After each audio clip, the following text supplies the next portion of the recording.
Oh yeah, Ryan's not here yet. But anyway, you can sit down. Hi, how are you? I'm Lydia. Hi, nice to meet you. Chelsea was nominated tonight for Album of the Year. She wrote Virgil's Blue on Renaissance. Signed to Diddy's Love Records, and she has an album coming next week. Songs for Women. Can I bring her up? She's coming early. She in the next hour. Thank you so much.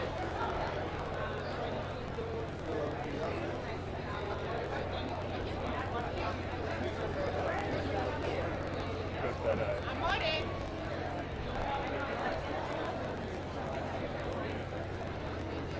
Hi guys.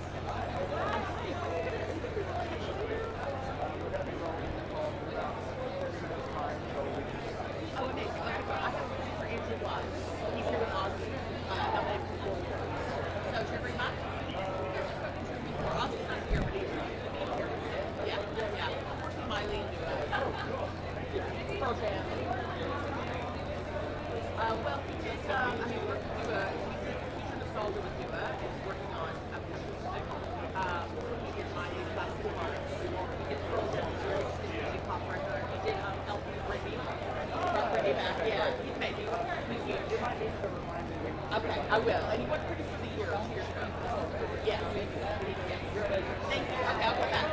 Bianca. Nice to meet you. What do you need? Leon, right. Okay, nice to meet you. We'll be back in like 45.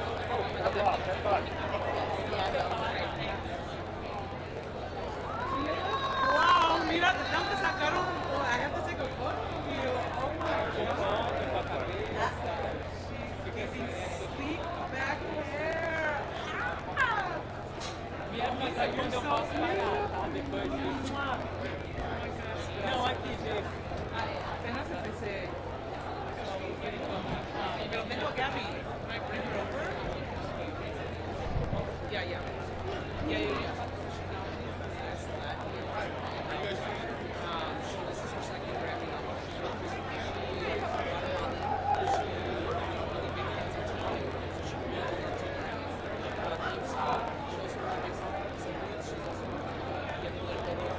New show on Netflix. She has like people love it. She inspired directing it.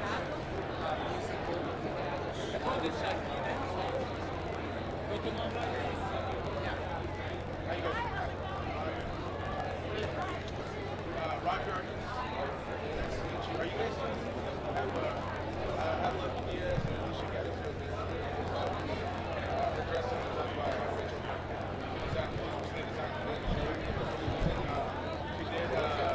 she did her hairstyle.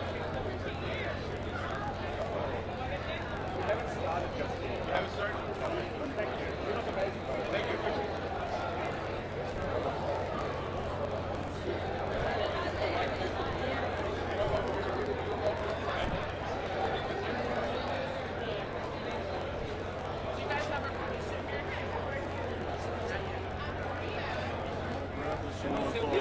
Are you producing for TNT? Melhor sem menino, né? Porque pode cair. Melhor tirar essa linha, a gente fecha e depois eu tomo sempre. Are you going to want to do the TNT coaster?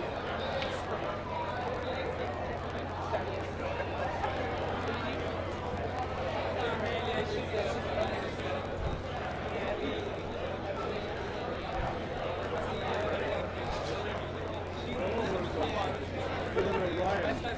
A few people asked you for it. Oh, yes? What's he doing? What's he doing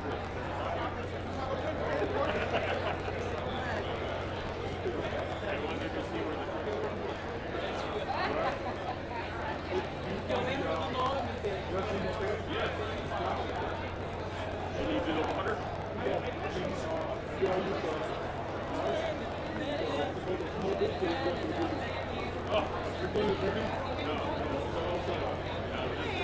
Hi, what time are you guys going to be set up? Just start doing some stuff, so you know. 12:30? Okay, yeah, cool. Thank you so much. Looks like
whatever. Okay, thank you. Bye-bye.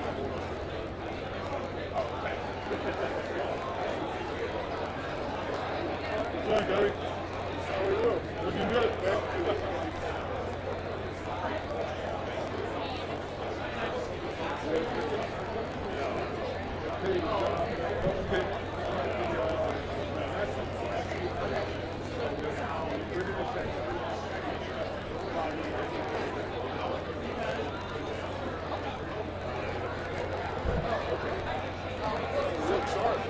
So do you, bro. You gotta come in clutch for the Grammys. You've done well. Well done, bro. Changing the suit was a good idea because that's fucking sick. It was last minute. I just didn't. I just kind of too. You weren't feeling it? No, you gotta feel it, bro. Hi, how are you? I don't know if this is good. I'm just very grateful. I have this song nominated. They're fire last year. They're nominated. They're an Irish band. They were nominated by Queen Elizabeth. They have a lot of military actors. So it was an honor with the officer of the Order of the British Empire. So it's very, so they're nominated today for their American Roots record and work with Alison Krauss and play the Kennedy Center and Carnegie Hall. But if I bring them by, I just, Look at Gary pulling out the I'll bring it out. Thank you.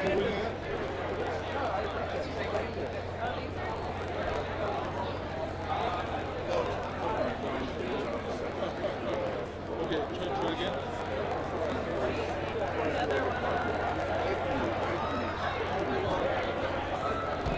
No, you don't have to.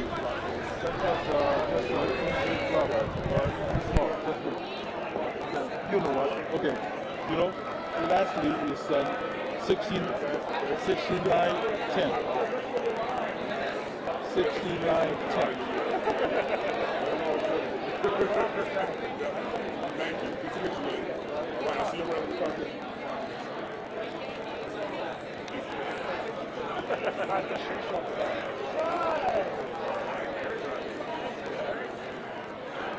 We gotta get your phone.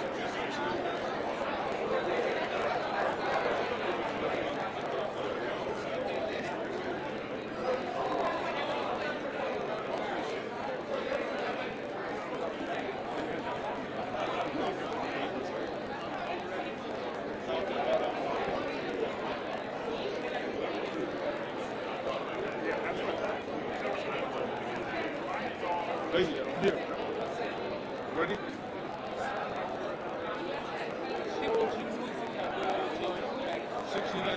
Gary? Okay, just a minute. Okay, so let's make this straight. So 16.10 go to Gary, right? Okay, I'll do that now. Just a minute. Did they think about you after that? They gave me such a hard time. I was like, what was the purpose of having a credential? It doesn't even honor. Look at it. Where's the other Yeah.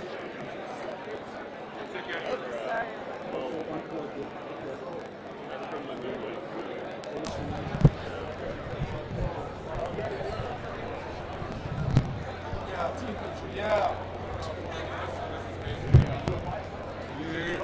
Oh, there we go. Okay, Trey. Yes, right. Gary's trying. Gary's trying. Okay, now give it a try. Let me take some photos. Okay, that's it.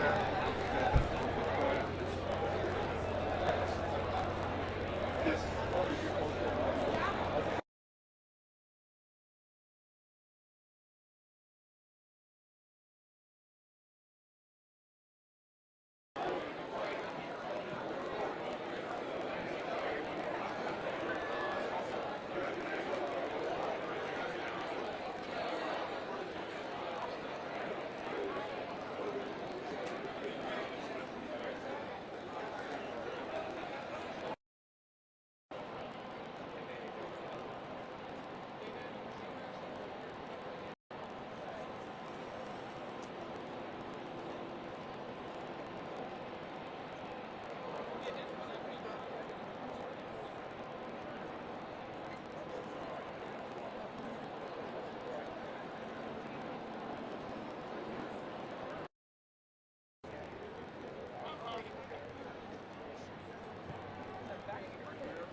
Here.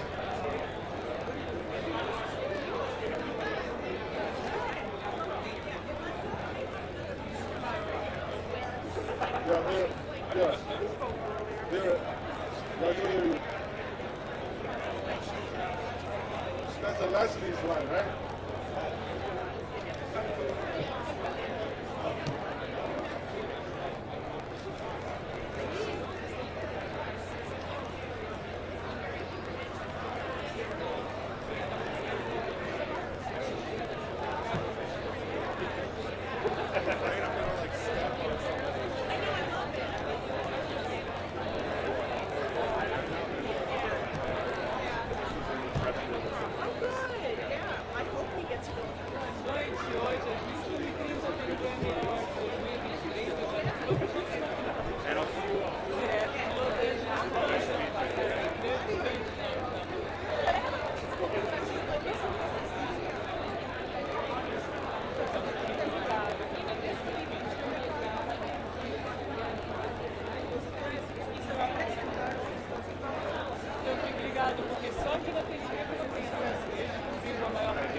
Yeah, right.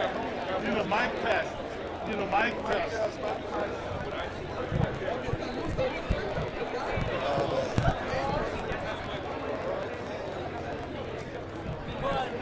You need a Mikey, Mike? Gary.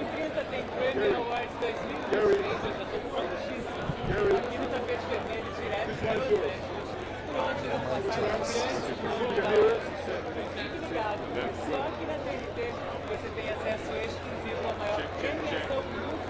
Shecky, Shecky, 1, 2, 3. 3. Check, baby, 1, 2, 3. And then Mike. Get your Mike. You are number. Your number camera 2. Right? Your camera 2. Go ahead. Camera 1. Number 1. Okay, go ahead. Don't mess it up. Okay, go ahead. Go ahead. Yep. Testing, 1, 2, Thank 3. you. Testing, 1, 2, 3. Can you guys hear me? Can you guys hear me? Can you guys hear me? It sounds? Can you guys hear me? Testing, this is Gary. Can you guys hear me? Can you guys hear me? I guess they can't hear me. Testing. Testing, testing.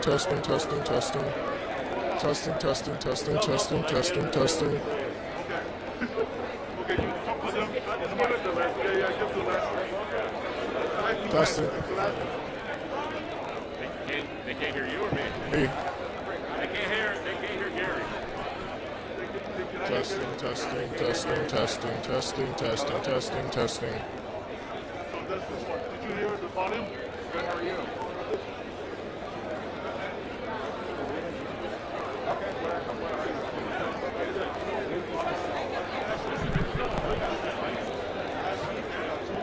Okay. So we'll try out the carbon. We didn't get them inside their work at 12:15, so we should get them inside the carbon. On top of the carpet.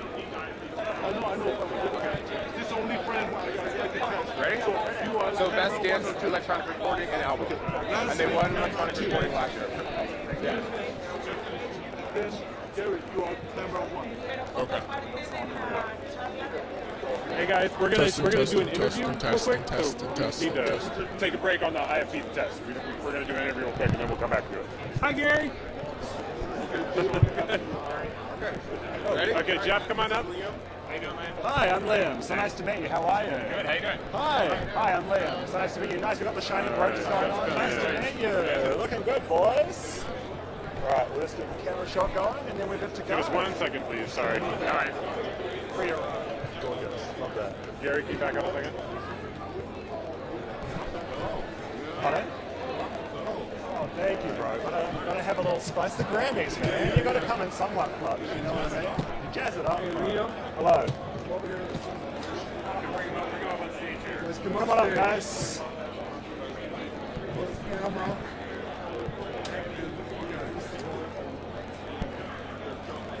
Is that good?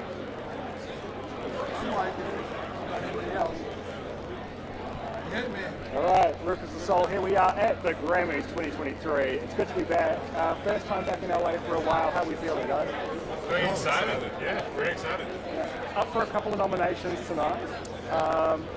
When you hear that you've been nominated for something like a Grammy, what goes through the head? Obviously, it's not a small award by any means. Yeah, it's not. I mean, we set some goals and had some dreams, like, you know, when we started the band, and we moved over to America 5 years ago, and this was the pinnacle to be able to reach, winning a Grammy, and we actually won one last year, so that was amazing, and to get the 2 nominations this year, I think that blew us away, because we'd already reached the goal, and now we want to go win one with Beyonce. Crazy. As someone who moved internationally myself, I understand what that's like. You know, you travel halfway around the world, as you guys know, and you come over here with that dream, but it's just like, how can you make it happen? What steps along the way did you guys take to create that manifestation for yourselves? To be honest, we've been really lucky with like a really great group of friends. Like it started in LA with our agent, blah blah blah, and I don't know, I guess we just had a lot of fun and wrote music, did what we love to do, and saw a lot of the country, met a lot of people, and I don't know, I think that influenced us making music, and it kind of feeds itself, and then yeah, we're here, which is... You did it. Yeah. How do your friends back home feel about this? Do you know what I mean? Like, because coming from New Zealand, you know, for myself, it's like I send them photos of the Grammys carpet and they're like, that is a whole other world over there. How do your friends back home feel about you being here right now? I think everyone's stoked. I've received a lot of messages from my family, our friends. We finally got to go back to Australia like 2 months ago for the first time in like 3 years. So we got to see all of them, and they were wishing us luck, and it's sick. They get to vicariously live through us, you know, kicking our goals and like living our dream. And yeah, we are very lucky we get to be here year after year and getting recognition, and yeah, they're just stoked for us, I think.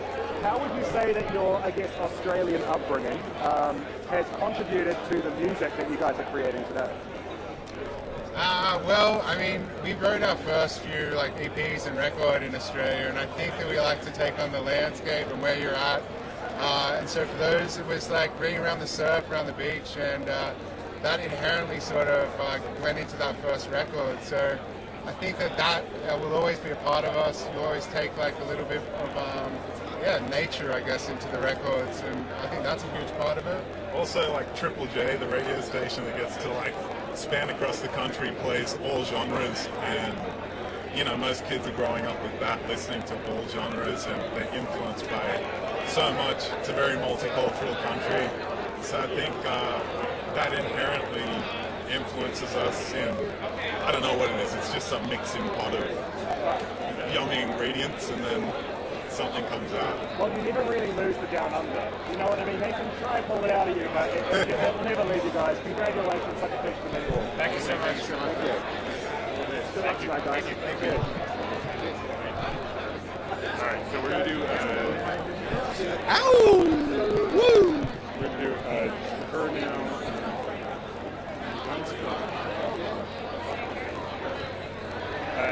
Nora Jones. So there's a Nora Jones. No. Up and shoot B-roll because we're not doing a live show right now. So she's coming up now. Nora Jones is coming and Sarah Lynn is coming. We got it. It's on there.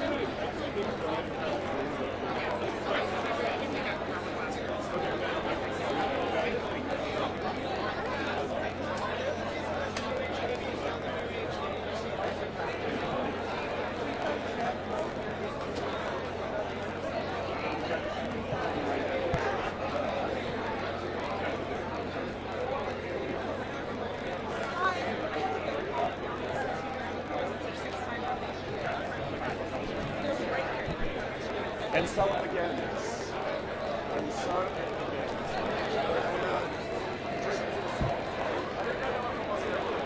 Okay, so we do Nora Jones, we know.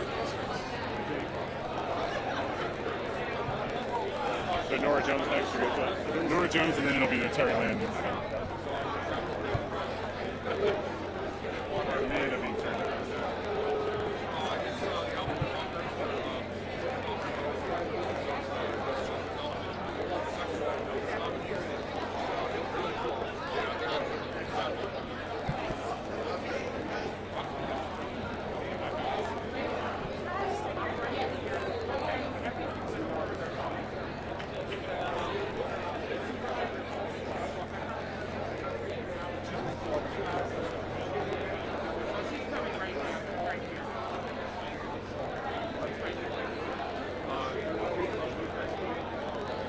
So there'll be, I think, one quick question with Terry Lynn.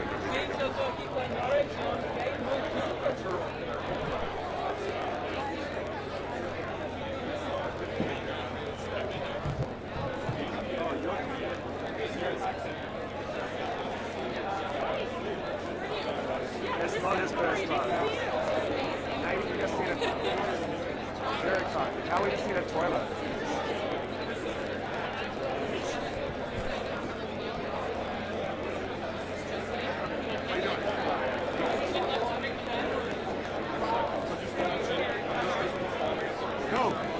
We have one question. Hi. How are you doing? I'm amazing. How are you? All right. Congratulations. Thank you. Sorry, who wouldn't mind putting on the hands? Thank you.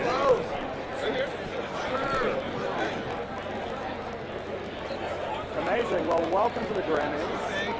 You're nominated tonight. That must be incredible. Obviously, jazz is your love, and to be nominated here for the love of your life, which I can imagine. I know a few jazz musicians, and that is their whole embodiment. You know what I mean? Yes. How is tonight feeling for you? Well, it's funny you say their whole embodiment because it's a commitment to play this music because it doesn't have the same commercial appeal, of course, as other popular genres.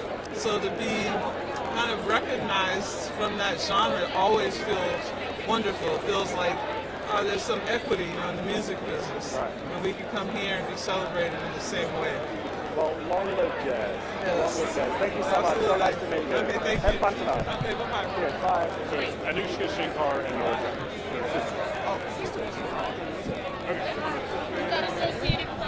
Hello, I'm Leah. Nice to meet you. Hi. You both look gorgeous. Thank And Anushka's performing at the Oh, amazing. Cool. We are here at the Grammys. You are by no means new to this. Obviously tonight, Nora, nominated for your first ever holiday album. Yes. Could you ever have imagined that a holiday album would end up at the Grammys? I mean, you're Nora Jones, so obviously did. But could you ever imagine that a holiday album is what you did today? I mean, I wouldn't have ever imagined any of it. I feel so lucky, and I put everything into every album, no matter what kind of album it is. So I'm so happy to be here with my sister, who's nominated twice tonight. And 20 years ago, we were both nominated. It's crazy that we're back here together, and it's kind of beautiful. The family group chat's going to be going off today. It's been crazy. I can imagine it's been absolutely crazy. It's been crazy. But how nice that you get to share it together, do you know what I mean? It makes it really special. I mean, I've done it both. I've done it with her, I've done it without her. Like, this is way nicer. It's warmer, it's more loving. There's a different focus to the night. It's great. We're just having fun. Well, that's what you've got to have fun. Yeah. How was it as opposed to, 15, 20 years ago coming to the Grammys? How have your nerves kind of changed? Or is it the same butterflies?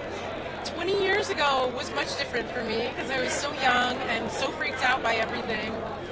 But I feel pretty good now, and this is always, I'm always get nervous for this kind of stuff, but yeah. You still love what you do. Yeah, yeah. But this isn't what I do. I play music.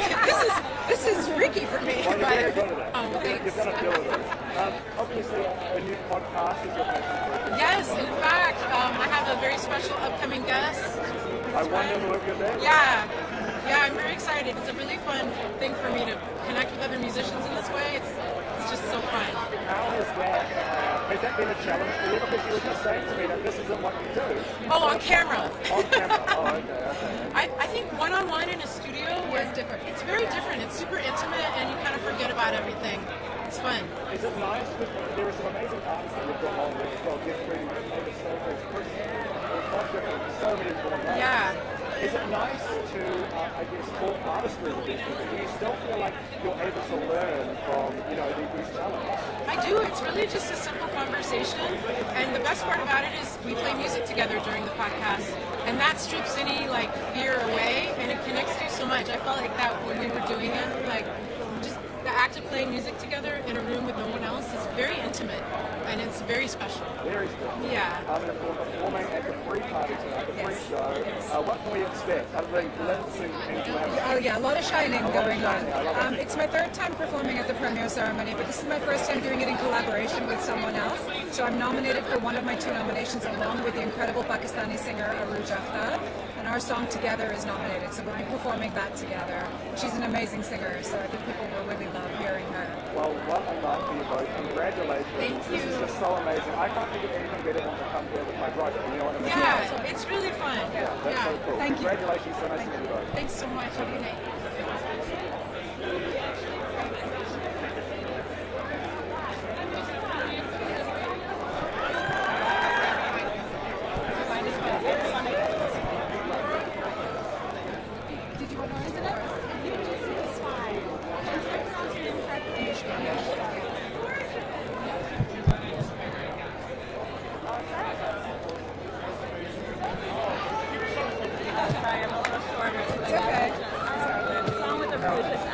Thank you so much. Thank you. Every time I play, I don't speak Urdu, but every time I play it, I appreciate it. Everything. I wanted to ask you, tell me what the process is like collaborating with Aruj. Yeah. Well, Aruj and I have known each other for a long time, so working on the song came from a place of trust and friendship.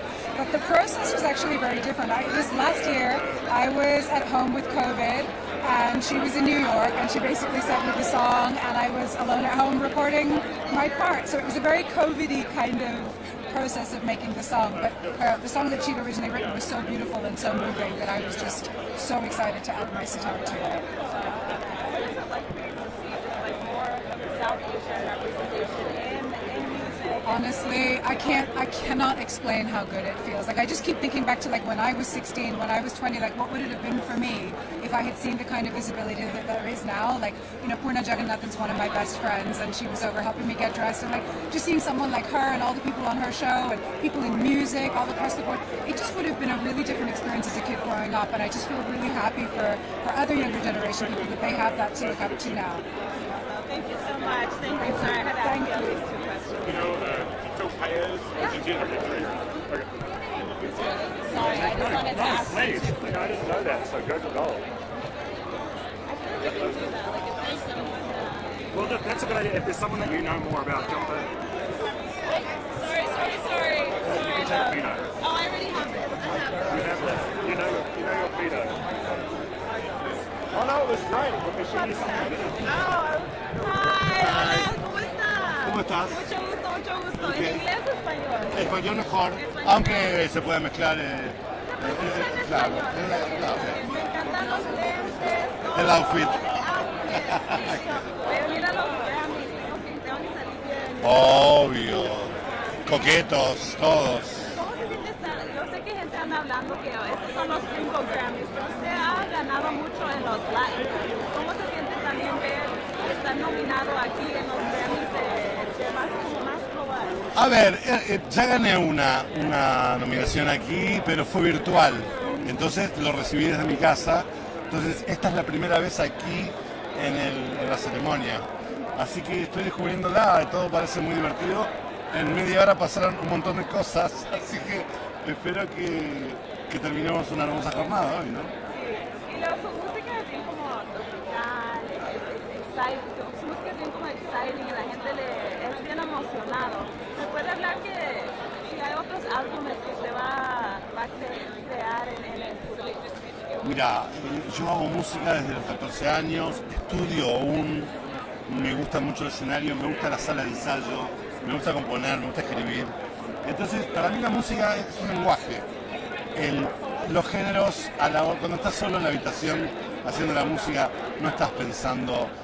Y si estás pensando en eso, es un pensamiento muy pecaminoso, no deberías. La música te lleva hacia la libertad, no debería encerrarte en ningún género. Y yo puedo disfrutar de un montón de posibilidades musicales diferentes. Así que lo considero un privilegio. Digamos, y estamos viendo que mucha música latina está como recognized aquí en los Grammys, pero también es el primer año que por mejor va a ganar Bad Bunny por un álbum del año con Un Verano Sin Ti. ¿Me puede hablar de cómo se siente ver más representación latina en ese como estado, en ese nivel? A ver, creo que es una situación altamente compleja porque es cierto que Bad Bunny está allí, que es muy importante para la lengua, pero también no hay que olvidar que la música latina,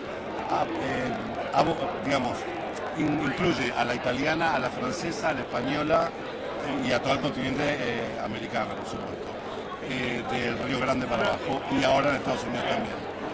Entonces creo que allí dentro de ese marco se mueven infinidad de expresiones con infinidad de matices.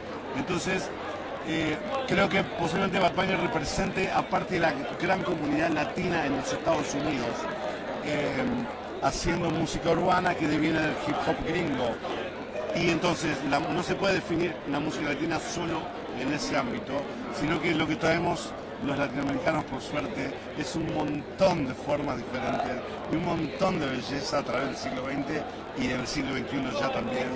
Entonces celebro la nominación de Bad Bunny, ojalá la gane, por supuesto, y también transmitir que estamos ante posiblemente la apertura de un gran tesoro que la humanidad conoce en parte.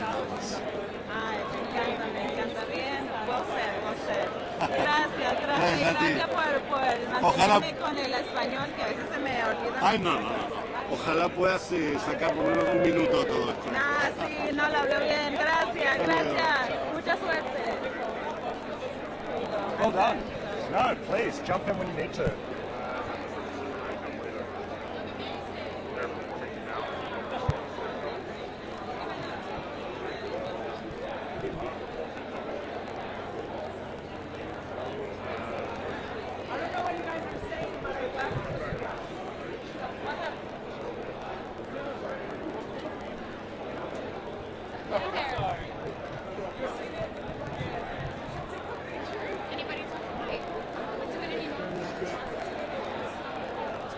This is crazy,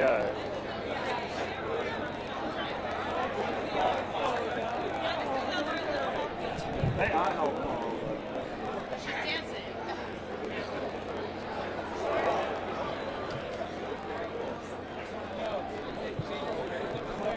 You're on? Okay, awesome. So I'm going to give you a plug, and you'll be able to plug your headphones into that plug.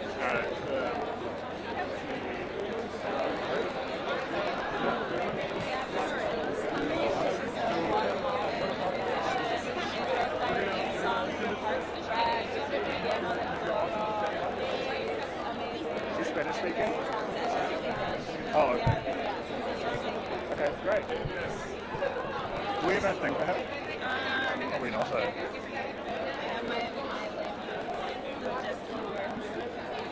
do it. You have notes. You wrote notes. I gotta talk for 2.5 hours.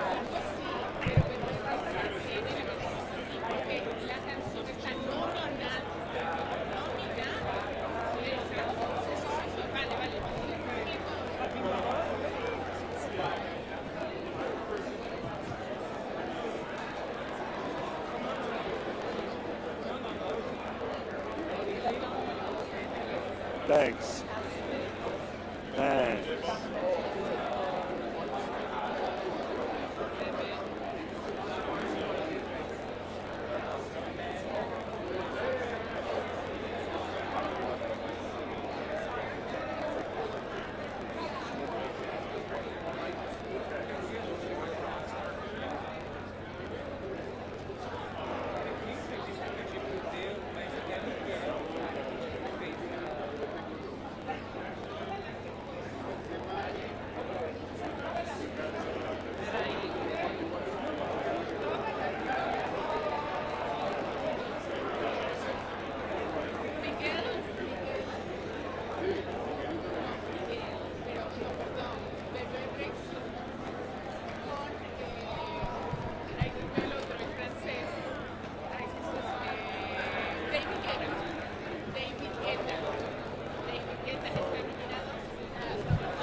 Oh, good.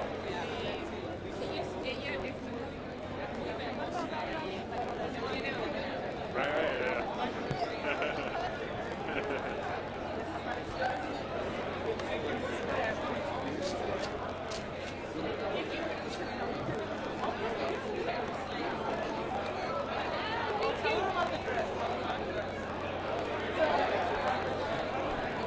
Is this Gabby Moreno? Maybe.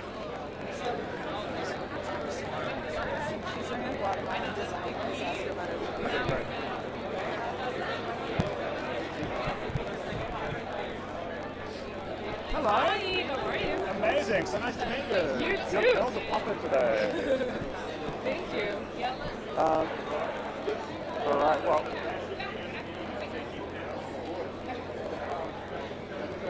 You're checking yourself out. You look good. Is everything okay? You just never know. You never know, but you do. Here we are. It's You look the Grammys. amazing. Thank you. That's very kind. That's very kind. It's the Grammys. You've got to show up for it. Now, obviously, I believe you were repping home tonight, wearing a Guatemalan designer. Yes, I had to. What a beautiful touch. What a beautiful touch. Yeah, she's a wonderful, wonderful designer. Her name is Leah Cohen. And she did this beautiful dress inspired by the flight of the hummingbird, or colibri, as we say in Spanish.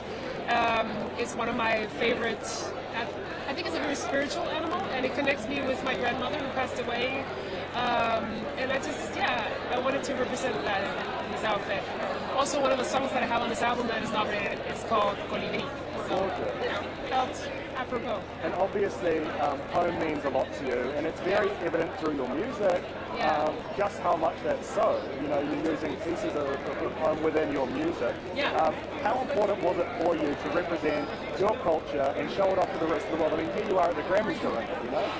Oh man, it's who I am, it's what I do. I feel incredibly proud of where I'm from Guatemala and Latin America, and just my album has like hints of Latin music, but also rock and folk, and I just love that I get to represent this amazing culture that we have. And that's one of the things I like about your tunes is that you're kind of a mixed bag of genres. You know what I mean? You're not sticking to one. When you begin the conceptual process of putting together an album, are you thinking, okay, I want to do a song that has this genre, this genre, this genre, or is it just whatever comes is what ends up on the album? Yeah, it is kind of whatever comes, and then at the end when I have about like 15, 20 songs.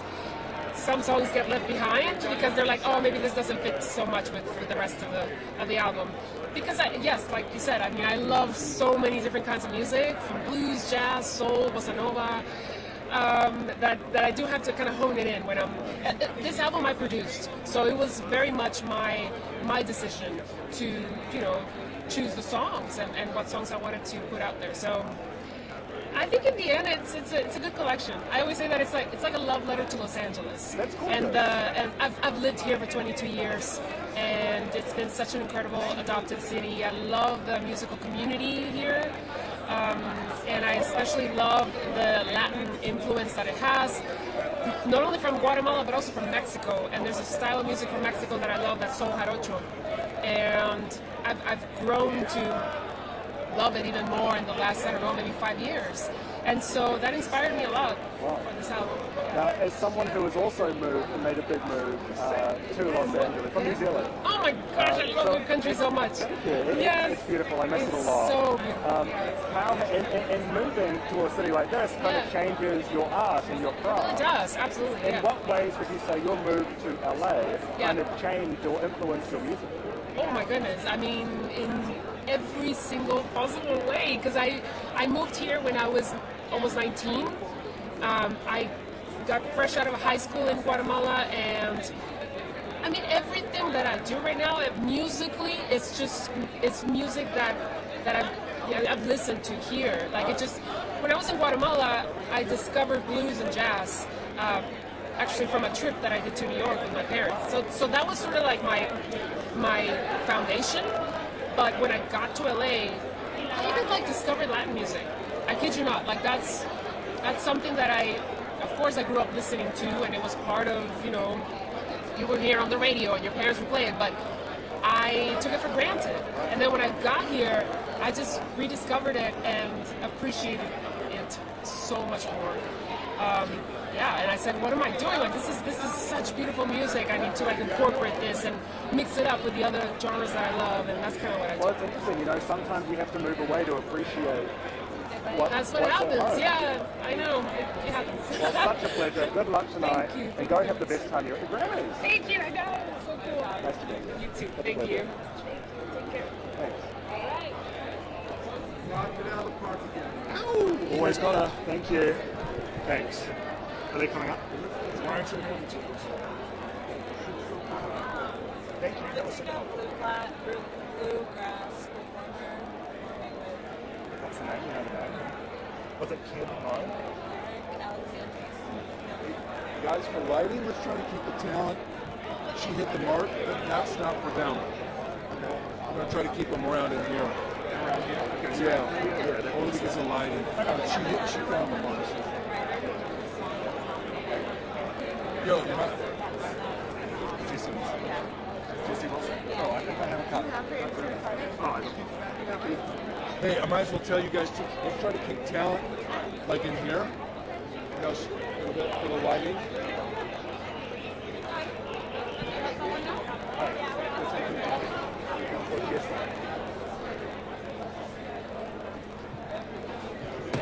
Hi, I'm Liam. So nice to meet you. I'm Jesse. Such a pleasure. You look Nice gorgeous. to meet you. Thank you. Right. Well, congratulations. What a night this is. You've Yes. made it to the Grammys. Man, You've made it to the Grammys. I'm just overwhelmed. I'm floored. You worked so hard in your career, and this is the Super Bowl of music. This is the Oscars of music. So I'm just really grateful, really excited to be here, and even more to be in a category with giants.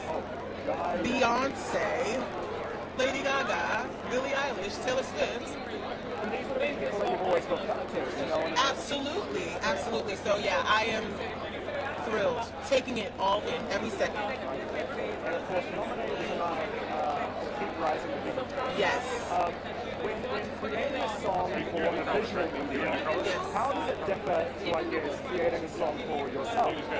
Well, I've always had an interest and a love for film, and my brain sort of works cinematically in that way. And so I think that getting to express myself through music and visual has always been the dream, and at this level, it's amazing. I don't think it's much of a difference. I will say that writing the song, I didn't know that I wanted it to feel upbeat and chanty and inspiring. So maybe some of those little hooks that make people dance or make people feel something really special and motivated when they're in the film. You're going to be performing in reality today. Yes, I'm going to the Super Bowl a week from today. Well, I'm going there tomorrow. I'm going to Phoenix tomorrow. But we'll be performing with Rihanna, Miss Riri, yes, a week from today at the Super Bowl. How did that come about? How did you get that incredible day?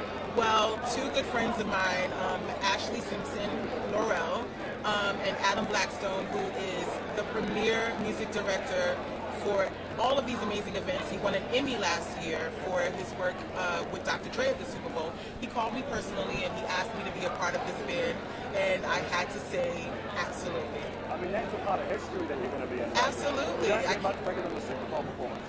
I'm just like, So have you been going back and watching previous Super Bowls just to kind of get yourself in the zone? Who was some of your favorites? My favorite Super Bowl of all time is Prince. Oh, when he sung Purple Rain and it actually started raining. The gods were singing that. There is no way that you can't say that that man is not working by God. It's my favorite. Super Bowl time is one of my favorite times of the year. Yes. I know. It's called the Fenty Bowl, Rihanna Bowl. Exactly. It's actually even released merchandise for it too. Yes, there's some cute It's stuff. pretty amazing. You should get your hands on some of that as well. Oh, I already have. You're part of history now. I already have. Well, have a blast, have a good time, and enjoy this and the Super Bowl. What a week you've got going on. I can't believe it. Thank you. Thank you so much. You as well. Please. Gracias. Great job. Got a little tag takers like you. ¿Cuál es tu nombre? Leslie. Magna, encantado. Hola, ¿cómo estás? Bien, ¿cómo Mucho estás? gusto, mucho gusto. Felicidades. Gracias. Felicidades. Gracias. ¿Cómo estás? ¿Cómo se siente estar aquí? Es un veteran aquí en los Grammys, los Latin Grammys, pero ¿cómo se siente estar aquí?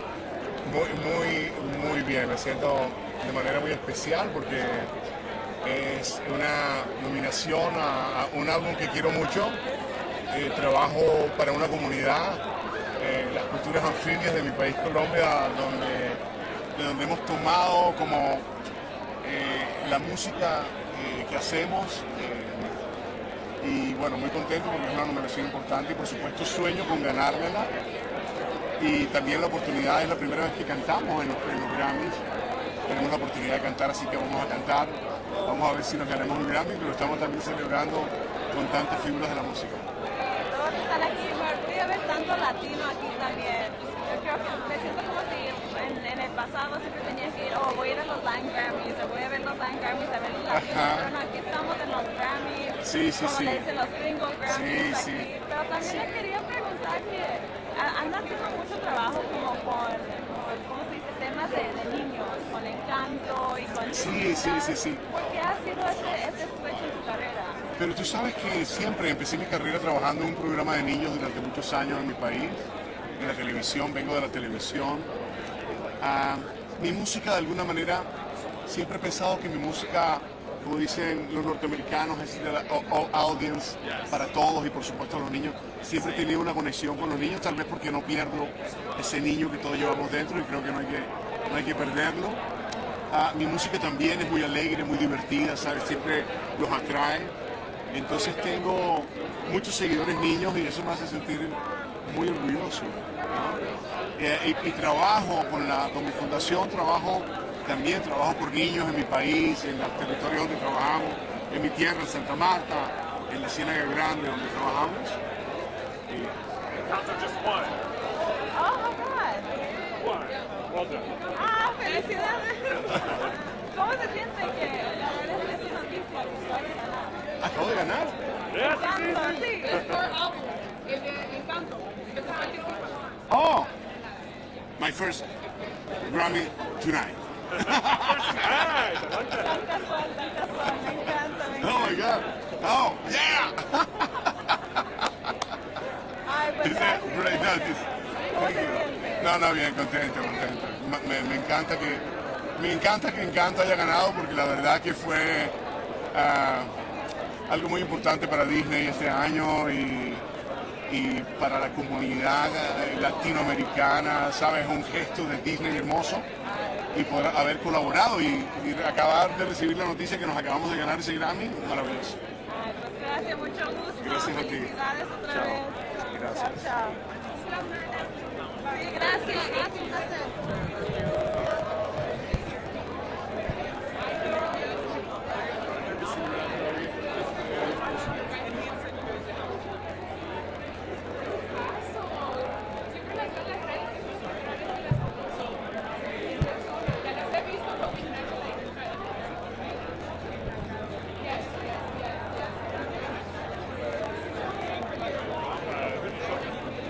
Liam, okay. Liam, do these guys real quick. Like one quick question. How's it going? How are you? Nice to meet you. How are you? This is my wife, Christian. Okay, so nice to meet you. We're from the north of Ireland. I think it's the first Grammy nomination in 6 years from Northern Ireland. So, Wait, well, congratulations. pretty cool. Where are you from? Take a guess. Take a stab. Where, Eastern Australia? New Zealand. Oh, you're Eastern Australia. That's better than Australia. I have an Irish last name. What's that? McEwen. McEwen. Yeah. You've known many McEwens. Oh, you've known many McEwen in your time? I can imagine. Well, welcome to the party. It's the Grammys. You can get much better than this. Sorry.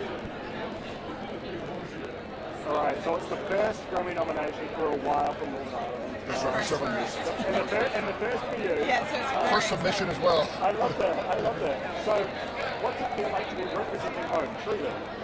This is our most Northern Irish album that we've ever done, so we're just so tickled. This is the one that's made it all the way to the Grammys, and we're just excited to be here and shine a light on not just our beautiful country, but its rich heritage and music, and a bit of our story too, because we grew up there. We've been in America for the last 15, 17 years, and so this Irish-American journey is what the album reflects. So it's really great to have it here. Yeah, I'm still short of breath because I watched this as a kid, and now to be here, and Northern Ireland hasn't had a representation for a number of years, I think 5 or 6 years since we've had any representation at the Grammys. So to have pulled together Irish artists and dressmakers and videographers, and to be able to make an album that tells the story of Irish music and life and faith from way back from St. Patrick to today is really special.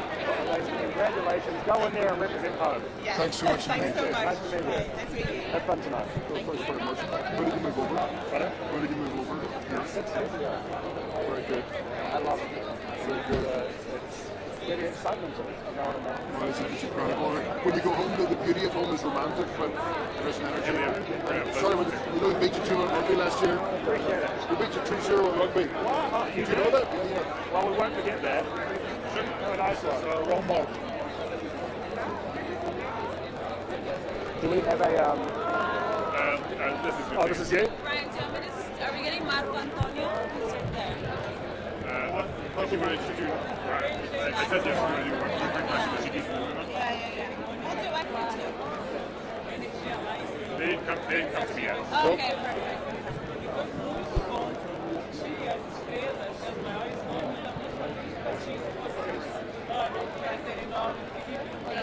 Hi, how are you? Right here? Okay, perfect. Perfect. You look amazing. Thank you. We've actually met once. My friend Joanna Hernandez. I was helping out. Oh her my gosh, fashion yes! show. Oh my god, I love her, Claudia. Of course, Yes. Claudia, and you look amazing. But I Thank wanted you to so ask much. how does it feel? You know, you're the reina now. You know, one of the reinas of Mexican norteño music. How does it feel to be in this new evolution of norteños as you see regional Mexican music changing? You know what, more than anything, I'm just happy to be able to represent women in this music. It's music that I love, that I grew up with, that my mom sang, and she's still here, so she still sings.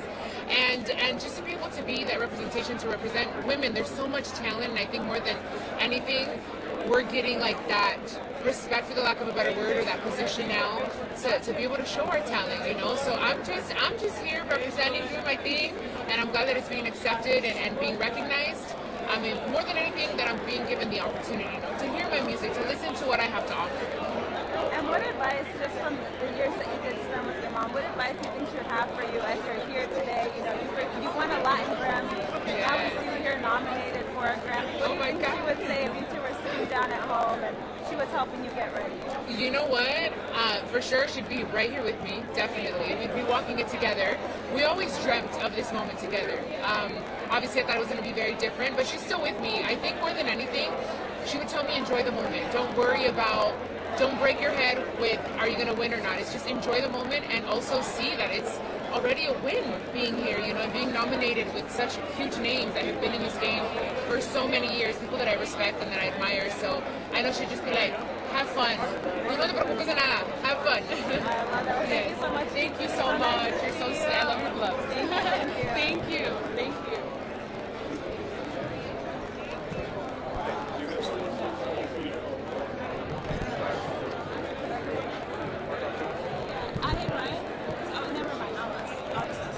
Hola, ¿cómo están? Mucho gusto. Nos conocimos en los Latin Grammys ¿Ah, sí? Cuando le andaban dando su premio, persona del año. Gracias, mi amor. Felicidades. También, Gracias. corréctame si no lo digo bien, pero sí va a salir una gira, ¿verdad? Sí, Acaba de sí. anunciar. Acabo de anunciar la gira, sí, global. Se ven muchísimas fechas, pero realmente eso lo hago cada año. Lo que pasa es que ahora la lanzamos como juntas. Y sí, vamos a estar en Estados Unidos, vamos a ir a Europa, a España, 3 lugares o 4 de España.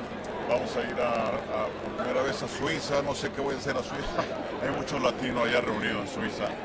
Después no anuncié todavía Sudamérica, México, pues sí, todo está casi lo del año ya cubierto, ¿no? Gracias a Dios.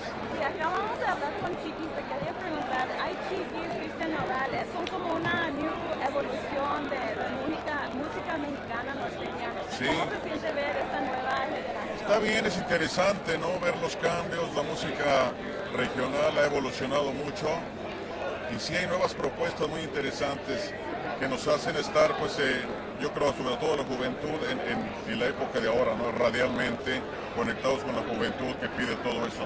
A mí particularmente me gusta la clásica, ¿no? Pero yo acepto también las cosas nuevas propuestas muy buenas que vienen. Yo soy mucho de mariachi tradicional, el norteño como es el norteño tradicional, pues es precioso, pero todo es válido, ¿no? Todas las cosas nuevas. Con su vida, ¿hay unos surprise guests que va a tener en el show que nos puede decir? O ¿Unos qué, perdón? unos surprise guests como unos compañeros que van a estar en el ensayo con usted. Bueno, no, a veces invitamos así, pero todavía no tengo a nadie preciso, ¿no? De pronto en el camino nos encontramos y hay participaciones ahí. Mis hijas, por ejemplo, también cantan, me acompañan, abren el show allá en España, ahora que estuve en Europa el año pasado, abrieron un poquito la presentación de este servidor. Y hay otros artistas también que se pueden integrar por ahí como colaboradores, ¿no? Ay, gracias, Gracias, mi amor. por estar con nosotros ahora. Gracias a ustedes. Mucho gusto. Gracias. Well done.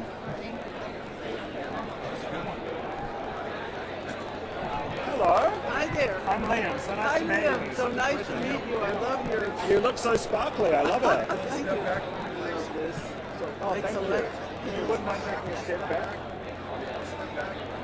Thank you. This is a brooch from my home country, so I have to represent today. Are you from Ireland? I'm from New Zealand. I know, wouldn't you have it? All the way down there. Christchurch? Auckland. Auckland. You know your stuff. You know your stuff. Oh, yeah. Well, I'm going to be in Australia for 3 weeks in March. I'm not going to New Zealand, unfortunately. I love it there. I love it there. So what brought you to the States? Me too. Right, exactly. Business. I know. New Zealand's a country of 5 million people. You know? More people will be watching the Grammys tonight, so there's the perspective. Yeah, well, that's true. What a career you've had, and it just keeps on going. As you say, getting down under from Torsi, it's just unbelievable. I just read you released 55 albums. Yes. 55 albums. About every year and a half, about every 18 months, I get one out. And it's exciting because it's always a challenge. What's next?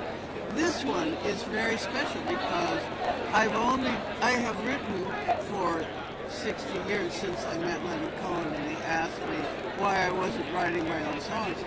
But it started then, and I've written songs all through, but this is all my own material, Spellbound. So having been nominated for Spellbound is quite exciting. You're definitely not new to Grammys by any means. No. Do you have a wall of them? What's your situation at home? Where are you hanging all your accolades? Oh, I have my office hallway and my office are filled with awards and with pictures and with, intimation of those things to pass and things that are coming.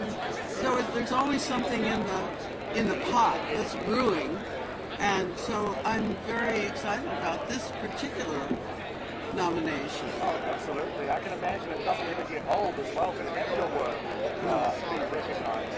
We mentioned, as you were saying, 55 albums. How does one, obviously other than being a genius, how does one bring that out of their own head? You know what I mean? Where do you find enough inspiration for that? It's mostly discipline. It's mostly working at something. I sort of, now that this is out and I'm doing these shows, these songs in my shows, I'm saying, how did this happen? You always say that. Where did it come from? Even Dylan doesn't know. Nobody knows. From space, it's the work. It's if you're sitting down in your studio and you're there when the muse descends upon you, and she's decided to visit you for some peculiar reason. She had lunch and she needs to take a walk. Maybe. Well, the muse has stopped by you numerous times. Yeah, exactly. Numerous times. Yeah, I'm lucky.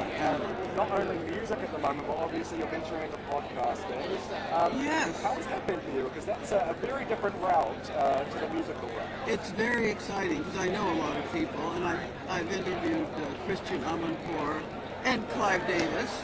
And I'm not a client of Clive's, I'm a friend for almost 60 years now. But when I interviewed him, I said to him, who got away? And he said, that's funny, that's a question people don't ask me. They usually ask me who I fired. Right. But his answer was fascinating. He said it was Chapin, Harry Chapin. And I said, who got him? And he said, your guy at Elektra got him, Jack Holzman. I said, how did he get him? And he said, Jack just brought a bigger check. Wow. Well, I love that. Thank you for sharing your stories. Thank you, so dear. nice to meet you. Thanks. Enjoy down up there. Thank you. Hopefully you can go to New Zealand again soon. I hope so. Thank you.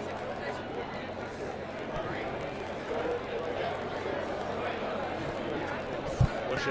Yes. Thank you, Leo. This is Miss Ashley. Hi. Oh, Ashley, so nice to meet you. Nice to meet you as well. Such a pleasure. Thank you. I'm going to turn around and have a chat with her. Hey, sis. How are you doing?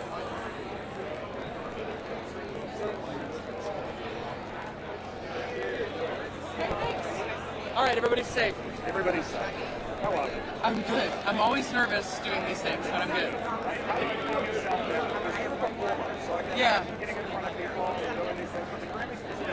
It's different. It's very nerve-wracking, but I just do the just do it method, where you just go, it's okay, if you're nervous, just do it. If you're worried about it, just do it. Are you scared you're going to miss a note? Just do it. Does it always work for you? Most of the time. Yeah. Does that just feel good every time you put something out? You get the accolades, you know what I mean? It's nice to be humble and to say, but celebrate success. It is. It's okay, and it's hard. It's weird for us to learn how to do that, but it's okay. This is my sixth time being nominated, so it's okay to go, wow, we did that, and it's being recognized by the Recording Academy, so it's all right to say that you're proud of it.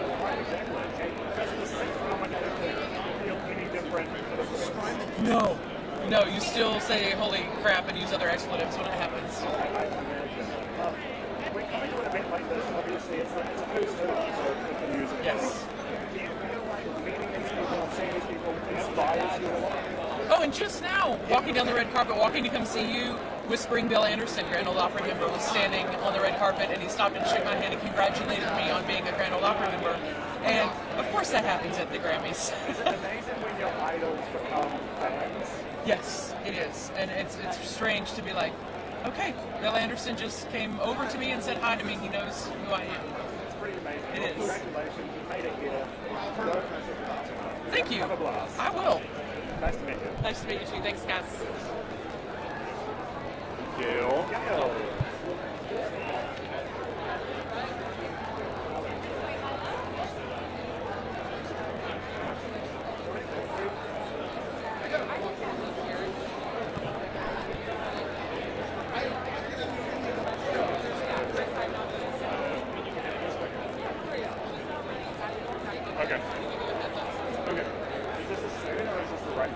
Gail should be right now.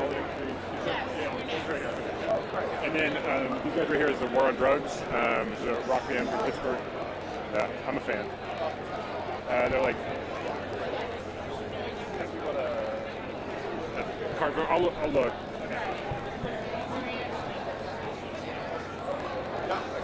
gonna do Gail.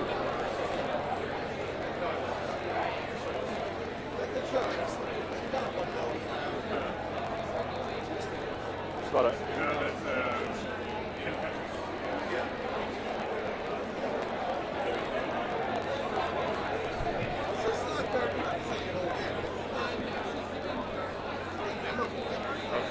Sebastian Yatra there.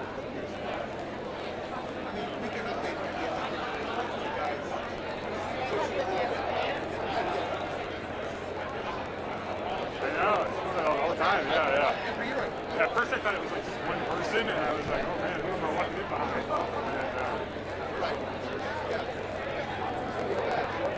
And, yeah. Sorry. Okay.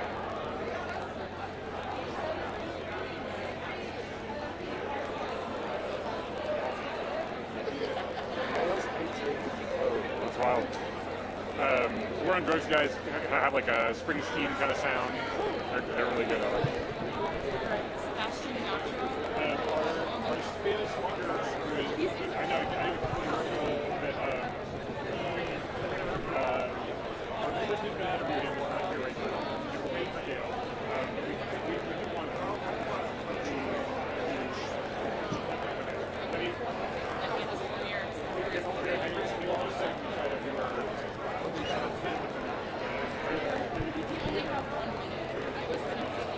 okay, let's do Sebastian real quick. We're going to do Sebastian as well.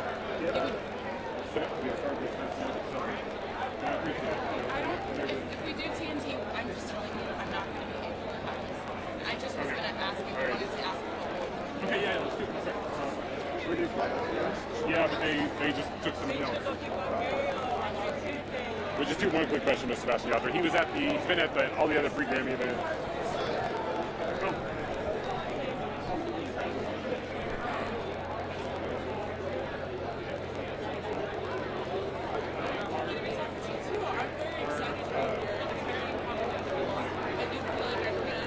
Oh, you came in smelling like $1 million.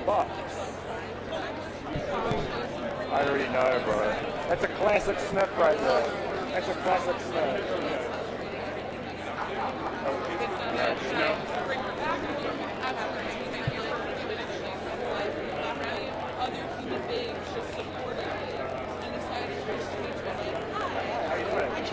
More about talking to Best New Artist nominee Molly Tuttle.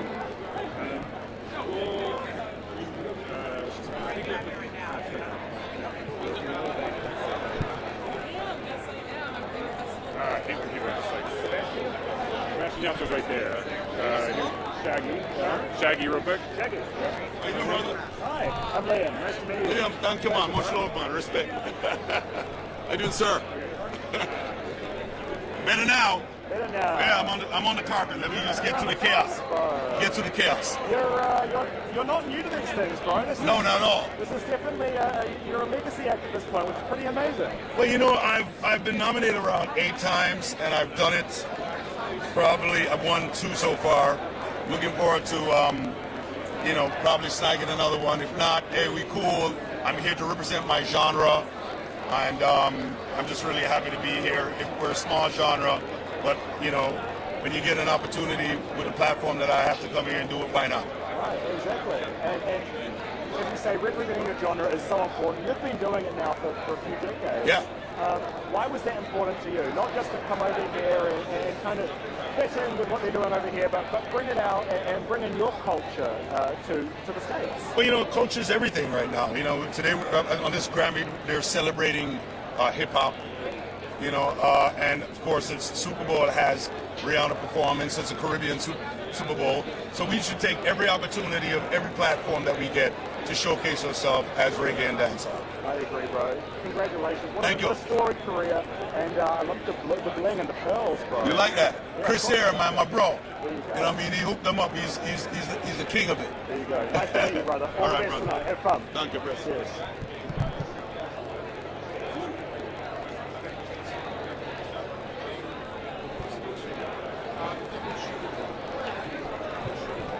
My friend. He loves me.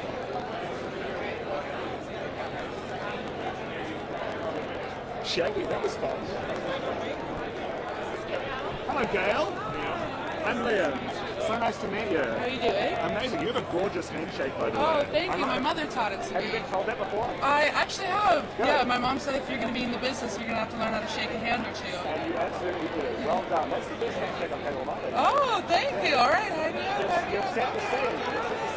Anyway, whoa. first off, what a year this has been for you. Wild year. What were you doing a year ago today? You know what I mean? Like, where was your life at in comparison to now? It's very different, I can imagine. Yeah, it's very different. I mean, last year I was just about getting ready for my first headline tour. I had just recently had done Fallon. I actually was doing a writer's trip for my first EP that I was ever going to put out, even though a lot of the songs I just wrote when I was like 15 and 16. And I was working on my second EP, and now I'm going on tour with Taylor Swift and Pink this year, which I'm so excited about. And I'm also going to be doing my second headlining tour, hopefully this year, and maybe upgrade from an EP to an album of some sort, maybe, possibly. Just try to see. As you say, Pink and Taylor Swift, unbelievable. First off, you must be pinching yourself. Yeah. I mean, Pink has been performing since before you were even born. What was that call like when you got that call? Who called? Did you call yourself? I wish. That would be awesome, right? I just woke up in the morning. So with Taylor, it was very untraditional how you normally get a tour. I have an agency, UTA. I've been with them recently for a year, kind of when the ABC happened, I signed with them. And normally you just kind of submit through tours, like they go into the hub of agencies and they're like, hey, we want an opener, and you like submit.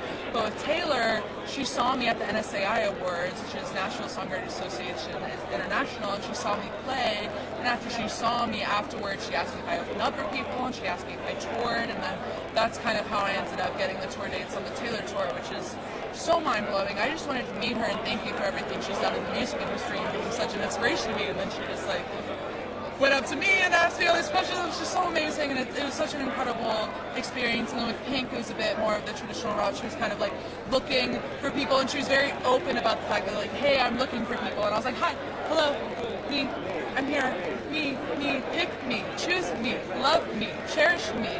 And then she was like, okay. And I was like, what? And then my agent and my manager, Christina, who I like am with all the time, I'm like obsessed with her, they FaceTimed me playing Pink music, and they're like, do you want to go on tour with Pink? And I woke, it was like at 8 o'clock in the morning, it was the first thing, like, it was like my alarm clock, and I was like, yes!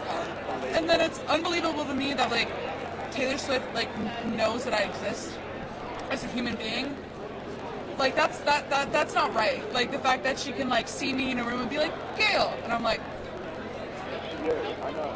like she might even know my full name. Like, excuse me?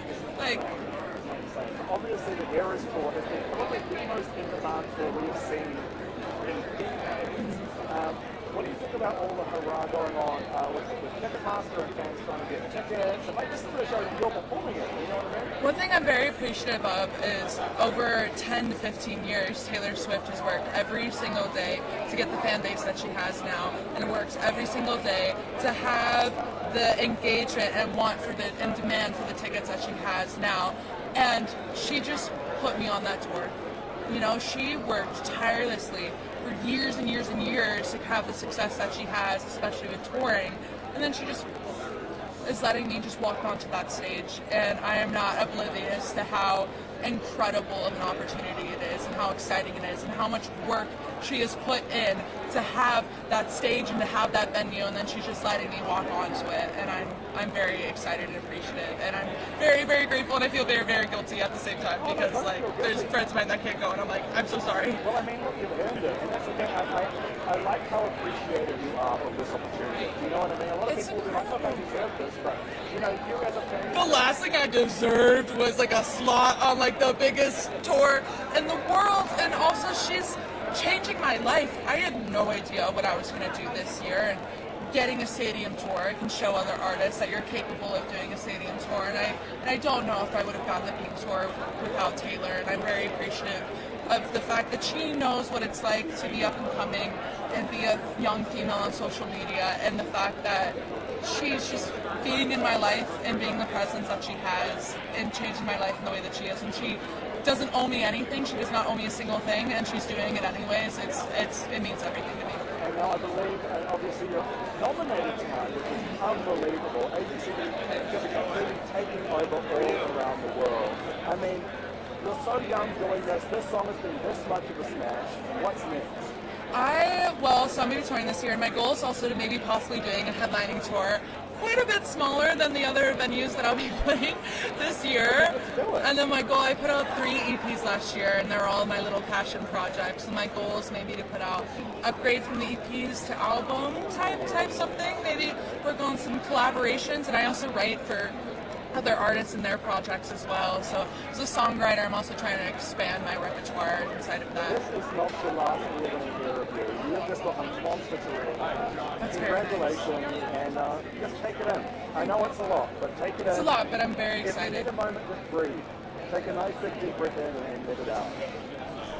Exactly. You got this. So nice to meet you. So lovely to meet you. Have a wonderful rest of your day. Okay? Yeah, you too. Bye.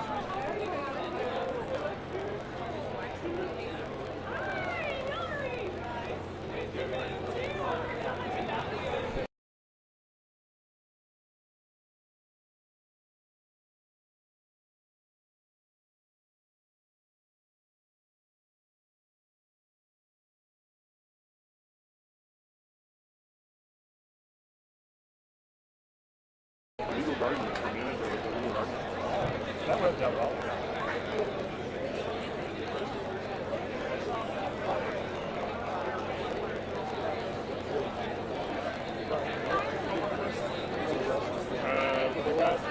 We've got an interview coming up right now.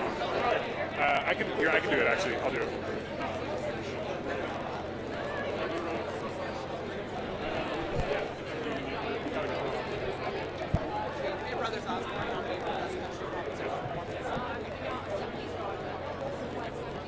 Okay.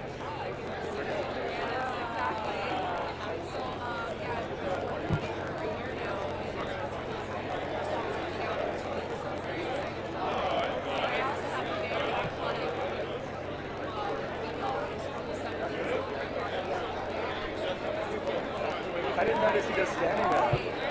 Nice. Thank you so much. Thank you. All right, got an interview. Associated Press. This is Leon. Hi. Sorry. So nice to meet you. You're giving us Marilyn, Madonna. We're giving like I want to give Farrah Fawcett. Oh, Farrah Fawcett works as well. Right? Farrah works as well. Absolutely. Ish. Cool. It's the great. Oh, wait, we better hold on. Sorry, I'll pick it up after. I'm sorry. I didn't mean to. I just like throw my tape down. I like how I mentioned that it's somewhat giving Madonna as well, because she's going to be here tonight. So hopefully Is she really? She's going to be presenting, so hopefully she doesn't come and think that you stole a look. You know what I mean? That's a very I mean, Madonna if Madonna thinks I stole her look, I will. That's actually dope. That's great praise. I'd be like, sorry, Madonna, I love you. That's amazing praise. Yeah, exactly. Now, you are no stranger to big events like this, and to having big hits. Yeah. But with a song like I'm Blue, which is a take on a classic, Yes. you know what I mean? Yeah. But it's a song that you actually had in mind a few years ago, is that right? 5 years ago. 5 years ago, and now it's nominated for a Grammy? Yeah. Like what? I mean, when we like, I remember David playing the song for me in the studio, and it was just the remake of the beat, and I didn't think anything of it. I was like, this is fun. Let's just take a crack at this. Wasn't expecting anything, and to be here tonight and nominated is like, whoa, like what happened? Like what happened? So it's cool. Was it when you saw the song starting to take off? Was it just like, okay, maybe I'm going to go back into my hard drives and see what other old songs. That's what are everybody's out. saying on my team. They're like, we need to go back into your old songs. I'm like, I don't want to do that. You don't want to look back. You don't want No, to look I don't back. want to look back. You don't want to look back. I like looking forward. No, exactly. But you have so many fans within, obviously, your own fan base, but also some famous fans. What's it like when some of your idols, I guess, become fans of you? I mean, on my new album, I have 2 iconic female artists that I look up to so much, not only as artists, but songwriters as well. And to have them on my album is like, I think people are going to be like, what the hell? Like, it's honestly, they are icons. Like, so, yeah. What do you prefer? Do you prefer like trotting out these singles here or there, or do you prefer just putting out a full body of work and letting it speak for itself? It depends. Every situation is different. Sometimes I'll have a collaboration with somebody else, and I don't mind putting it out and letting it do its thing, whether it's a hit or not. And then sometimes I have a body of work that I want to put out. It's just every situation is different, so I just follow kind of what my heart says. Absolutely, and it's done very well for you. Thank you. It's done very well. Congratulations. Thank you. Go in Appreciate there and it. have a blast tonight. Thank you. You too. Nice to meet you. Babyface.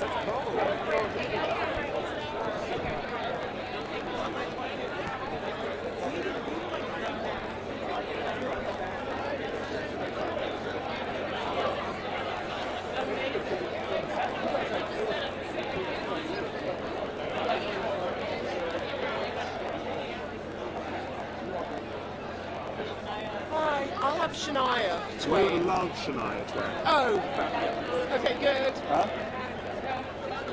Apparently we got Shania Twain coming up too. Oh, me too. Babyface up for you. Just back.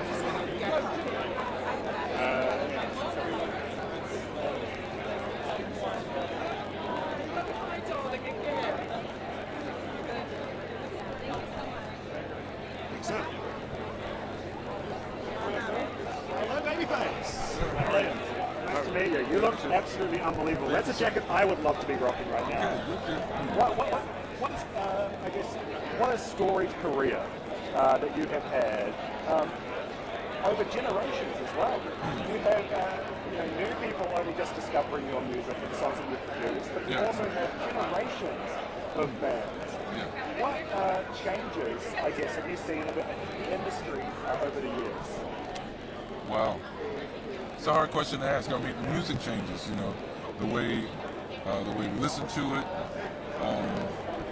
the way we groove, the phrases that the kids use.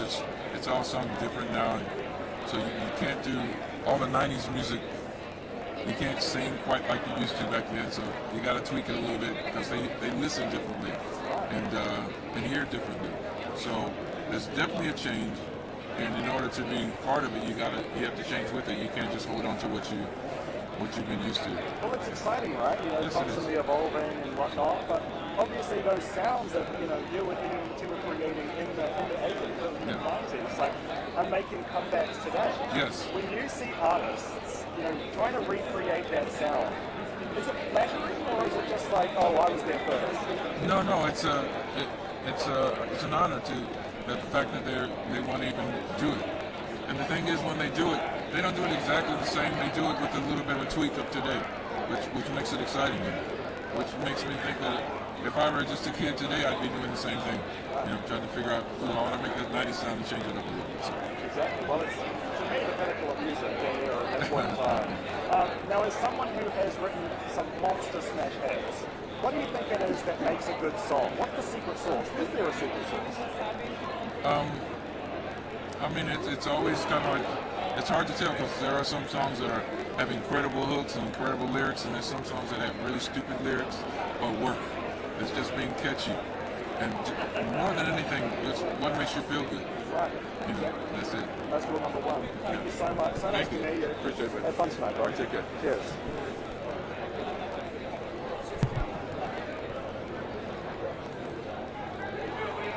I'm doing good. I'm doing good. Looks like we might have a break, Roy.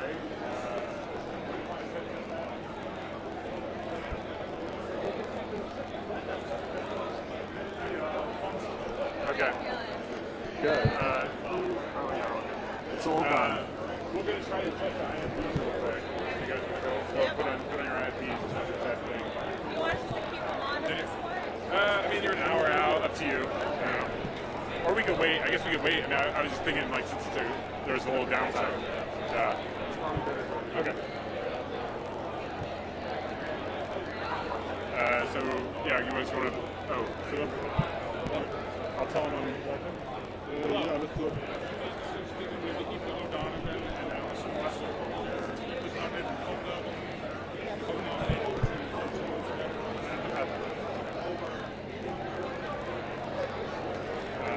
Okay, so you're going to tell them, and you guys want to have them put on their own piece?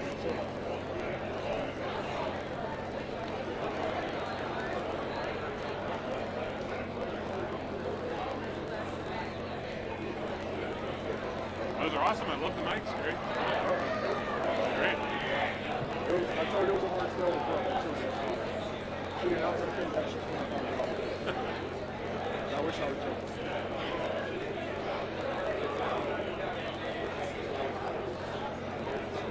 I've never understood the way. I know, they're gorgeous, eh? It wasn't like we did last year. This one is single. He goes, oh no, this one is No, mine is the black one.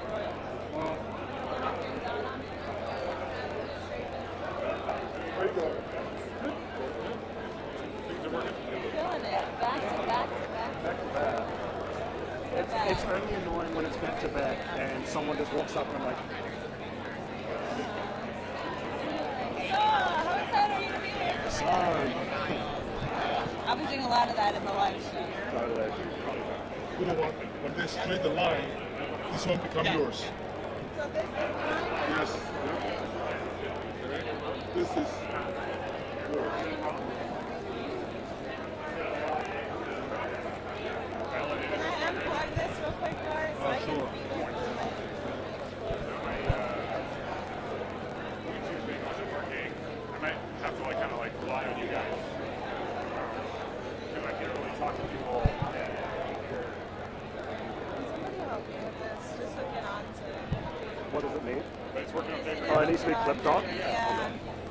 Can you help us? Yes. Just clip it on? Yeah, just clip But if it was just like an earbud, you know when you hear because the volume is so low. Oh no, it's not on. Chunky device. Yeah, I think we got past the initial rush. Alright, you're good. Thank you. Here's your mic back, sir.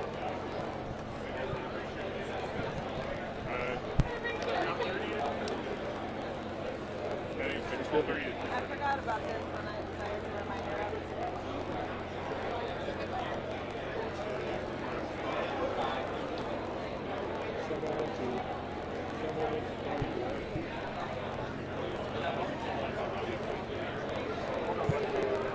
Well done, buddy.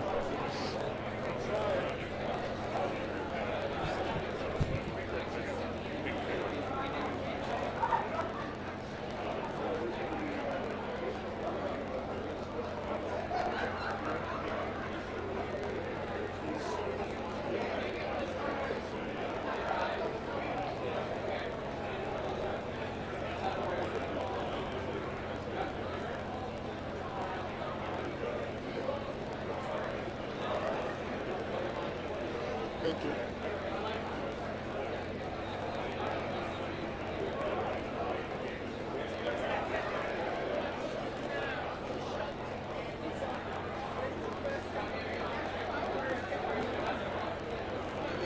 Hello.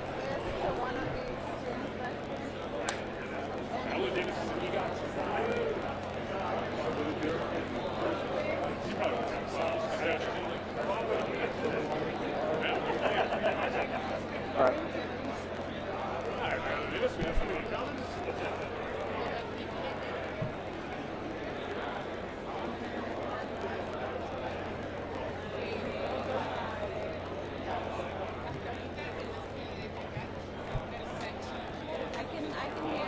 Hey John, is that you? Okay, can you pass the ID now? Okay, we got them. We got wire in. Okay, let's do it. Let's do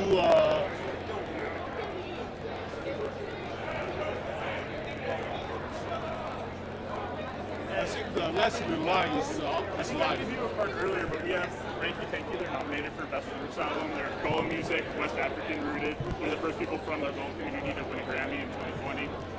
They're doing Revolt right now, but can we bring them over afterwards? I think we might pass it. Okay, we have to do like a switch. Okay, sure. Okay. Are you on? Nope. Yes, on. They said they will talk to you and not me. I can hear it, yeah. They just want us talking to the mic. Yeah.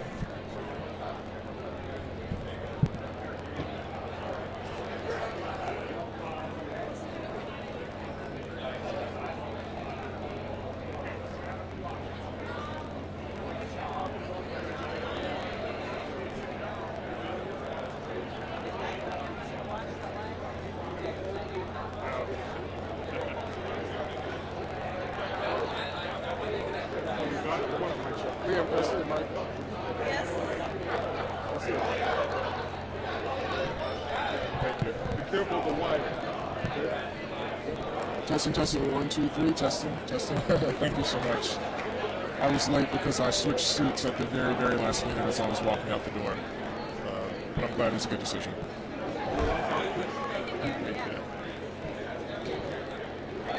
Testing, testing, 1, 2, 3. We are live from the Associated Press Grammys red carpet.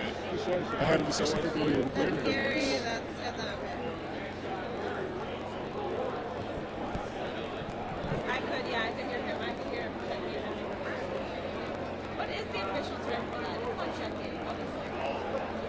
Yeah, I hear Leslie.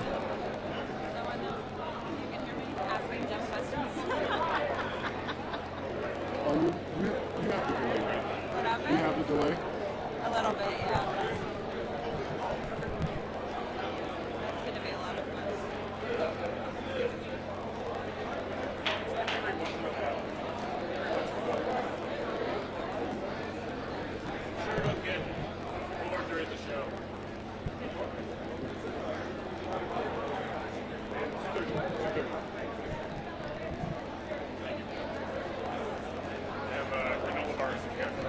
No, I didn't hear it. Side on.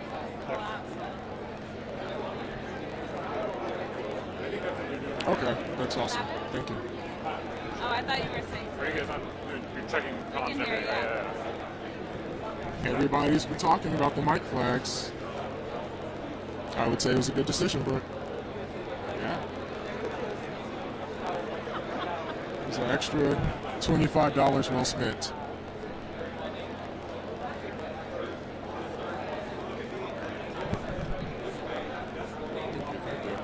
I was being sincere, Brooke, actually.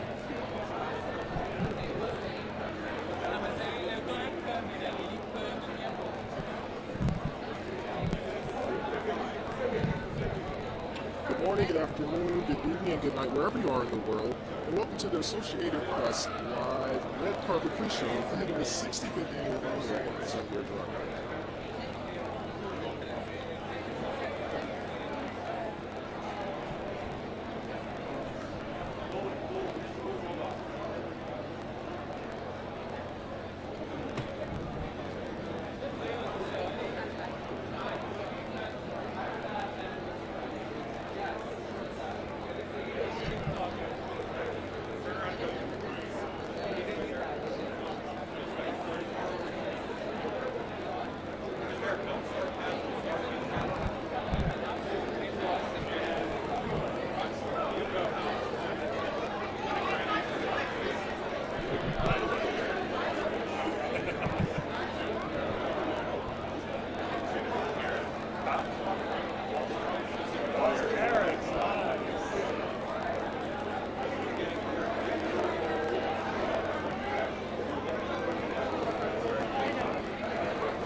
I need to redial.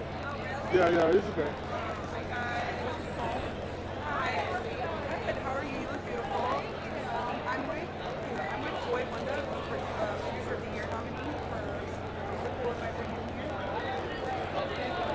Renaissance young If I unplug this, is it an issue? You all look good.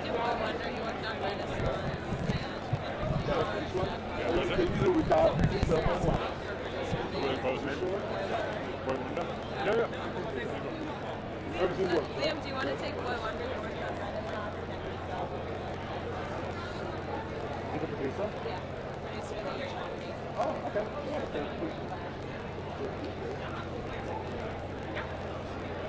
Actually, I might dig into the snack.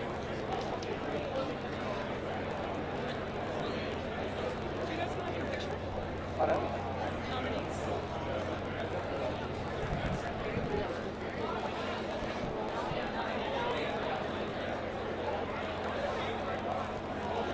Hey, hi, how are you? Oh, I'm good. I have the best chamber ensemble for classical music. Would you like to wait for that? Thank you, appreciate it.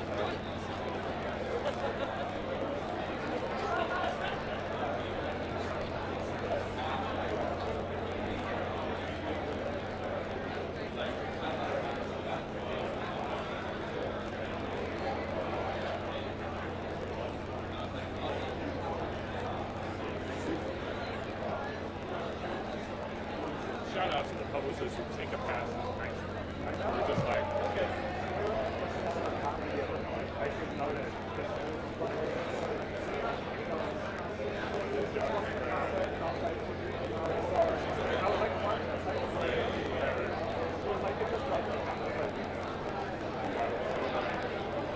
I've had people get so mad at me.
Hello, nice to meet you. I'm Liam. Chandler, nice to meet you. you. Chandler. Right. Chandler, nice to meet you. Nice little cards. Okay, yes.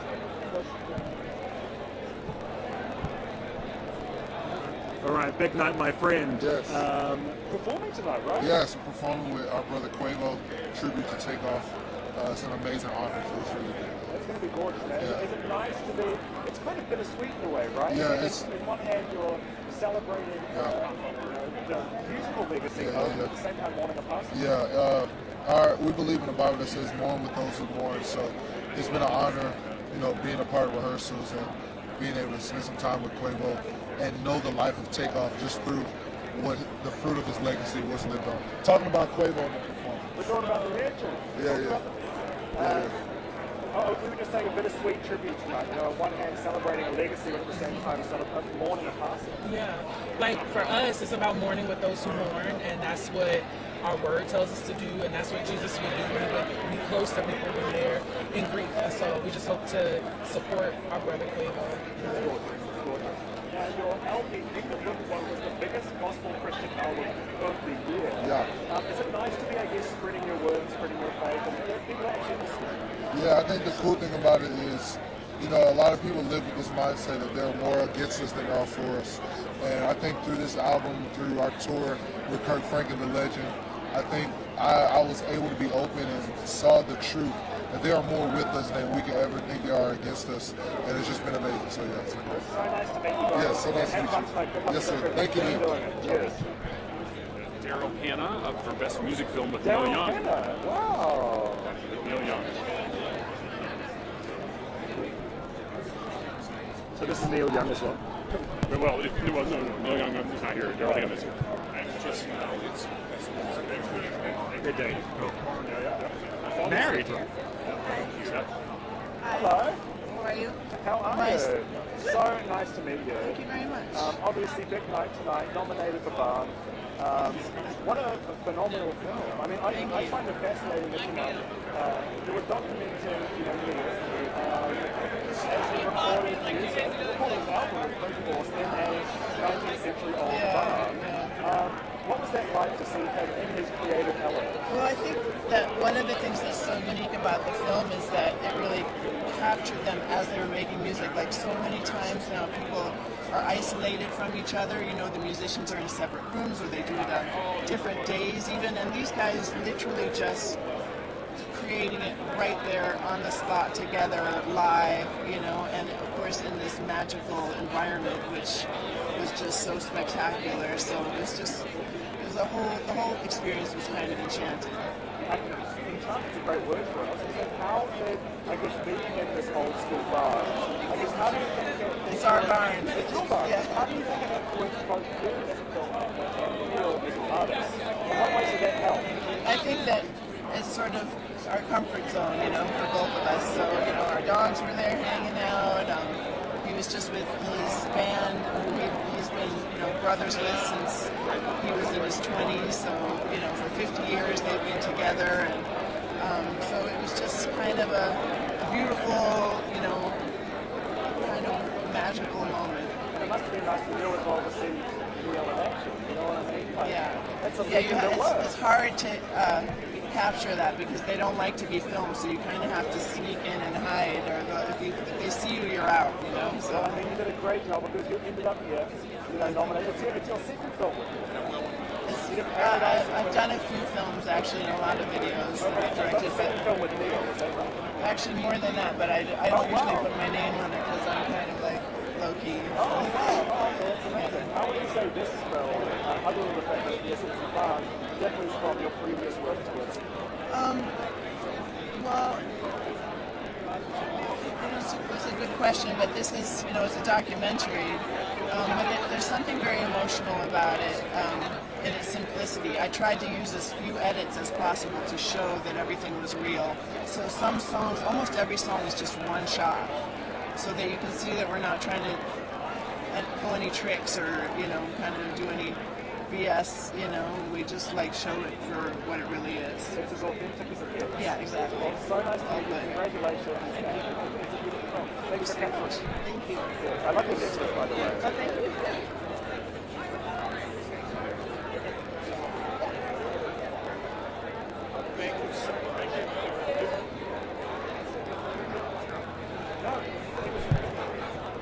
They said when they sent out the press release saying that he was going to come. So.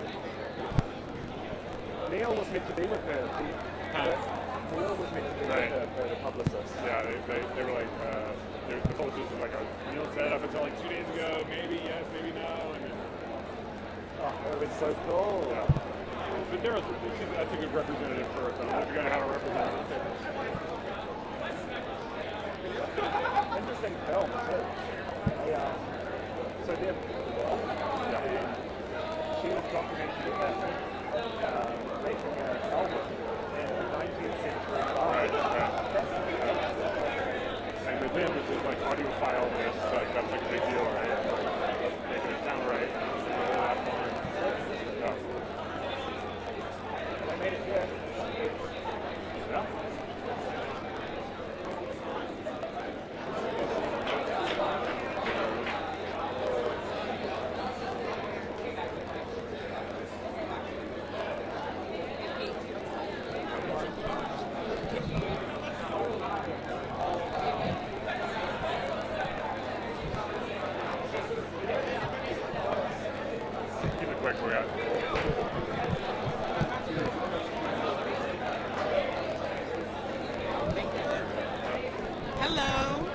you? Great, how are you doing? You look so pretty today.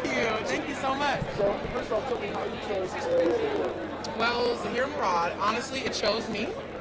And I think it just encapsulates this moment. I wanted to get classy and timeless. And honestly, I'm kind of like channeling my Beyonce because she wore a similar gown. And I'm just excited to be here, and this moment felt like this dress. Now, I know why you're here, but lots of people, they say, oh, she's doing music because you had such a great breakout season with Bel Air. So Yeah. first off, can you just talk about how heralded Bel Air was, how much attention you guys got? Oh my gosh, Bel Air changed my actual world. I was very apprehensive of even auditioning because I didn't think that I fit that role. And of course my management was like, put yourself on tape for this. And I'm so glad they did because it really taught me to dream bigger and not limit myself based on like limiting beliefs. If I feel like I'm talented and I deserve great things, then they will come to me, you know? And I know you guys started filming season 2. We have. We're almost done with season 2. I'm thinking that Bel Air season 2 will be out around February 20th, 30th. Nope, 28. Whoops. Oh, there you go. There you go. So obviously, you have a music career. I love the song you did with Babyface. Can you just talk about how the music career has really taken off? Oh my gosh, my debut EP, What I Didn't Tell You, went #1 on the R&B and Soul charts last year. And to see all of that support from my rookie project, I don't have the words for it, and I can't wait to continue to do more. Hopefully I'll have an album out this year, but I did just drop the deluxe version of my EP in January.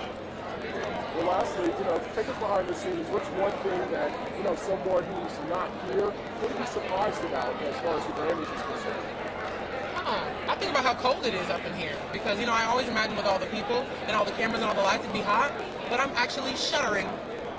It is pretty cold. Cold. Well, congratulations on all your success. I can't wait for Bel Air. Thank you so much. Thank you.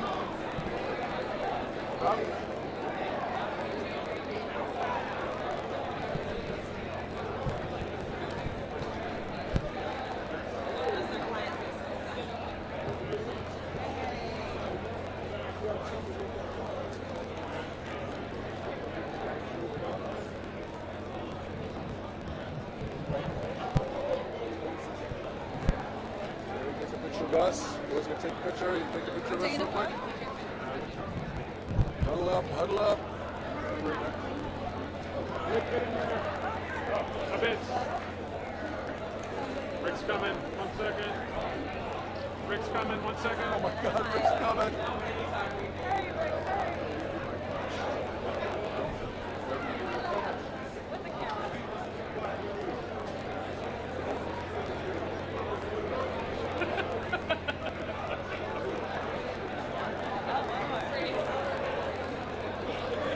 Thank you. Well done, well done.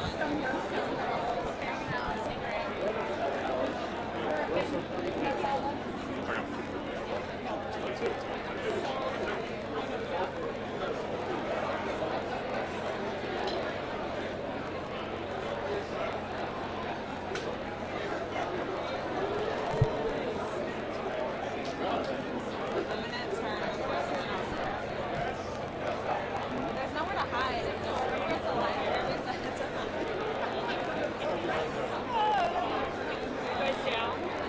we're waiting on someone to come back. Sorry, thank you.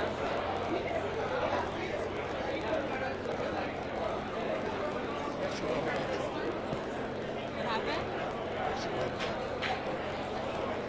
Oh, we would shoot this here. No? Just for our own. Like that, yeah. I don't know. All we got is our little podium. Where did they go? They said they were coming.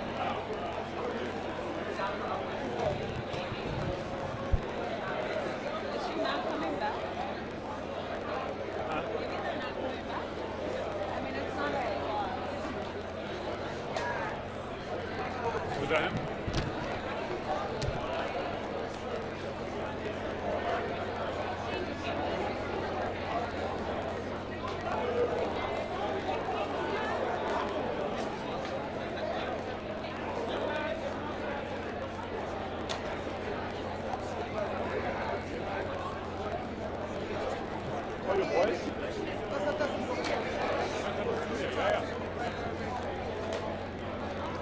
Santa Cecilia.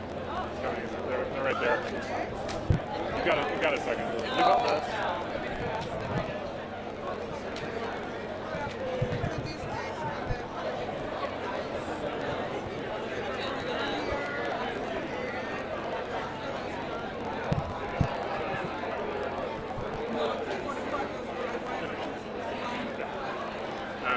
They performed earlier at the premiere ceremony and are nominated for the Tropical Album. And the one in, all the way on the right is Mary Sue, which is the lead singer.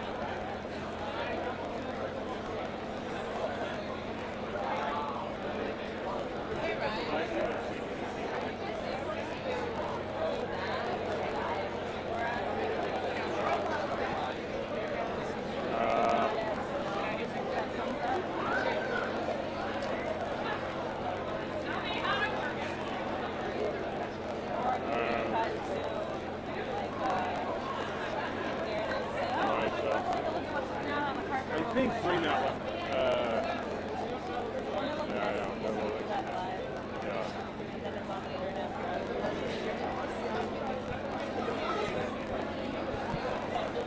I think it might be just a matter of like putting the mic away and just kind of leaning over and this is. If I was able to, I could try, if you guys are backed up and somebody's waiting and they're not, I can try texting it to Brooke and have her read it in the IFB. Yeah, I could like take a picture of it, send it. Yeah, it's a good idea. Yeah.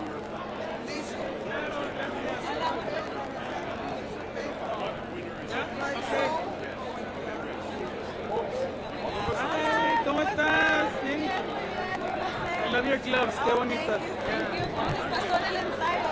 Muy bien, ya, yo ya canté. I was part of the premiere ceremony opening, and that was really awesome. That was fun. I love that. Oh my God, give me 1 second. August, perfecto. Congratulations, nominated for Best Latin Tropical Album. Yeah. How does it feel to have this Grammy nomination? I mean, we feel honored, you know, we made this record, Quiero Verte Feliz, with a lot of love. We made it right during the pandemic. It was a very different way for us to record, but we're just super proud and grateful to be here at the Grammys representing and to be in the category with Carlos Vives, with Marc Anthony, with Victor Manuel, and I think I'm like the only female voice in that category, so it's like, it means a lot, you know? Yeah, there's a lot more women nominated in different categories this year. What does it feel like for you to see that representation, and then as men, you know, hyping up, you know, the new singer here, how does it feel to see that as well? It's beautiful. I mean, we're nominated amongst legends, and she's a legend in her own right, and for us it's a big honor to just be nominated, to be here, and to represent La Santa Cecilia to the fullest.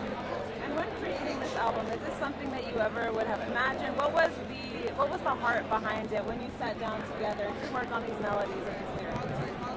I think the main heart of Quiero Verte Feliz is that it was the pandemic and we wanted to reach the audience. We saw people dancing in their homes, making TikTok videos, and so we wanted to create music that would get them up on their feet and just uplift everybody's spirits. I think that in the moments of sadness, of heartache, musicians can always come up and share something, to connect with people. So that's what we did with Quiero Verte Feliz. I love that. And we're seeing, with Bad Bunny, we're seeing reggaeton, música urbano. It's getting mainstream.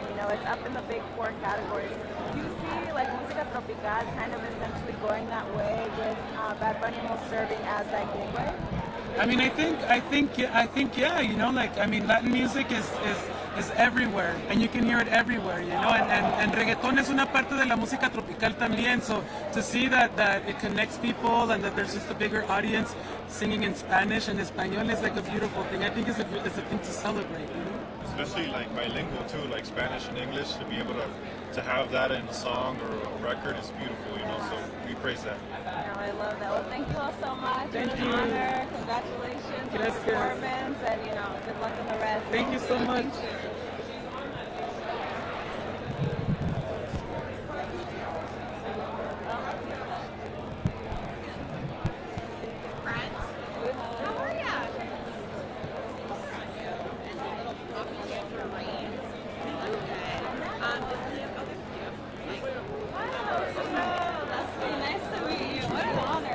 Likewise, your outfit is amazing. Oh, thank you. My friend Sally. Yeah, I love it all. But I wanted to ask, you've worked on amazing albums. Yeah. You've worked on revolutionary albums where artists like Beyonce and Kendrick, and specifically them two, have really stepped out of the norm of what they're usually doing, and audiences love it. So what is that process like as a producer?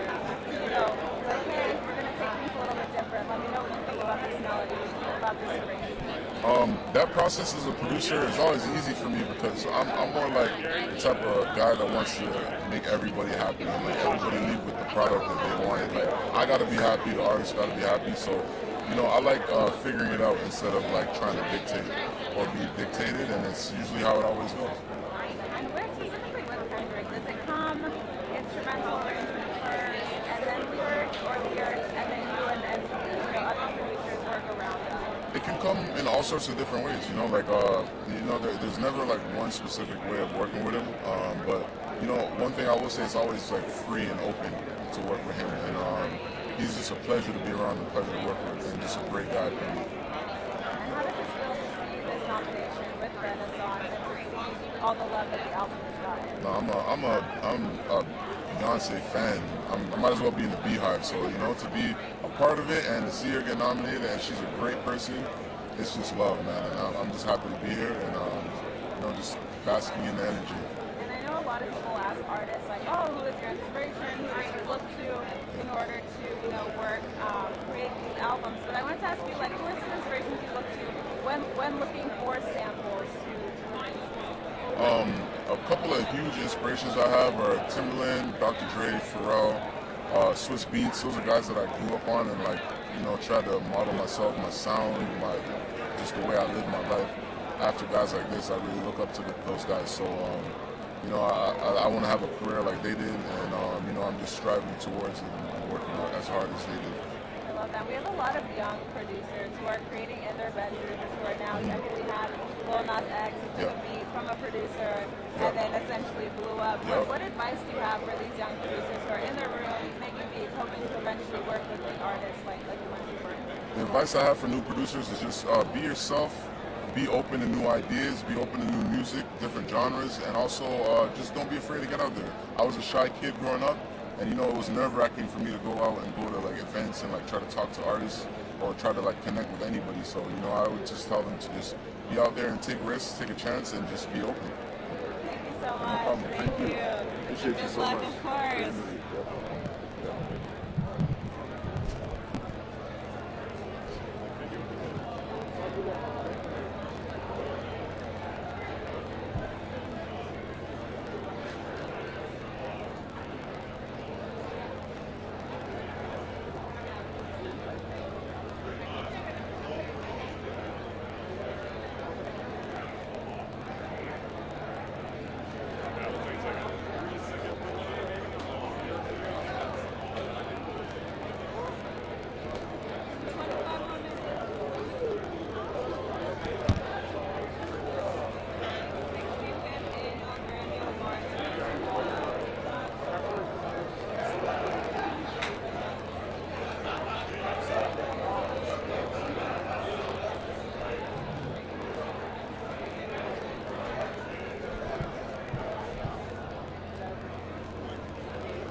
I was gonna say.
Do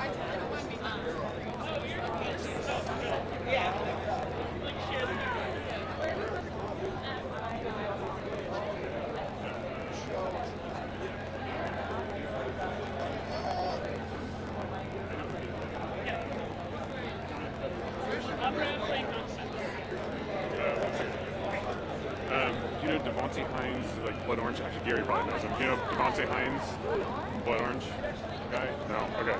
He's nominated for Best Opera Recording and for playing Malcolm X. Okay, so he's right here. Okay. Jeff.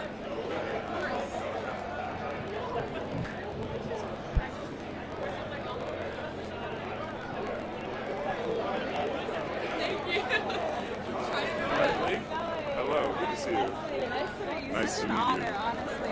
I was at the Ford Theater earlier. Oh my gosh, this year. amazing. Saw the show, saw the arrangement. Beautiful. What does it feel like to see this other side of your music? It's just really exciting that stories that most people wouldn't think of as operatic are given more space. It's been quite an honor to play the role of Malcolm X for a group of people or a generation that wouldn't normally actually to understand that story. And can we expect some of these elements in opera in Blood Orange, or is Blood Orange completely gone at this point? No, I mean, I think it'll continue to evolve. You know, there's always ways for different genres to intersect and kind of inform each other. I think people don't really understand all the possibilities of opera, and I think that there's a lot that can be done with it to kind of show even things in other genres, you know, what's good. And what was it, when taking this step that you're doing, is it something that you were nervous about, people would react to it, or was it something you said, I'm fully confident in this, I don't care if it doesn't do well, I just want to go for it. I thought that, you know, it's important to just be honest with oneself, and if you're honest, then you can actually share what's more deeply exciting you, and that can be probably something outside of what people think is normal for you. So yeah. I love that. And who are some of your inspirations in terms of following Nina Simone actually is a huge inspiration because she existed in so many different spaces, you know, as a jazz player, but also with a lot of classical chops playing at Carnegie Hall.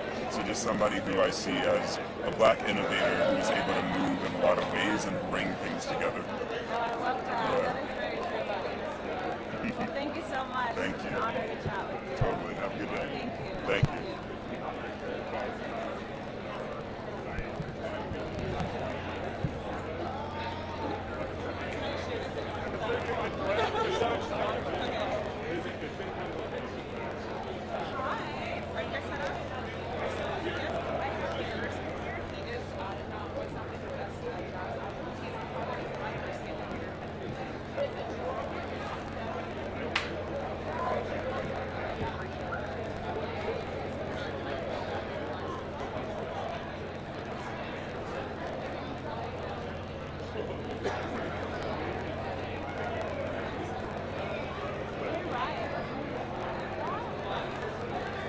Was that Peter Erskine? Oh, it wasn't. What did they say? Who was it? Okay.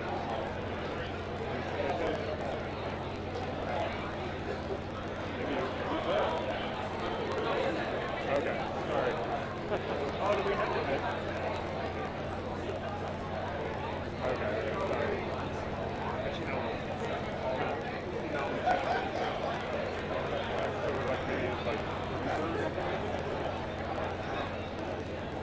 I agree.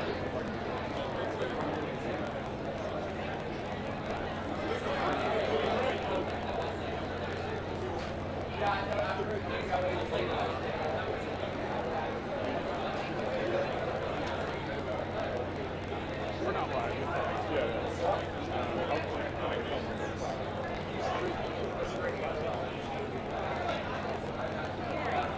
Hi, Genesis. I emailed you. There's been a lot of people. I know, it literally has been. So Miguel's going to be here in probably 20 minutes. You guys are producing it? Alright, cool.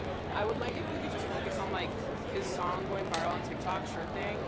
And you know, he has new music coming. So just kind of excited about that. Oh, sweet.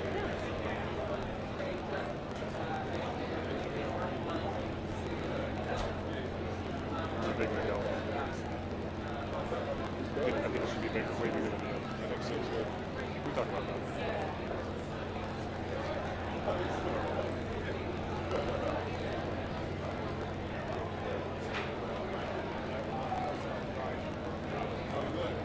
No, I don't know.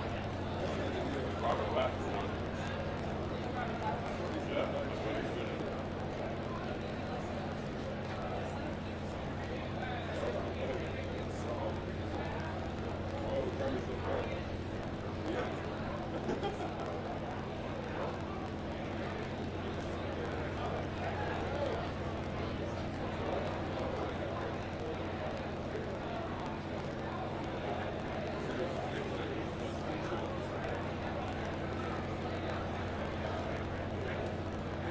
Oh, and then remember, for both of you guys, remember when we start, either get them to introduce themselves or say their names on the mic.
They have us live on that.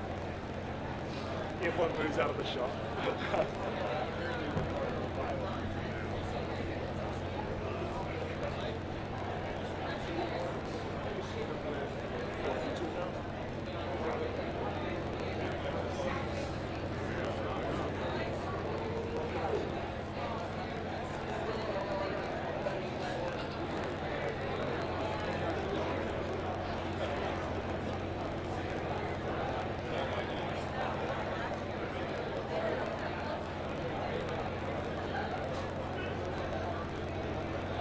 Well, see, now it says upcoming, but how did... Well, what's my screen getting? Why did that happen? How are they watching that? They could have... Are they at media? Did they log in through computer? This is in New Zealand.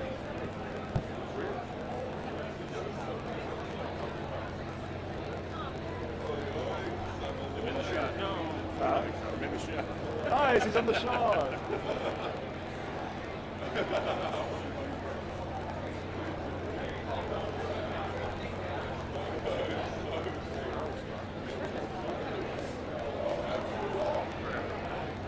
It's not up now. It's not now. What are you watching? Freaking me out, man.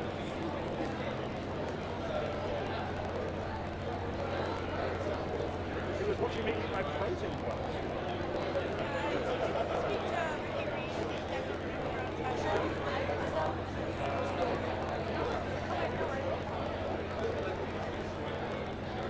I think that's over crossover.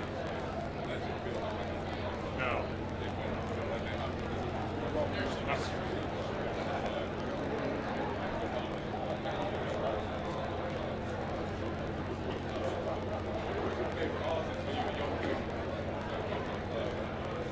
But you guys do have 13 minutes. 13 minutes. To be alive. Yeah. Alright, so do you want to go over anything? Somebody added to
go, there's a door that you can open up that goes out that way.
Okay. She apparently went to the premiere ceremony. She went to the premiere ceremony. Okay, cool. You want Brandy Carlisle?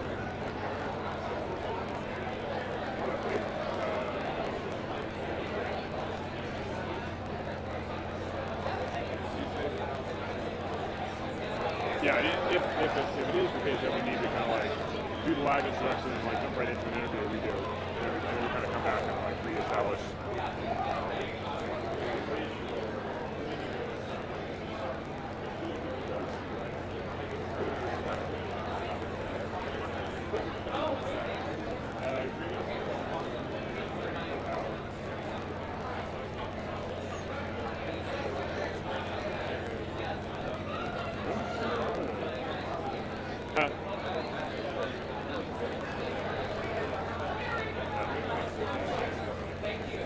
Okay.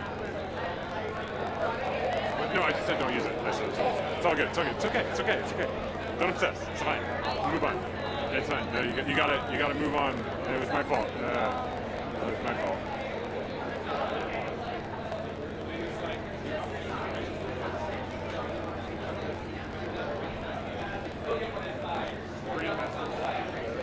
Yeah, I got it coming down the carpet.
Have your IPs in?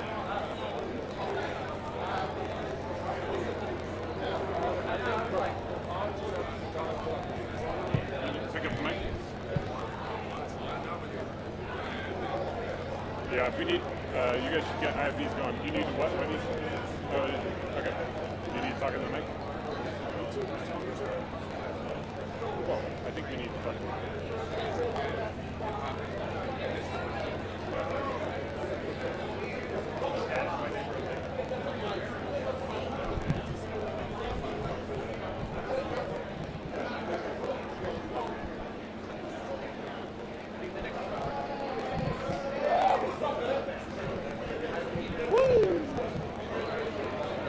IFB girl, right?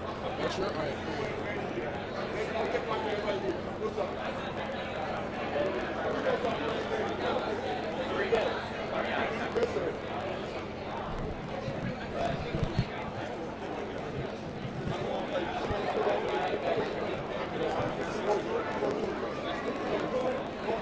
Gary, you look at the IFB? It needs to be dialed in. I don't hear anything. I think they have to dial it in. Okay. Where's Roy? Because Brooke said it's dialed in. She says you can't hear her.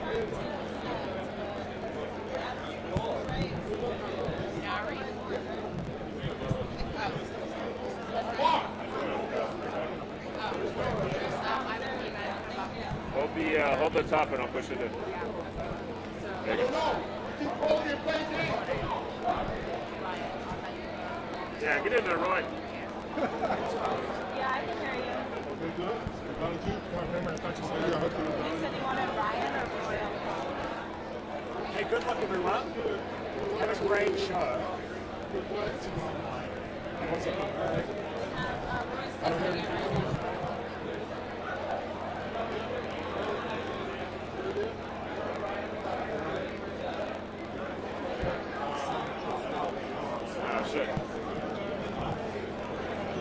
Testing, testing, 1, 2, 3, testing, testing. I do not hear anything in my IFB. So, is everything better? And have Roy check the pack just to make sure all is well. But I do not hear anything. I don't hear anything. I heard a dial tone earlier, but not now. Testing, testing, 1, 2, 3. Testing, testing. Testing, testing, 1, 2, 3. Roy, hang up. Don't call back in. Testing, testing, 1, 2, 3. Hang up already.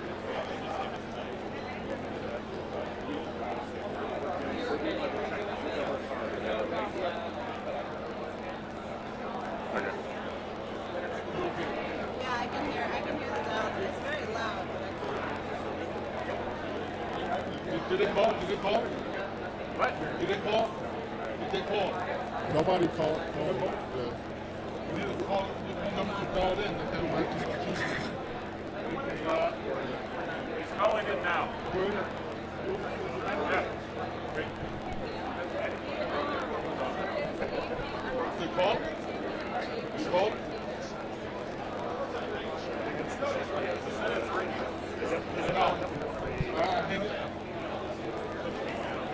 Now I hear something. Turn it up a little more. Yeah. That's good. That's good. Okay, now I can hear you guys. Like tag again this week. They can hear me, right? They can hear me?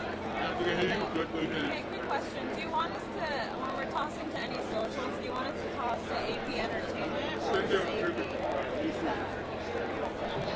Yes, I can hear you. Testing, 1, 2, 3. Good morning, good evening, good night, wherever you are in the world, and welcome to the Associated Press Red Carpet Show ahead of the 65th Annual Grammy Awards. I'm here, Joy Hamilton. Am I supposed to still hear the dial tone? No. You should. Let's start with we're going to do an interview with Black Keys real quick. Liam's going to do the interview with Black Keys real quick. You're still okay. You're still okay. Come to them. Go. Come on up, Black Keys. Come to them. See if you can get. Right here? Yep, right here would be great. They can hear me? I can't hear them. Cool. Okay, guys, I'm sorry. I can't. Hey. Hello. Hey. All right. Guys, you are no stranger to the Grammy Awards, let me tell you that. With three nominations tonight, does it ever get old? You know what? We're from Northeast Ohio, so we're experts at losing because we're like Cleveland Browns fans. So we just come here to remind ourselves how to take it. Right. You know. Exactly. But, you mentioned from Ohio. Do you feel like in a way you're representing your state to the rest of the world? Because that's what your music's done. It's taken you worldwide. Yeah, sure. Yeah. Yeah? Why not? Well, it's nice, right? You're getting You know, out there. Grammys. We haven't come to the Grammys in a while, but we're out here working, so we're recording in LA next week, so we decided that we would come Oh, out. so this is just another day that you guys do. It's fun to we get to wear sunglasses inside.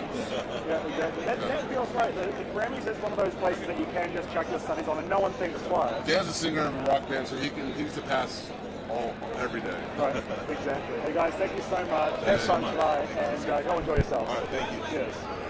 Okay, so we need more ground line. It was the black case though.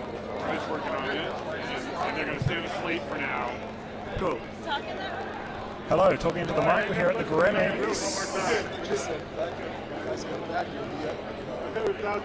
Yeah, Mr. Ram. Talking into the mic, wondering if anyone can hear. it up, but that's all I hear. Did you hang up, Roy? I did. Go. Okay, I can hear. You guys are almost ready to start, so go ahead and take your spots. Quick question from earlier. Do you want us to cross the socials for AP Entertainment or AP? You can know. You might start with Grandmaster Flash. Yeah, I can have your hear mic you. so I can get you untangled.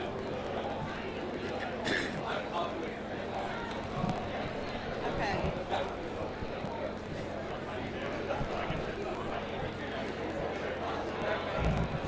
You can hear Gary? You guys both hear? I can hear. Gary, can you hear me? Yeah, I can hear you.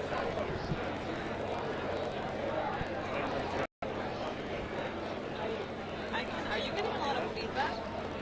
It's clear on your end? Yeah, it's pretty clear. I'm getting a lot of feedback. We do, yeah. We have Grandmaster Flash and Brandy Carlisle.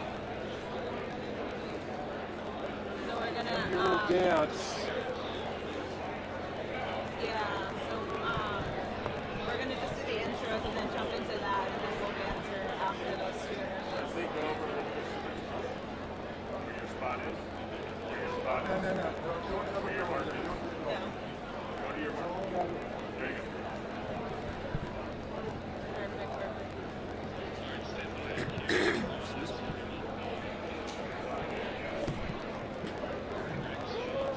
Hi, everybody.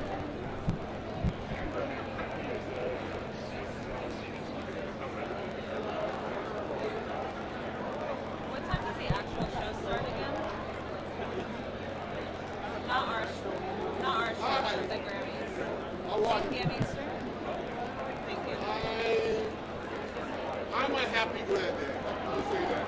You know, when speaking musically about his pop being 50 years old, being whether he get better and stuff like that, it's like, I can really like segregation. And mom saying, go outside and play, go do something with yourself. And then you can do it and then go out quickly. So singing music So it's on YouTube. Generally, we'll be on Thank you. Brandy Carlisle. Let's go to Sirius, so you might be able to get back.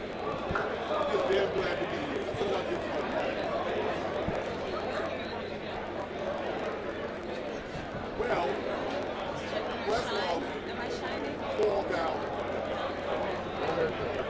What happened? Very pretty. Thank you, thank you. It's like a lot, you know.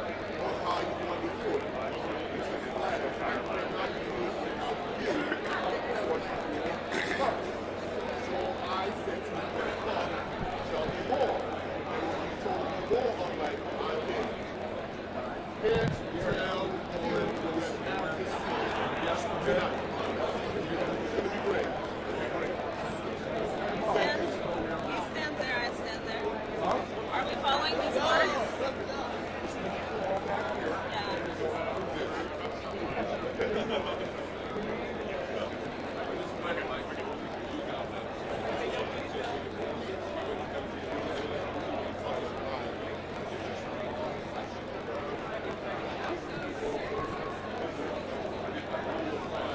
Sounds good. I know what the hell you are. I know all my music. Oh, yeah, this is why you sing. Why you sing. Yeah. I'm just here. Me too. That's it. Yep. Yep. Alright, are you on the call? Not really. I just checked. Not really. I can hear it a little bit.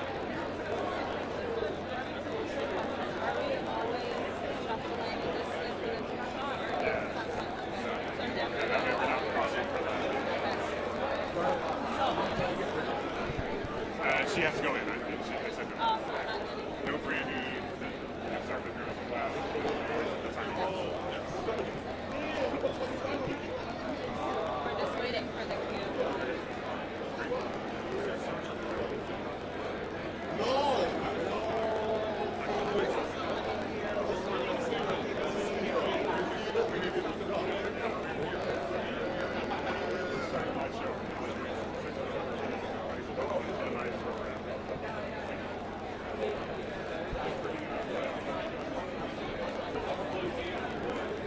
He's old school like me, so we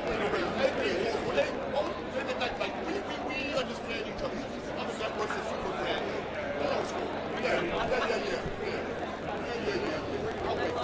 I was a brand new network. I'm a I'm good. I thought that was the 2/3.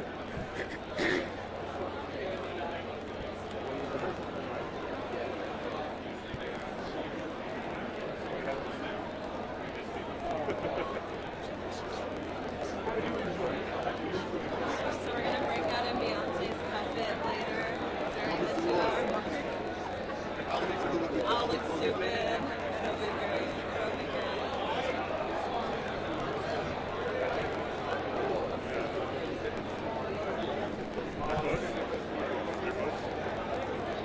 It depends on, they're waiting on the YouTube link. So they're happening.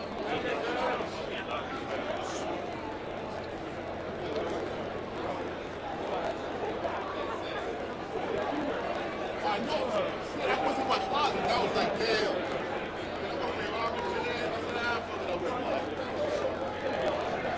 Yep, that was Lizzo.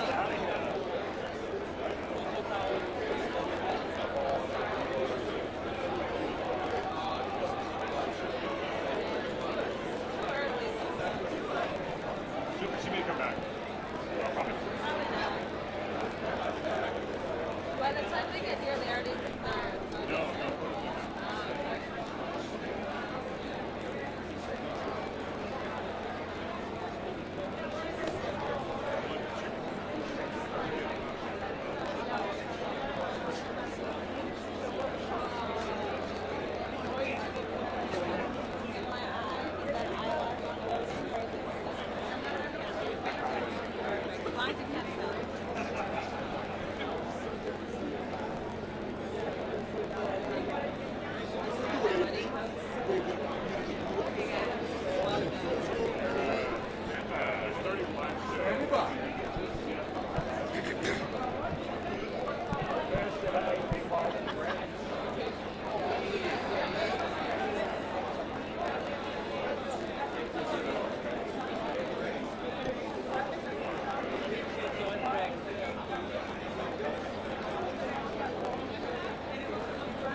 Good morning, good afternoon, good evening, good night, wherever you are in the world, and welcome to the Associated Press live red carpet pre-show ahead of the 65th annual Grammy Awards. I'm Gary Gerard Hamilton.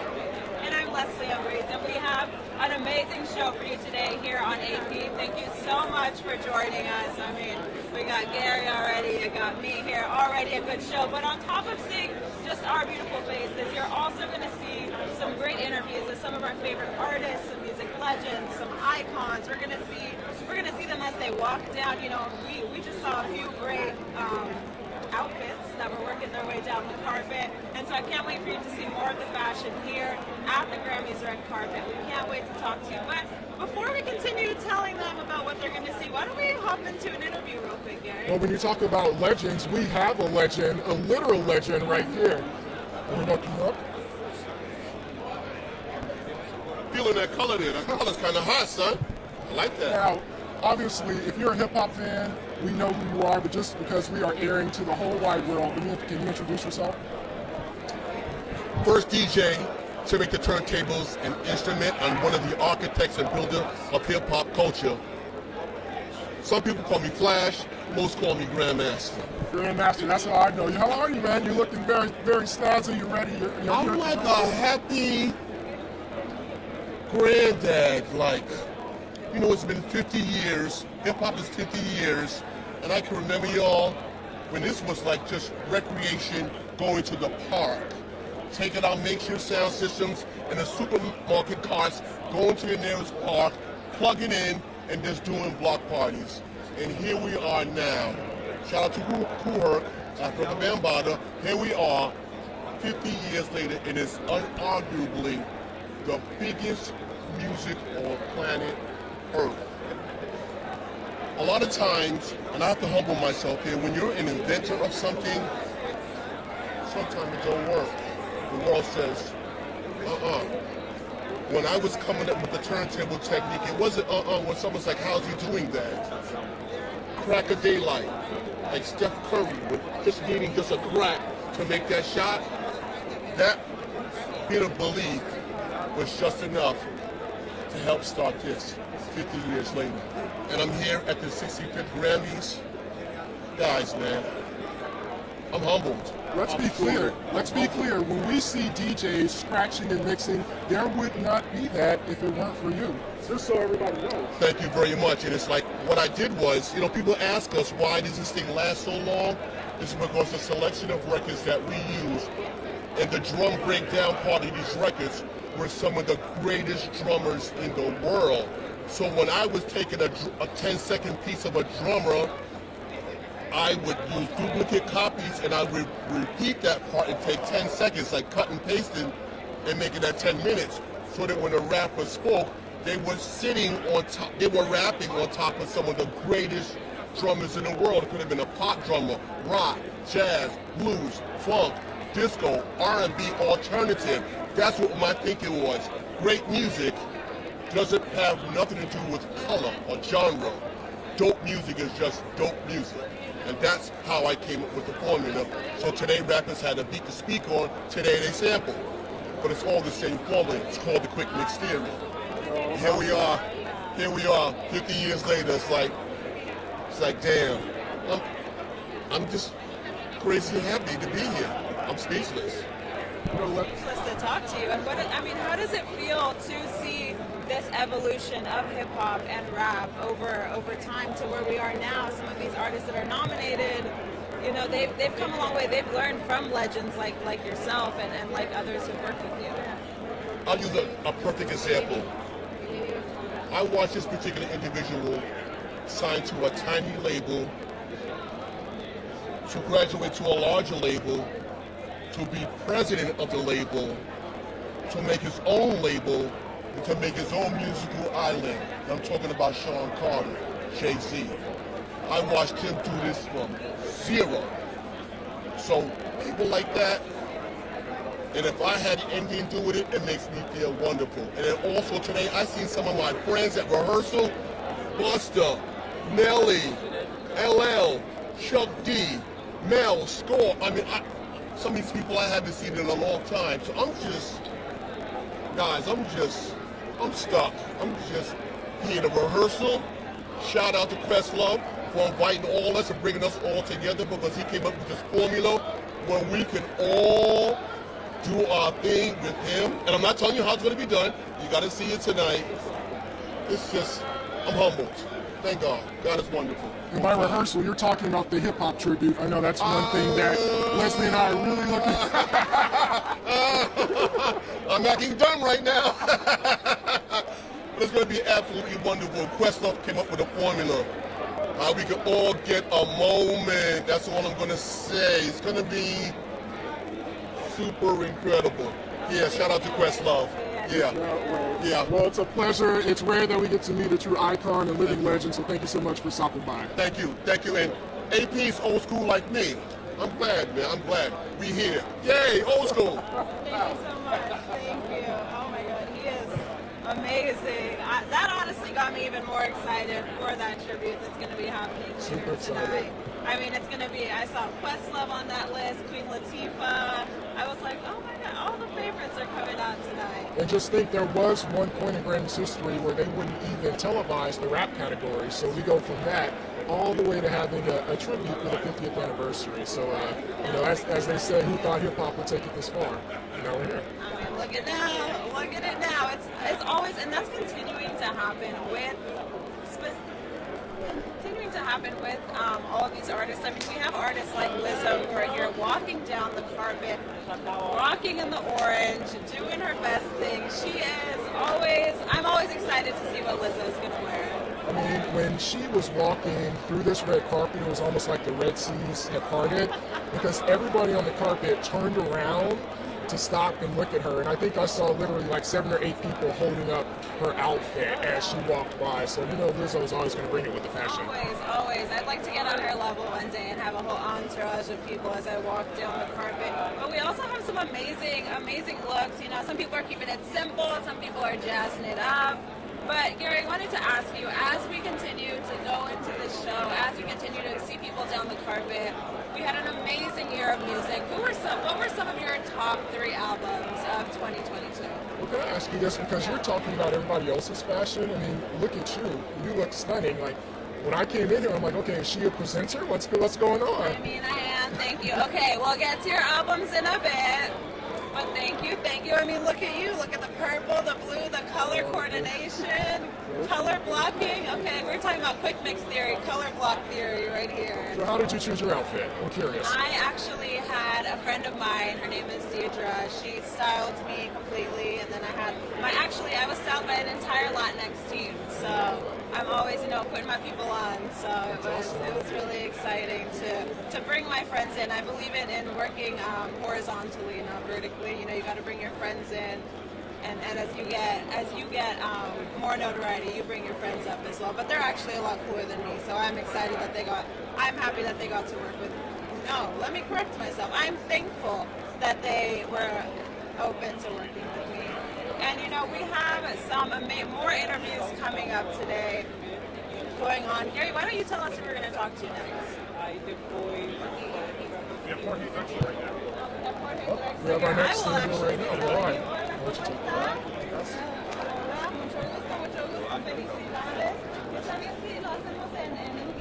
Yes. Perfect. But Jorge, I just spoke to you at the Latin Grammys. You were standing next to Elvis Costello, talking about the amazing album that you both worked on. But how does it feel to be now going from the Latin Grammys to, as I affectionately saw it called online earlier, the Bingo Grammys? How does it feel to kind of be in that transition and continue to see the recording that's happening on a different level and continue to recognize the music? It's a great honor to be here nominee also in this ceremony.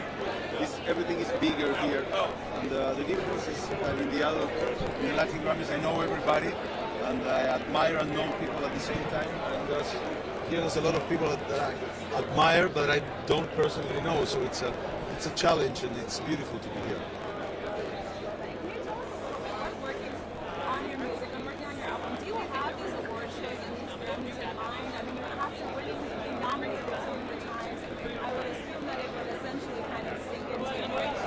I try not to. I try to keep them as far as possible from the creative area, really. It's really it's a big interference to think about where your song is going to get, and especially thinking about awards. You know, as much as I love these awards, and as I was really, life was really generous with me. I have an Oscar, I have many Latin Grammys, but every prize is subjective. It's not music. It's not a competition. It's not an Olympics. There are better songs than others, you know? But I just celebrate the prize.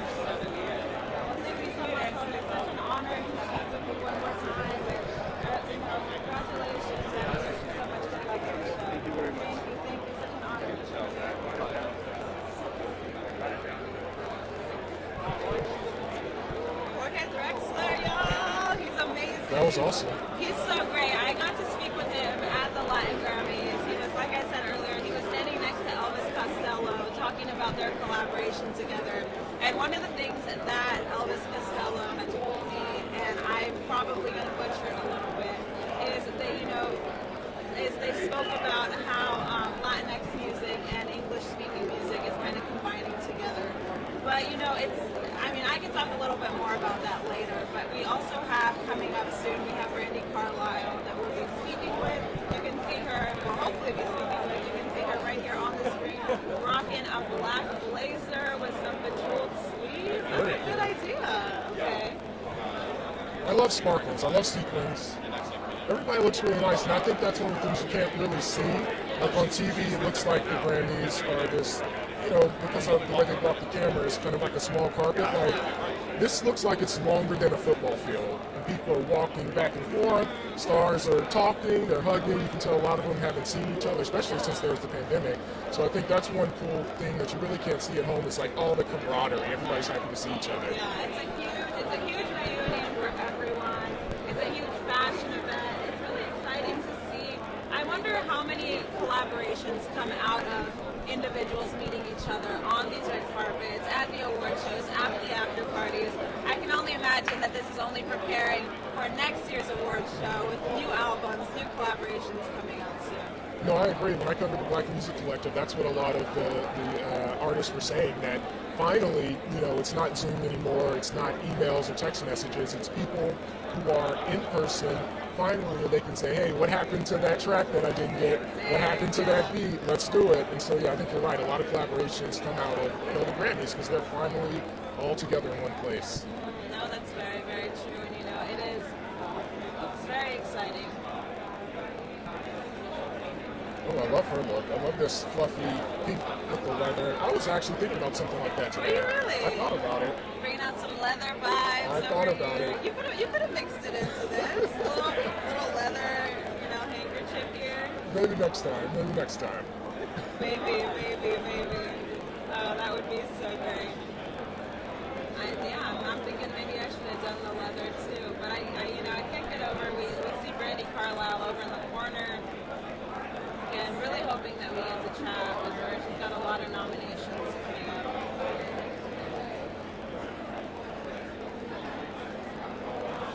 And coming up next, y'all, get ready for, we talked to already a legend with Grandmaster Flash. Now we're going to mix it up. We might see Mick Fleetwood. Oh, wow. That would be awesome. That would be amazing, right? Hopefully. Let's see. I mean, yo, Fleetwood Mac. Favorite Fleetwood Mac song? Off the top of your head. Oh, I guess it's not your favorite if it's off the top. Yeah. I don't know. It's too many to choose. Who's yours? Probably The Chain. Really? Yeah. It's always a good one. I could have said Dreams, but I mean, with Mac, like that's everyone's favorite song, you know? And you can never go wrong. You really can. You honestly really can. Every single, I mean, I'm not going to lie, I hate to be stereotyped, but I'm a huge Rumors fan, and literally every single song on that album is amazing, and the story behind it as well, of all the drama that was going on in the band, you know, just adds to the story, adds to the intensity when you're listening to it. And so I'm really excited if we do get to chat with Mick Fleetwood. And, you know, they did suffer a loss recently, and the Grammys is going to be playing a tribute to Christine, so I'm excited to see what that looks like.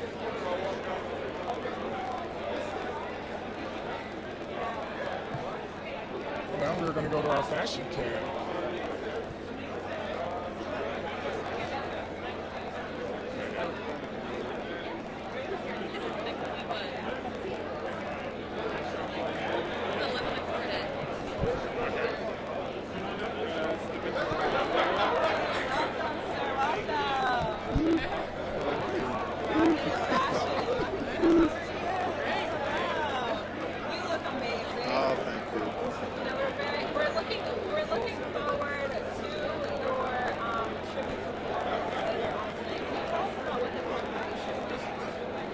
Well, the song is like a prayer songbird.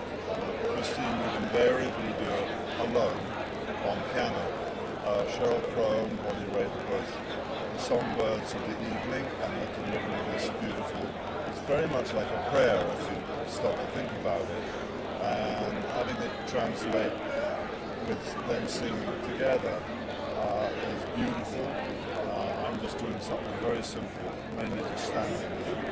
But it's my prideful moment to be there on behalf of us and Fleetwood Mac, and hundreds and thousands and probably millions of people who really got to know her music. This is a lovely moment to help close and send her off in a prideful way. So there's a sense of celebration in there somewhere. And the song is really less is more.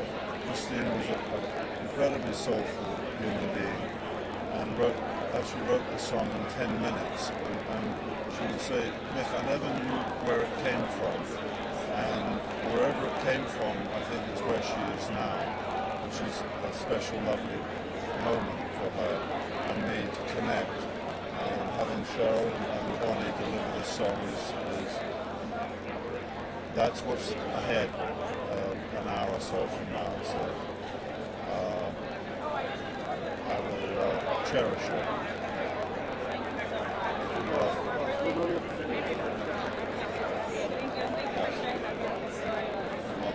She won a Grammy today for that song, Christine, for the orchestra arrangement. So it's a very big day for her.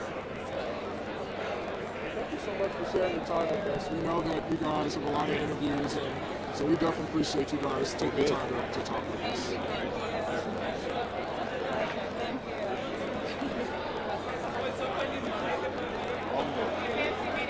Some lozenges by the end.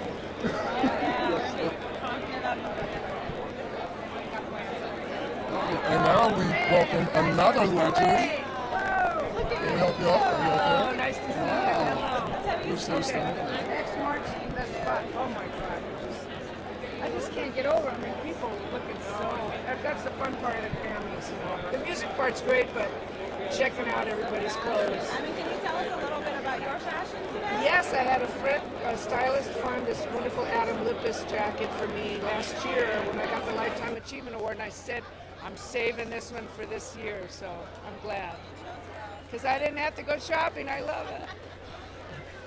You kind of alluded to kind of the camaraderie and the fashion, but what is your favorite part of the Grammys?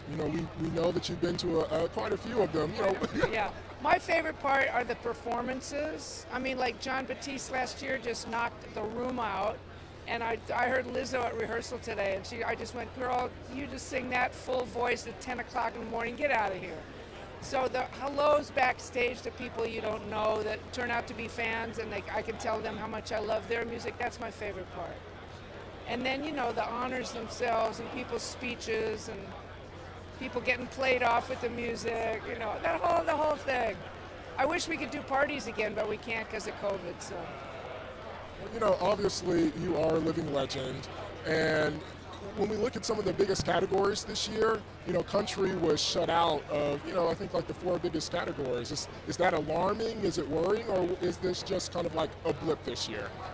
I think the big ones are song, record, album, and new artists, and they've always been that general one that everybody votes on. But then there's, my category is Americana and roots music, and country's got a couple of different sections. So I think it's much more better represented. Now they have more rap artists, they got better world music and reggae. They got, they're pretty much covering it all now. So I'm proud to have jumped up to the Songwriter Award. So. But I'm up for 3 Americana awards, and that's my jam. That kind of where rock and roll and blues and R&B and country kind of all come together. So that's the part of the afternoon ceremony I'm getting my butt to. Are you nervous? Do you ever get nervous? I got nervous about not crying on the Christine McVie tribute that Cheryl and I are doing with Mick, because as it gets down to it, if I turn and look at her picture, I'm going to lose it. So I'm just going to stay. So I don't get nervous, I just get emotional.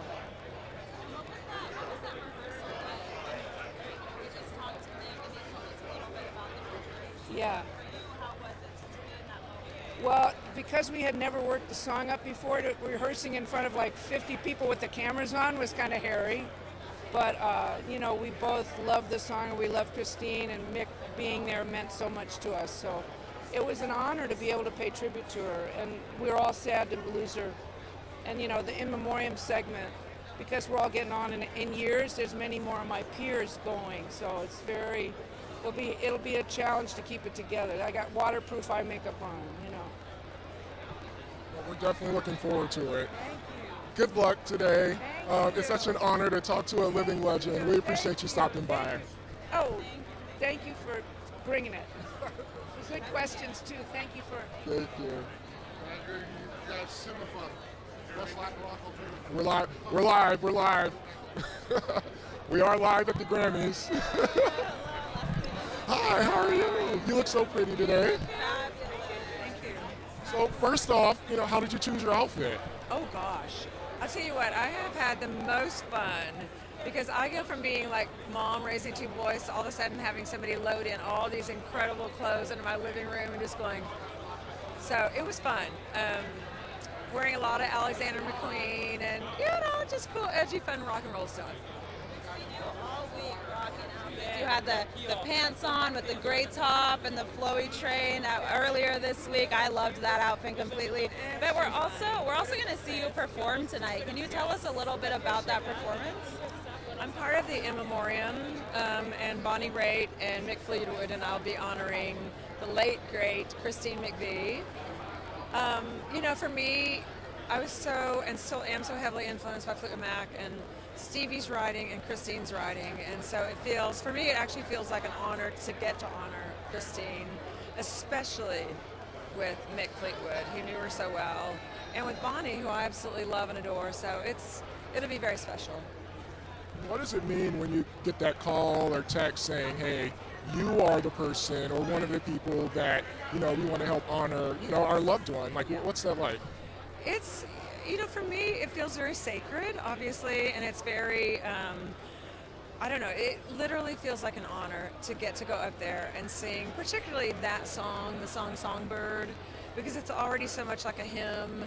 I feel like it's going to be just a very authentic moment for her and for so many people that we've lost this year. So many people that we've lost that I've known, as you get older and you're around as long as I've been around, quite a few people as they go on. So it becomes more and more personal and special.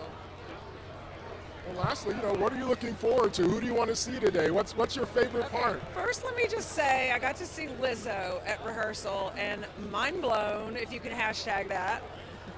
And Harry Styles. I got to see Harry Styles, and I don't want to embarrass myself, but I just, I have like a little old lady crush, if I can say that.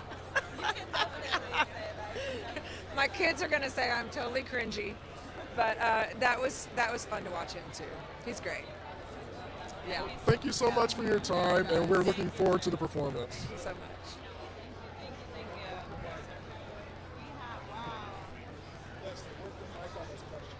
Three legends back to back to back. Mick Fleetwood, Bonnie Raitt, Sheryl Crow. I mean, how awesome is that? Amazing. I'm really excited. Excited in a way that I hope I don't cry also, like Bonnie was telling us while watching this tribute, because I think I've cried during every tribute and in memoriam performance at the Grammys. It's in that moment that you're like, oh wow, we did lose some amazing people this year, and I think that's some more like melancholy feel of all of this that's surrounding all of this excitement today here at the awards show. Yeah, it's almost like a bittersweet feeling. It's like so many people look forward to the tributes and the in memoriam tribute as well, but it's bittersweet. You're looking at people who influence music, may have influenced you personally, but they're no longer here. So yeah, I hope that I can not get too sad when I look at it as well. Yeah, no, we have I know Quavo is going to be performing with Maverick City Music in honor of Takeoff, and so that one I think that might be the one to get me. That might be the one to get me for sure. If we take it on over back to the fashion cam, y'all, we see the Black Keys here. They are time and time again coming out with hits after hits after hits. Yeah. They never fail. I still am, but I was a bigger Black Keys fan. It's exciting to see them here. Hello. And speaking of exciting, we have the one and only LMA. Oh my goodness. Oh, and you look back. Thank you. Take a step out. Yeah, just a little step out. I don't want to There we step go. on you. Am I good? You are good. So first off, you look fabulous. Tell us about the dress. This is Montseri. I just recently cut my hair really short, so I wanted to do something that was really classic. And you can never go wrong in black. I feel like a lot of us got the black well, not you, but you look great. I didn't get that email. No, but you look great, so that's all that matters. You're no stranger to the Grammys. What's it like being here? It's back in LA. Yes. Everybody's back together. Yes, I mean, I think it's amazing that we can finally, get back together and really, really celebrate music the way it's supposed to be celebrated. And I think, we've all had a rough couple years, so to be back and to just celebrate, I think it's an amazing thing. And you recently worked with Babyface Girls Night Out. Can you tell us about that collaboration and what it was like being in the studio working together? Oh my God, I was so nervous when I first walked in because he's such a legend. I grew up listening to all the songs that he's behind and his own music. So I was like, I don't really know what to expect. I was like, I was informed before, well, actually while I was there, that was the first session he was having for the Girls Night Out album. So I was like, oh, so there's even more pressure. Because we have to, I don't want to not be good. So I was definitely nervous, but he's so humble, he's so gracious, he's so amazing in everything that he does. So it calmed me down. And I was just like, all right, I've got this. And we may keep on falling, and now we're Grammy nominated. So I'm really grateful. I don't know if you know this, I interviewed Babyface ahead of the album, and he was telling me about the process. He said that it wasn't until he did the song with you that he felt like he could actually have an album and invite, other leading R&B songstresses to help him. So if that didn't go right? I mean, I didn't know that. I'm just finding that out right now. So that makes this even more, it was already amazing, but that makes it even more amazing. So I'm honored. He's honestly, I couldn't even put into words how amazing the whole process has been, from recording the song to getting everything mixed, making sure, he was so, is this okay? And I'm like, you can do whatever you want. You don't have to, and shooting the video and just even being here, and like I said, being Grammy nominated, it's just, he's amazing. He's and this is his 80th nomination. So I'm just excited to be a part of that with him. Well, then lastly, we know we have the 50th year of hip hop tribute. Are you looking forward to that? Oh my God, how can anybody not be? I think that's what I'm looking forward to the most. That and Beyonce winning all the awards so she can break the record because she deserves it. But those two things, doesn't get better than that. Thank you so much. Thank you. Lovely to meet you guys. Thank you. Thank you so much. No, thank you. Thank you. Oh my goodness. Oh, hello. We got another. Man, legend after legend after legend after legend. How's it going? How's it going? Your content goes everywhere. It does. It really does. And look at you guys both got the color. Yeah. Make me famous. No, not too short. We got to keep it clean. We got to keep it clean because we're live. Did I say something? I said make me famous. I grew up on your music. I'm a huge fan. Outside of when I'm working, very rarely curse. I'm serious. I don't curse in my regular conversation. So you ain't got to edit me. I'm cool. Well, first off, does the Grammy Awards ever get old? The Grammy Awards are the biggest event, and this year the Grammys are celebrating hip hop's 50th anniversary, and we know it's been a process between the Grammys and the hip hop, between the Grammys and hip hop coming together on an understanding of representing the music properly. I think this is a big leap into that direction of where we wanted to go, and outside of that little friction, early Grammys, remember it was like the show would air and then hip hop would be like, they would not, for you guys that don't know, they would not broadcast the hip hop portion. Wouldn't get on the camera, but we've come a long way, and even though that little friction has been there, the parties have always been amazing. Like amazing. Like hip hop was at the Grammys. We might not have been on TV, but we was at the parties. So, we still here. Obviously, like you mentioned, hip-hop has had a lot of ups and downs throughout the past 50 years, a lot of successes. It is the most listened to genre in the United States, along with R&B, hip-hop and R&B. But to continue to thrive another 50 years, what does hip-hop need to do? I think that the magic of hip-hop is how each generation tries so hard not to be the last one. And I think that is beautiful about our music. It's like, I know one thing, I don't want to dress like they did, and I don't want to make the kind of beats they made. So it's always a new hip hop. And it's funny because I've seen all the eras, and the guys who are like the now guys, they hate what's coming next. You know what I mean? Like you can jam to it, but on the surface you're like, yeah, they're not as good as us. I love it because it's a bragging genre. You have to always be the best. I'm the best. I'm the best of every rapper in here. I'm better than all of them. You have to say that and believe that. But I think that that whole thing of the next guys up are always trying to outdo the last guys. These new guys, they outdid us all the way on getting money. They getting money. And they brought new fashion. Whatever hip-hop does, it seems to be that the suburbs do. The international audience does it. Like whatever you do to your pants and you change the cut of your jeans and the way you wear them, then the whole world does it. I love it. So I think that for hip-hop to continue for another 50, it just has to keep saying, forget about what happened before me and just do a new hip-hop every time.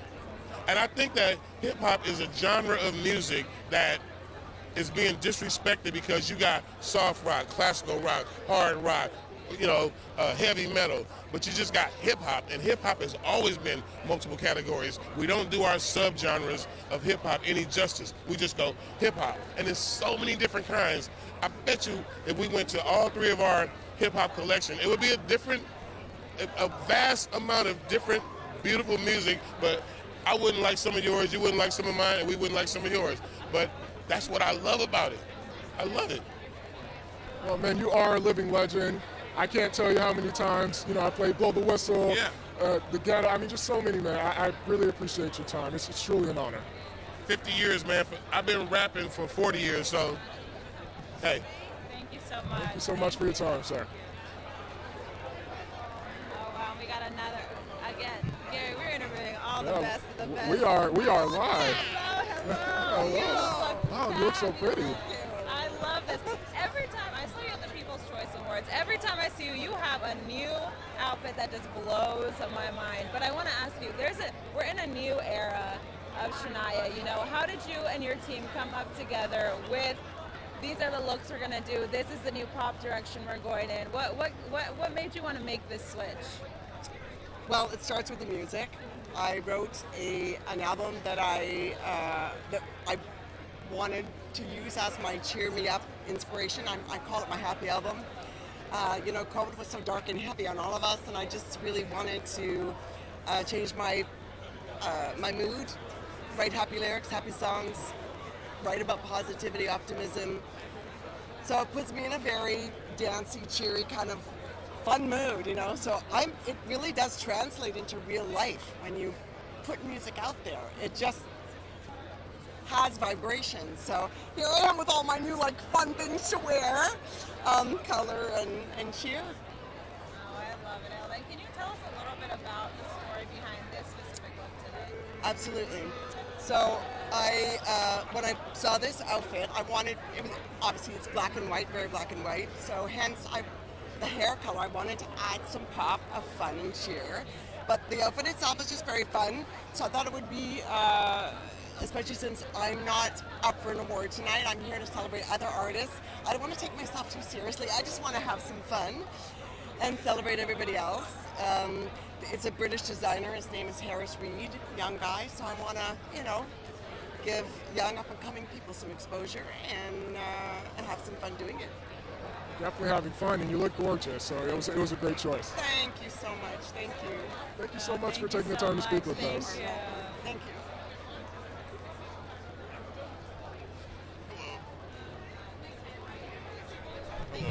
What's up, man? My H-Town connection, man. How are you? Yeah, that's right. Good to see you. Good to see you. Love that. Hi, Leslie. Nice to meet you. Absolutely. That's right. Well, Mr. Glasper, do the Grammys ever get old to you? Because it seems like you keep winning them, but it never gets old, man. It's every album is a different story. It's a different time in your life, and everything manifests in different ways. So, I just won R&B Album of the Year just now, and this was special because of COVID and me having to do a record in COVID and build my own studio to do the record because studios were closed, and having to call people and tell them to send me vocals and stuff when we couldn't be in the room together. So it's just this win just means a lot. It's funny because I interviewed you ahead of the album in New York. You guys can go to apnews.com and check out that interview.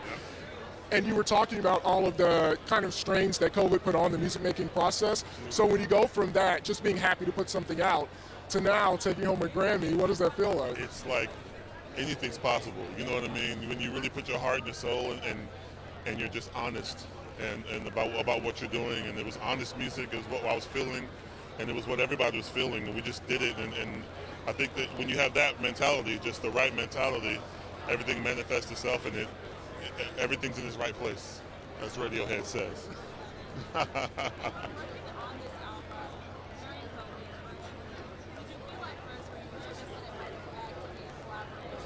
Oh yeah. It's so hard. Yeah, it's harder because when you're in the room with somebody, you can say, "Oh, not that one. Do this. Try this. Blah blah blah blah," and do that thing. During COVID, you're lucky to get an artist to go to a studio because a lot of people were depressed. A lot of people didn't feel the mojo of doing anything. You know what I mean? And so you get one time to pretty much get an artist to get off the couch and go to the studio. So I had to deal with what was given to me. Luckily, everybody's amazing. Everybody's already amazing. So it wasn't that much editing to be done. So it was great. It was great. But it's definitely harder than being in the room with someone, you know, because you come up with magic there in the moment, you know. So yeah. You know, you're one of those musical geniuses that touches so many different genres: hip hop, R&B, jazz. We know that it's the 50th year of hip hop. There's going to be a tribute tonight. Are you looking forward to that? Absolutely. I think the Roots are doing the tribute, right? The Roots, and that's going to be. I mean, they're the first band I ever played hip hop with. I was a Root.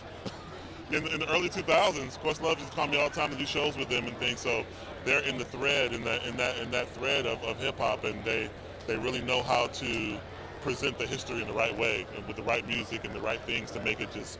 So I'm really excited. Absolutely. Well, lastly, Beyonce is, you know, up for a number of awards tonight. She could break the record. Like, you know, aside from just records, like, what does Beyonce mean to music? Yeah, I mean, I know her for so long. I went to high school Beyonce, you know what I mean? Just BVA in Houston. BVA in Houston, yeah. So I remember her being just, as a young person, really dedicated and just always really serious about the music, you know what I mean? It wasn't a game to her. It was real from early on. So none of this is surprising at all, you know what I mean? And so it's just great to see my hometown sister out here killing the game, and she's always been the same. She's still the same. If she walked by right now, she'd run and give me a hug, you know what I mean? I saw her at the Oscars, that happened, you know what I mean? Like, that's I love that when that happens, when you make it to a certain thing, but you can still be human, you know what I mean? A lot of people lose their humanity when they feel like they made it to a certain point, you know, and that sucks. Because you can easily, the next day, have something happen, you don't have that gift anymore. And you're only left with who you are as a person, you know? You're a person first. Herbie Hancock told me that. He said, you're a person first, and you're a musician second. Person first. That's great advice. As a musician, how do you make sure that you follow that advice and don't fall into, feeling like you're losing it? Yeah, I feel like I've always kind of been that way. My mom was very much like I am. Just my personality right now is the same when I'm on stage. I don't have a stage persona. So I think I'm blessed with just having that line of just being a good person in general. Like, I'm not the best person, but I feel like I'm a good person. So I don't have to try too hard to try not to, you know, have a big head or something like that. But well, you know, I always enjoy talking to you. It could be because, you know, I'm biased because of Houston, which I don't apologize for. Houston moment here. Look, I would need some Frenchies and some Shipleys right now to celebrate. There we go. Well, congratulations on winning another Grammy, man. I appreciate the time talking with us. Thank you so much. Thank you.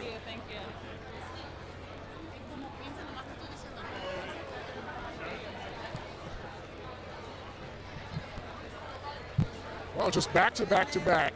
You never know what's going to happen at the Grammys. I love that little Houston moment you had there. Always home, always, or is it never home, always repping? That's me. There you go. Oh, here we go. Another interview. Here we go.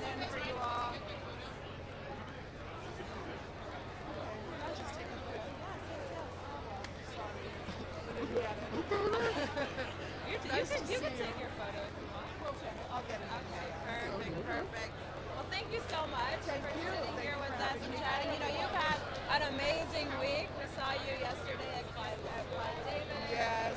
Smokey Robinson. Yes. Person of the year. You and Sebastian Yatra performed together. Yes. I spoke to you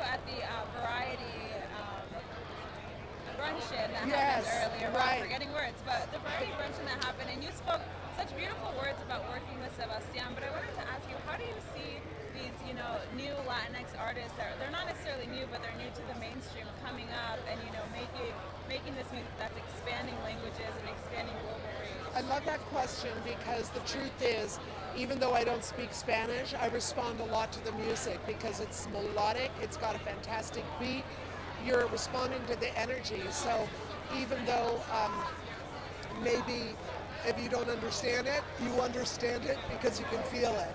And Sebastian is one of the, I mean, he's just starting out now, but the truth is, I think he's going to have a lot of places that he's going. He's so incredible to sing with. We have a single out also called Till You're Home from a man called Otto. And I just think he's got a lot of stuff that he's going to be doing. You know, the Grammy Awards is one of these, you know, weird events where so many stars are all together in one place, and that doesn't really happen that often. So, you know, can you just talk about maybe some of the things that happen at the awards that we don't get to see, you know, that the fans don't get to see? Well, it's always really fun, like during the commercial breaks, what everybody does is they'll get up and they'll go across the room and they'll say hi to somebody that they haven't seen, and they give somebody a hug, and everybody has a moment, a lot of selfie taking. I wish they banned the selfie taking in an event, because then you're not really having conversations, you're just taking a picture. But it's still really fun. That part's fun. And then you never know what's going to happen. There's always anything unexpected could happen here, so who knows? And has there been anyone that you've met in these commercial breaks that you've said, wow, we need to work together, we need to create something that has actually come to fruition? I came to the Grammys once and I sat next to Kanye, and this was many years ago, many years ago, and it was the year that he was wearing those glasses that looked like Venetian blinds, sort of. Everybody eventually started wearing. And somebody snapped a picture of us, and I'm like looking at like, how did I get next to Kanye? You know, that was pretty funny. So it's meeting people like that you wouldn't normally get across. Yeah. Kanye era with those glasses on. Thank you so much. Thank you so much for stopping by. Really appreciate it. It's a pleasure. Wow, I am so excited. All of these amazing people that we're chatting with. Rita Wilson, always great chatting with her. She's always so open to share stories about her experience and good stories about her colleagues as well. And so I would say she's probably one of my favorite people to chat with.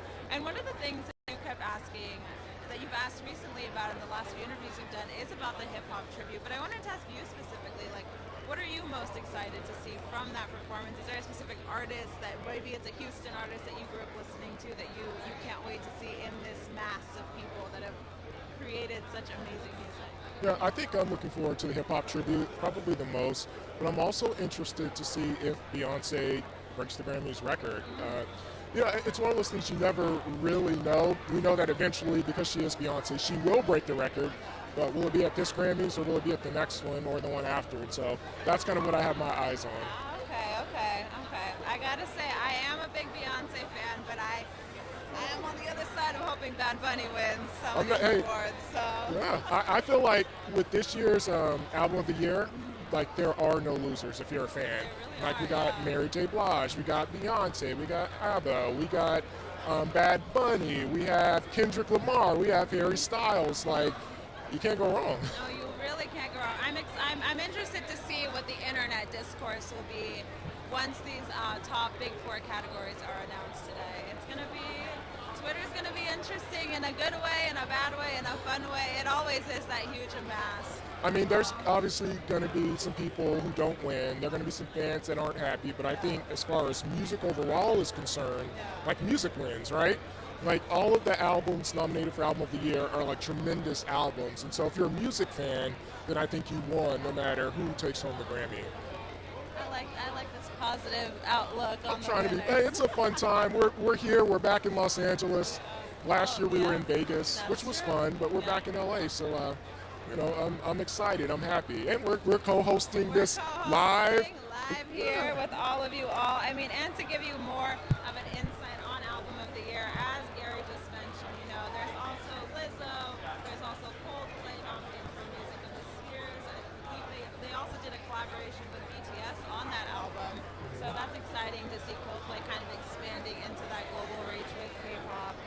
And, you know, I can't wait. I mean, all of these legends, like you mentioned, Mary J. Blige, looking gorgeous. Mary J. Blige just keeps coming out with the hits over and over and over again, so I'm excited. And I love that everyone associates immediately Mary J. Blige with her blonde wig and the knee-high boots. You know you're going to get a killer outfit from her every time. And the Mary dance And that the always dance, goes viral. And the dance as well. You know, it's rare that like a traditional R&B album, you know, gets nominated for Album of the Year. We may have an R&B artist like a Beyonce or somebody big, but it's very, very rare that an R&B, a traditional R&B album gets nominated. So, you know, good for Mary J. Blige. She is literally a living legend, and she's birthed so many R&B singers. So I'm very happy for her. And Gary, you just wrote an article talking about R&B. You talked to a bunch of different artists about if they thought R&B was too explicit nowadays and what that would be like. I love some of the takeaways. I was looking through it. Amazing article, by the way. Thank you. But I was reading through it, and just some of these takeaways I found very interesting, especially the one about how a lot of it is that Gen Z and like a younger millennials are simply expressing themselves. They're not afraid to speak out anymore. They're going to say things if it's in your face. They're not going to bounce around and follow any FCC, protocols, things to streaming. And so what was your biggest takeaway while working on this article, while writing it, and coming to seeing these different conclusions that artists were giving it? Well, the title of the article is Why is R&B More Explicit These Days? It's Complicated. And so it really is complicated. I think when you listen to R&B, a genre that's associated with love and relationships and things like that, back in the day it wasn't so explicit. Now it's extremely explicit, and some of the reasons are because there's been a societal shift in America. And so some of the values, and this isn't a right or wrong, a positive or negative, it's just, factually some of the values that maybe Americans had in like the 60s and 70s, like the boomer generations, like we don't have anymore as millennials and Gen Z. So there's a societal shift, but that societal shift has been moved by technology. I spoke with a psychologist in the article, and she was saying that it goes, for every culture, technology helps shift culture. So we have TikTok, we have the World Wide Web. Young people are getting more information these days, even mature information. And so all of those things kind of contribute as to why, not only is it, and I focused on R&B because I talked to a lot of R&B artists. Everything's more explicit. Pop music is more explicit. TV is more explicit. Film is more explicit. Literally, the whole world is more explicit. And technology has been, arguably the main reason why. Yeah, and it's interesting, I think, to see, even technology taking that space, but then we also have outlets like TikTok where people are almost in a way, I think, coming back to bouncing around the subject, where people are coming up with code names for certain things that might not be appropriate to say, immediately on the web, because TikTok is going to censor that. And so I'm interested to see if that'll we'll see almost like a full circle moment happen with that. That's interesting. One of the things that I looked at as far as technology is concerned was the social media aspect, right? And so when young people right now are growing up in social media, they're living their authentic lives, whatever that means. And so when you are in a habit of living your authentic life, that trickles into what you create. So if you're a music artist and you say certain things or live your life a certain way, then that influences the music you make. And so when your other fans then hear that person say those things, they get influenced too. So it's almost like a circle, so to speak. And the other thing is like Tidal and Spotify, these streaming services, artists no longer have to rely on radio, so they're bypassing radio and going straight to streaming platforms that, don't have to censor their music. So, like I said, why is R&B more explicit these days? It is complicated. But if you head to AQNews.com, you can definitely check that story out. Be sure to check out that article, and we're going to bounce for a second into the next interview. Actually, before we jump into anything, we have some amazing fashion on the monitor right now. Look at, oh my goodness. Is that Tamar Braxton? I think that might have been Tamar Braxton. I mean, they are really coming with the looks. People said I'm going above and beyond tonight, and I love every moment of it. But I wanted to, even when you were talking right now about your article, talking about these young people who are speaking out, we do have a lot of people nominated for Best New Artist. Omar Apollo had his song Evergreen, took off on TikTok. He's been an artist for a long time. I'm a big fan. and just to see Evergreen continuously play to where now we're seeing him here at the Grammys. We have Anita, we have Money Long, we have all these amazing, amazing artists. Toby Igwe, another Houstonian, shameless plug, yeah. Who has done another Houston. Who will also see, he also has a role in Transformers. We saw him on Netflix. Yeah, on Mo. Yeah, so Toby's had a big year as well. Yeah. So it's really cool to see people using that new expression and seeing it come to fruition and seeing the Recording Academy recognize that. And so it's a pretty big category this year, and I'm honestly really excited to see who will take away these awards. You know what? I was a little skeptical earlier when you were saying whoever wins Album of the Year, it's going to be a good night. But I think it's the same for Best New Artist. Whoever takes away that award, one, you were nominated, congratulations, and two, whoever wins, it's like it's not a slap in the face to anyone to lose these awards. And so I think as people have mentioned in the past, the Academy is doing a much better job at recognizing so many diverse talents, and I'm excited to see through the years to see what happens. But as for those Best New Artists that off the top of my head I did not mention, you can see here we have, like you said, Anita, Omar Apollo, Dami and JD, Money Long, Samara Joy, Lotto, Miskin, Toby Igwe, Molly Tuttle, yeah, and Wet Leg. So it's going to be, wow, it's a tough category. If you could pick, and you can't say Toby because of the Houston connection, who would you pick out of this list? I mean, Anita's had a really, really big year, and she, is loved by, Spanish music lovers as well as, English-speaking music lovers. Money Long has had a big year with her song. It's a toss-up. I really can't call it, and I would even love to say, Toby, but, I really don't know. It's a toss-up. I'm rooting for Omar. I think he is so talented and can, not only does he create beautiful songs, but he creates beautiful songs in so many different genres and blends them into his albums, into his EPs. It's something he's done for a long time. I mean, in this last album, we see, in this last album, Ivory, we see, Evergreen plays into the Motown, Chicano soul, but then you have En El Olvido, which brings in his mariachi, those Mexican roots, and so I love seeing when artists, we saw that with SZA too, with the SOS album. I love seeing artists not only waiting on different albums to explore different genres, but saying how can I blend all these different genres in my album, following them in theme, and create like a musical experience for each of my listeners. So big Omar Apollo fan, and I really hope he takes the win tonight. Okay. I almost want to make a bet with you, but I'm not going to do it. I'm not going to do it. But yeah, but like I said, I mean, when you think about even Lotto's had a really, really big year. You can't lose. We'll root for Omar, but you can't lose in this particular category. You really can't. You honestly really can't. We have some great. I don't know what's happening now, but there's. Is that who it is? I don't know. We're seeing it live right now, but every camera phone around this area was pointed that direction. They're having the same effect that Lizzo had on the crowd. You all right? Yeah.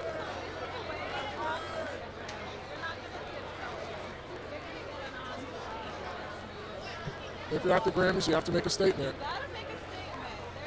There's no room for the mundane here. And they will also be performing later tonight, if I'm correct. Sam Smith and Kim Petras will be performing Unholy, another song that has taken off on TikTok.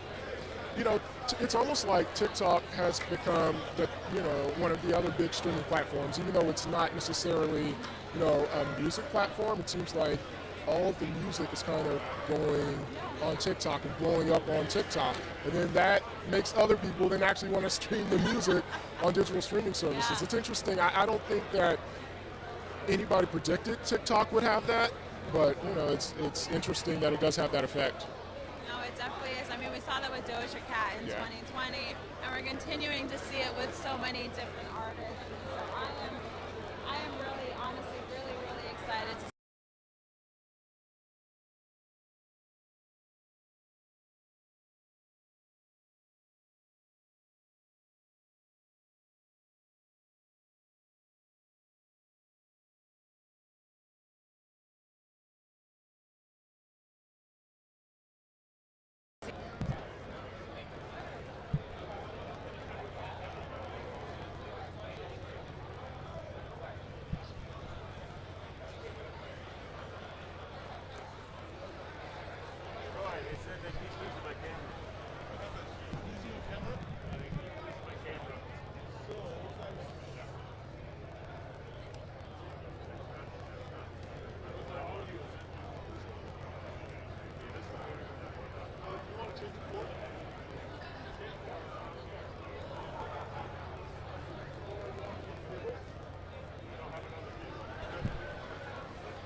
Oh, look at Kelsey Ballerini looking so lovely in her yellow.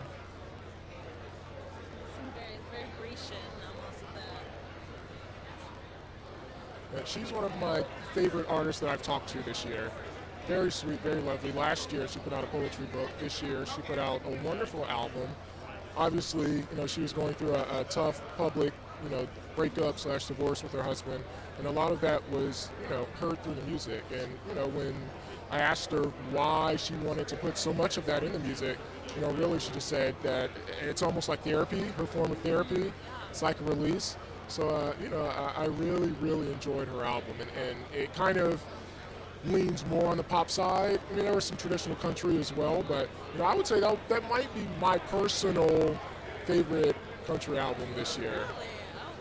I know that's it. I'm just saying as far as favorites. No, I love that. I mean, she looks fabulous. So clearly, maybe I could be lying, but the sadness is gone. It looks like she's feeling herself on the red carpet. She said, "Let me bring out the yellow. Let me bring out the joy."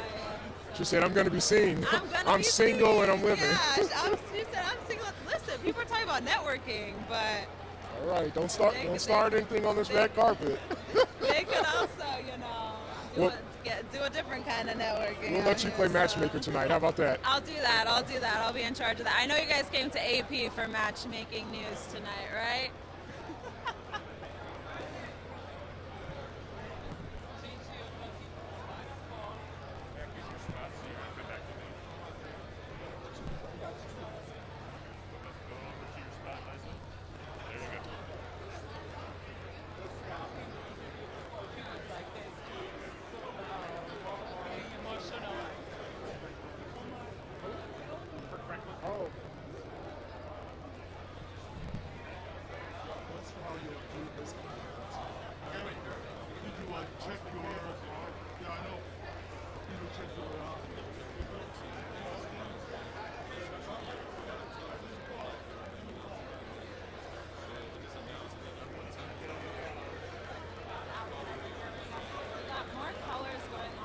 Fashion cam. We've got some florals happening. Once again, you see Kim Petras and Sam Smith in their red. Woo, they always are turning out the looks. Sam Smith has had a lot of controversy around his outfit this past year, and I love that he's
solo performance. We got some amazing nominees. Let's see what some of those nominees are going to be tonight. I have no idea, really. We've got Easy on Me, Adele, Bad Bunny, Moscow Mule, Doja Cat, Woman, Bad Habits, Steve Lacy, About Damn Time, Lizzo, As It Was, Harry Styles. Honestly, all of those songs, all those performances, all those continue to be amazing. So I can't wait. You guys know already at this point, I'm a huge Bad Bunny fan. Moscow Mule, beautiful song, beautiful performance. He's done so many iterations through his performances of that one song, and so I'm excited to see if maybe he will win. But I'm not going to vote for Bad Bunny in every category that he's nominated. Why not? It's your world. We gotta have some variety. It's your world. We gotta have some variety. I mean, it's hard to beat Adele. Sometimes Adele sweeps the Grammys. That's true. It might be Adele. It might be Adele. And the song that I've heard playing everywhere is the Steve Lacy Bad Habits. That's like I've true. heard it just no matter where I go, I hear the song. So I wonder if it's going to translate into a Grammy Award. Sing a little bit of it. No, I'm not going to. I got shy for a second. Oh my goodness, you're good, you're good. But we do have some amazing singers here. Hi, how are you? Good to meet you. Such a big fan. We have the Maria.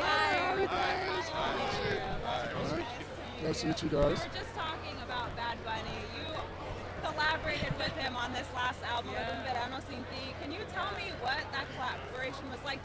I know you guys worked virtually on that, correct? No, so we were on tour. We were in Chicago, and we got the call from Bad Bunny's team, and they were like, do you guys want to be on this song? And we were like, obviously. So it turned out that we had the same day off, so we flew back to LA, and we did it in our studio, in like our home studio.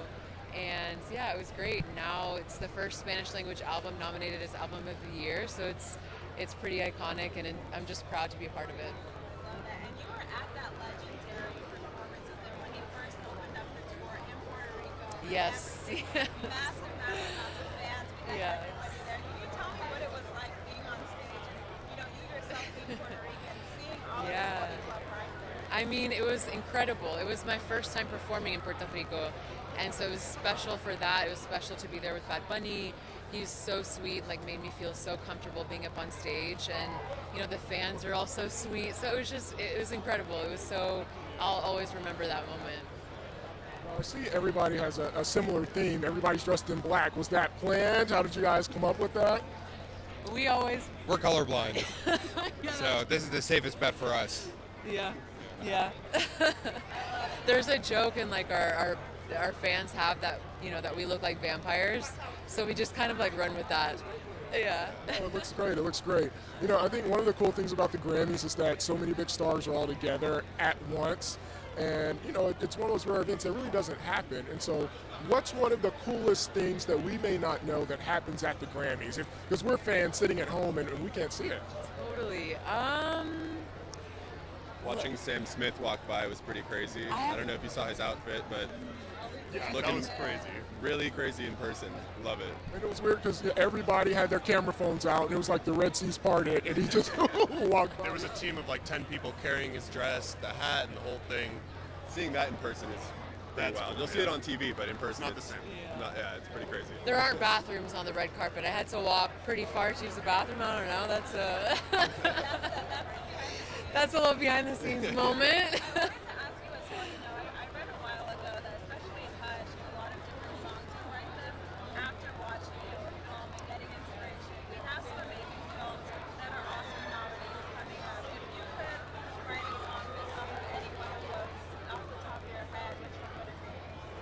Off the Oscars? Banshees of Inisherin. Okay.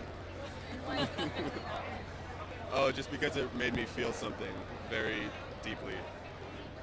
Maybe next album we might see some hints of that inspiration there. Yeah, which is weird because I wanted to go a little more happy with the next album, but I guess my heart wants to be sad again.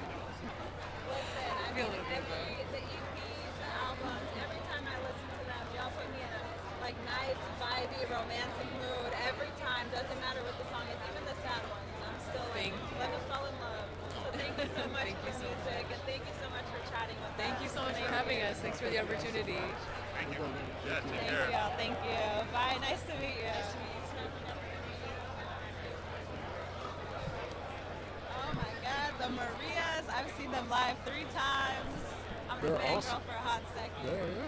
Because they are amazing and so talented, and I'm so excited that Bad Bunny brought them onto this album. That's one of the great things as a Puerto Rican artist that he's done is he's brought in a lot of his community, and it's really hyping them up.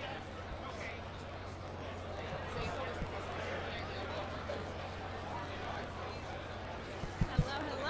How are you? I love these outfits. Look at you. Oh my gosh. Your music has gotten me through a lot of times, sir. So thank you so much. Anytime I am in a bad mood, I put that on, that mood is gone. I'm jumping up, I'm joining you, I'm singing along. So thank you so much. Thank you. And I know you're doing that to Mary, aren't you? Of course. Doing that to that great team. There you go, I guess. Tina and Erica Campbell. And she's doing great things. I mean, it's gospel music at its finest, you know, and we're just grateful to have a chance to inspire people and uplift people, right? Absolutely. It's a blessing. It's our job. Like, we're kind of assigned to lifting y'all up. So if y'all not lifted, we're not doing our job. So the fact that I'm here says we're doing our job. You know, pre-COVID, I had you in our studio, and we talked, and one of the things that you were talking about was how it's almost like you're a living testimony, right? You guys are out here with the music, but you have to live your life in that way too, and flaws and all. And so why is it so important to be so transparent, not only, and for both of you, in the music, but in your lives as well? Well, there's a scripture that says we overcome by the blood of the Lamb and the word of our testimony. As I tell you what I've been through and our difficulties, then you go, oh wow, it's possible for me. Because I'm sure what I've gone through, somebody else has too. And if I can offer, by being transparent and telling you whether I stumbled or messed up or was frustrated or had a moment of doubt or, you know, whatever that is, and I share it with you, then you understand that's normal. And it doesn't freak God out. God's not like freaked out by our issues. And so telling my testimony allows you to see him through a different light through my testimony. Yeah, I agree with that. It's also just deconstructing those ideologies of what Christian people are, and that we're this perfect community when, you know, we're just some pilgrims trying to find our way through, you know, stumbling and falling like everybody else. And I think that we're trying to create, you know, just that constant narrative of we are just like you, wherever you are. We're just falling through and finding power in someone bigger than all of us.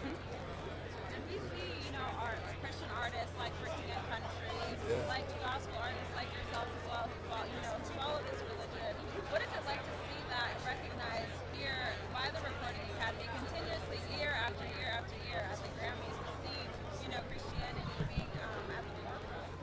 I think it's amazing.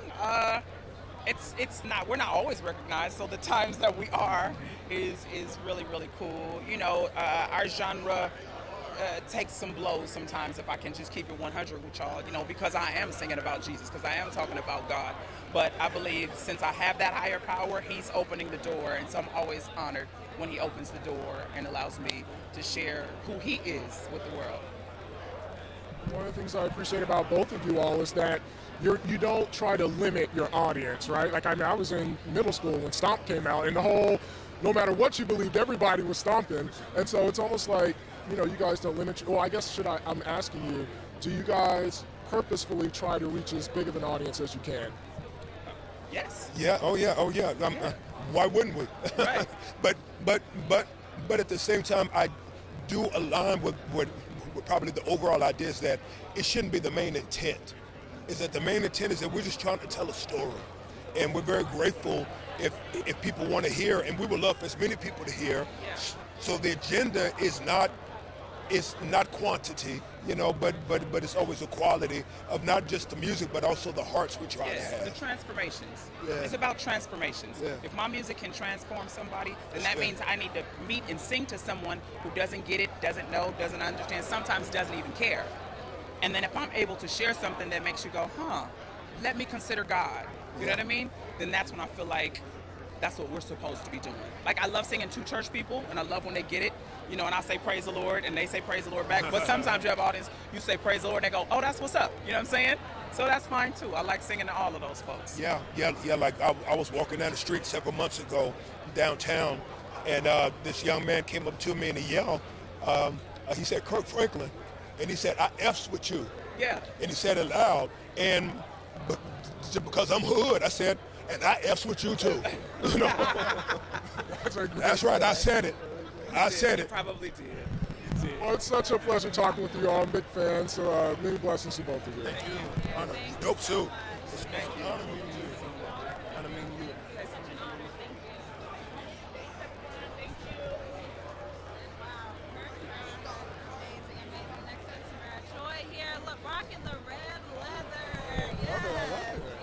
Can I keep cool or keep warm at least in LA? It's surprisingly cold. Yeah, a little chilly, but it's in New York. It's 5 degrees, so I'll take it. Best new artist. Oh yeah. How does it feel to be in this category and to be nominated? Oh man. To see or recognized by the Academy? It feels really surreal. I always knew I loved to sing. Family music runs in my family, and so to have to have this recognition at so early on. I just graduated from college 2 years ago, SUNY Purchase. So to be here, it's really surreal. And sometimes it's like a little imposter syndrome, like, oh my God, is this really happening to me? You know, but I'm grateful, I'm honored to be representing jazz and being one of the many ambassadors for it. So,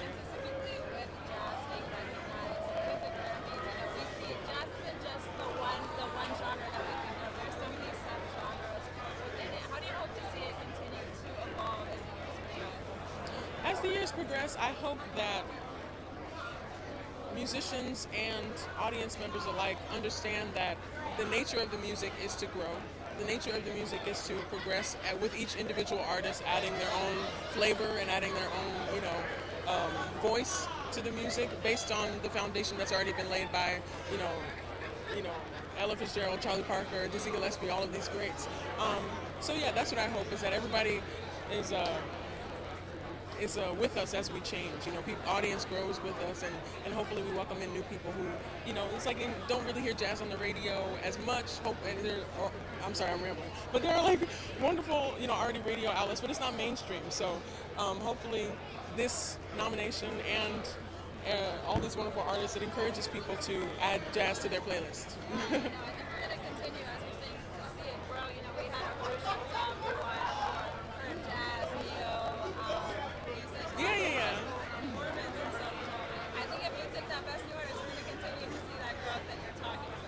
Oh gosh, I'm overwhelmed. Unbelievable. Congratulations and good luck. Thank you so much for your time. Have a great one. Thank you.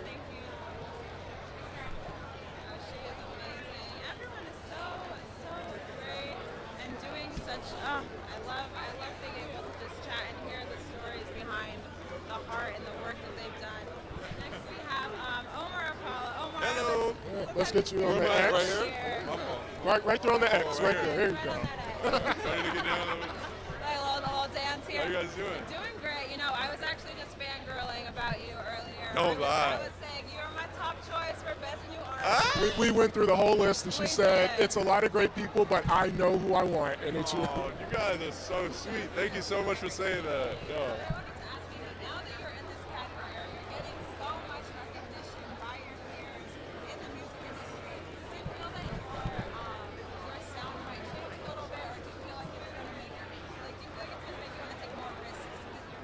I'm always changing. I mean, risks, I've been taking risks forever, You want to be a singer, I feel like that's a risk.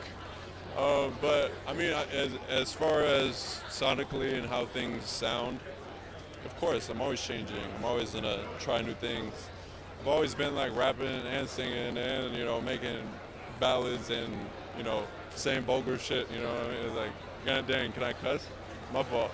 We're live. Try not to, but My fault. It's all good. We're live. I'm not gonna say anything vulgar right now. I promise. Gonna make another headline again. No. Dang, they're not gonna have me back, huh? They're not gonna have me back. I also wanted to ask you, with a lot of your performances, you bring out mariachi. A lot of times it's an all-woman mariachi team. Will we ever see almost a full mariachi album? I've always been thinking of that, and I would love to. I think when the time is right, and when I'm feeling confident about the way I use Spanish, because I am, it was my first language, but I was educated in English, so, I'm way more compelling in English, but, I definitely want to work towards making a lot more Spanish music in the future, for sure. Thank you. Right. Yeah. I like seeing this new generation. I had a friend recently ask me, what does mariachi music sound like? And I was like, let me play you what the new generation sounds like. Right, that's what I'm saying. So I hope to see that you'll be a part of that soon. Oh, well, thank you so much. I really appreciate it. Though, like, growing up in Texas, we would hear a lot of mariachi, but I also read an article not too long ago that talked about how traditionally it's like a lost art. So do you feel like you or your generation is kind of helping bring it back or re-educate the masses about it? I think so. I feel like, these first generation Mexican kids definitely have, their parents' music taste in them, whether they like it or not. And I think that, you know, yeah, it's like there's so many first generation Mexican kids with the same story that I have, you know, and we're all just like, you know, it's causing this scene, you know, and it's starting to like, you know, start to boil into something that's really cool. And I think that, yeah, it's going to be cool because, you know, I grew up with, you know, traditional Mexican music, and then I also grew up with like R&B and soul music. So it's like that, you know, it's a blend of cultures, and it's a blend of, you know, just respect. And yeah, it's great to see, you know, surface the way that it does. Yeah, for sure. You guys look lovely today. And so do you, and good luck tonight. I love a glove. We love a glove. And you look great in the purple, man. Good luck, man. We know you have at least one person rooting for you. Hey, you already know. Nobody else. Lots of people. Like, of course, of course. Thank you, All right, thank you for your time. Yeah, very nice to meet you guys. So, I think. We have another reporter with us here. Yes. AP. You've seen a lot of his work. You just don't know about it. But Liam here. Hello. I just saw Taylor Swift walk past. Oh, no way. Did you see her? We were giving interviews, Liam. We missed her. Oh, sorry, you guys were so busy. Taylor looks amazing. That was cool.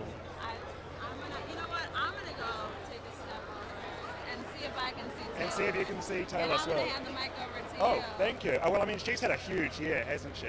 And she had to show face because, I mean, this is her biggest era. Midnight seemed to kind of blow everything that she'd ever done out of the water.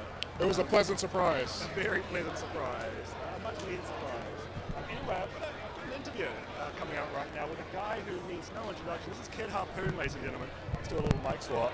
How are you, bro? Hey, I'm great. You're just bonding over there, and you're a Brit. You're a Brit from London. You've been living in LA for a while now. Yeah. And you know how to write a smash hit.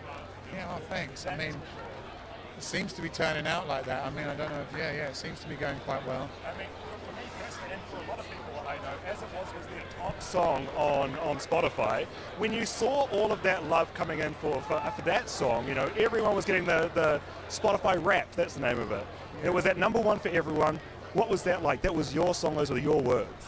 I mean, it's so surreal because it's kind of, you know, you're writing the song and just you and a bunch of friends. It was like 4 of us in the room. It was me, my co-producer Tyler, Harry, and our engineer Jeremy, and you just create it in this. And we did it in a house in a village in England, and then suddenly it's this global thing that just becomes way bigger than we imagined it. I know with artists like Harry and with your creative team, you're not the usual type of. You don't just go into your average recording studio. You like to do it in a nice place that can inspire you. Yeah. What does a good recording studio, I guess, add to a writing session? Do you know what I mean? It's not so much the actual studio; it's the location and the place. So the songs on the record we wrote in Japan, and they have a certain energy. And then there's a song on the last record called Golden that was written in Malibu. And it just sounds like sunny Malibu. And then there's some that are written in the British countryside, some that are written in London or wherever we are. Watermelon Sugar was written in Nashville. They all kind of all have a feeling, and it kind of affects your mood. I mean, it does it with everyone. You live your life differently, your experiences are different, your food's different, everything's different. So that's incredible as well, because you've been here for 8 years now, you said, and you're actually nominated tonight for 2 Record of the Year. So we've got Lizzo Special, and we've got obviously Harry's House. That's 2, bro. The chances are 2 chances there, isn't it? I know. I mean, I did say, me and Harry were chatting, I did say that one year we'll be nominated. They've even, you know, we've got Kendrick, one of the greatest ever to do it. Beyonce, one of the greatest to do it. Adele, one of the greatest to do it. And they've even resurrected ABBA just for this comeback, just for this one. The greatest one of the greatest to do it. I bet you never thought you'd be nominated against ABBA in a No, thing. I definitely didn't. And like, you know, I kind of wish they were performing. I don't think they are, but it would have been amazing if they did. Anyway, nice to meet you, bro. Congratulations on everything, and go take it home. Yeah, will do. Thank you so much. Nice to meet you, man. All the Yeah, best. good to see you. Have a good one tonight. There's Taylor Swift looking pretty good right now.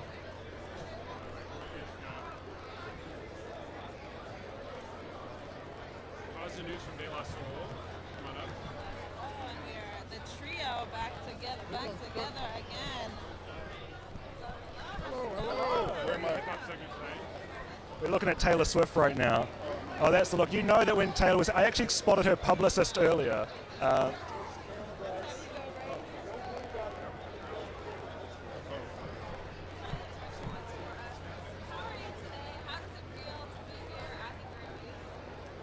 feel great. It's amazing. Honored to be here to celebrate hip hop's 50th anniversary and to be a part of it. It's a blessing of mine.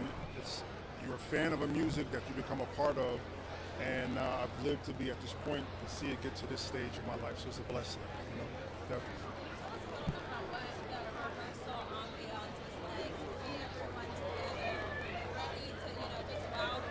Yeah, everyone.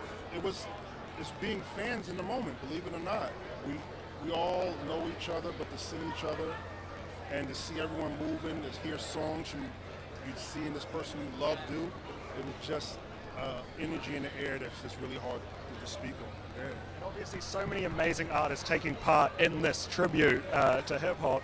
With so many amazing hip hop artists to kind of choose from, how did you, I guess, come to choose who actually would take part? I had no choice in that, and I'm glad because I didn't want to get in trouble with anyone. I'm just happy that they chose to have me a part of it. That's what I'm talking about, bro. You made the cut.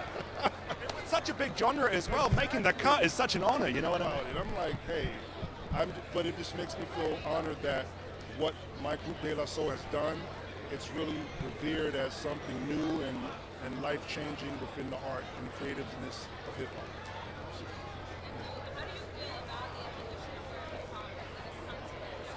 I love it, man. There's always disagreeable aspects and agreeable aspects, but I love the fact that it continues to change and morph and add and be inclusive to people. That's some of the things that great people that had always did in the beginning, to add people together in love, and that's what it is. Yeah. Well, thank you so much for stopping. Thank you. We're excited to see. Thank you so much. Performance. I'm ready. I know I'm ready. I feel like it's going to be one of those historic Grammy moments, you know? I hope so. But I'm going to have a lot of fun doing it. All the best, man. Thank you. Thank you so much. Thank you so much. All the best. Woo! Doesn't get much better than that. I know. We've had some great artists walking down telling us about this tribute. And we have, again, more icons. More icons. I gotta say, you walking down some of these red carpets over at Grammy's week, I was fully entertained. You said, this is my photo shoot moment. I'm here. Look at this awesome outfit. How did you put this together? See those boots? Cool, right? Next level. Well, I like Versace because I wear it on stage a lot. So Versace. I went for Versace this time. And now I can wear it all the rest of the whole year, not just one night. So, and my new pink boots, very exciting.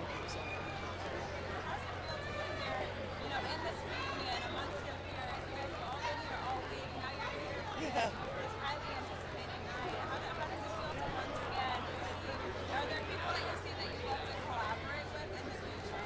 Yeah, well, it's really great to see, Brandy Carlisle. I got to see Joni Mitchell last night, and just so many great artists that had so much effect on my life, inspired me so much to do what I do for almost 50 years already. So I was going to say, your music has been around and has been inspiring so many generations.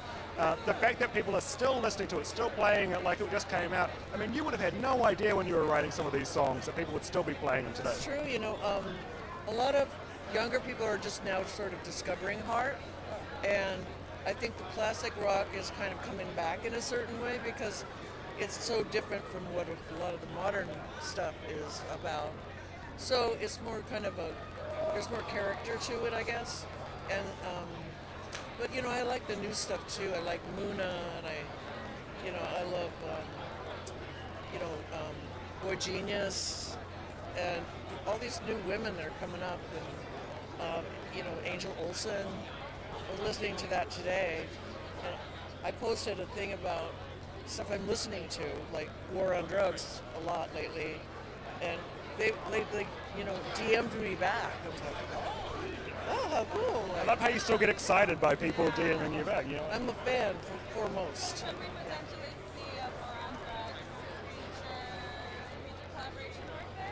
Oh God, I'd love to. I mean, he did something with Lucius on his last album, which is really cool too. A lot of great women coming up right now. So I feel, good about that. I never knew starting out that it was going to be so different later on, but we were just young. We didn't have a sexual identity attached to anything yet. We were just kids. So we just went ahead and did it. So. Are you glad you started your career back then? Huh? Are you glad you started your career back then as opposed to... Yeah. We started playing guitar like 8 or 9 years old when the Beatles first came out. And it was like, we want to be the Beatles. We don't want to marry the Beatles. We want to be the Beatles. So we didn't have a gender-specific idea about any of that. But, yeah, we got to kind of go out there and be the Beatles. Thank you so much for chatting with us. Really appreciate it. We got the fans at home watching live, and so we love it. But thank you. Thanks, again. Such a pleasure. Okay, you too. Thank you.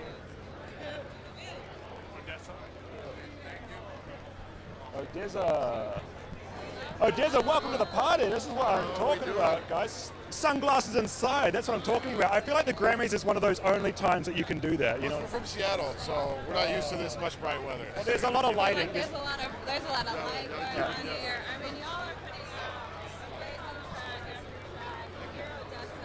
amazing. Thank you. Yeah.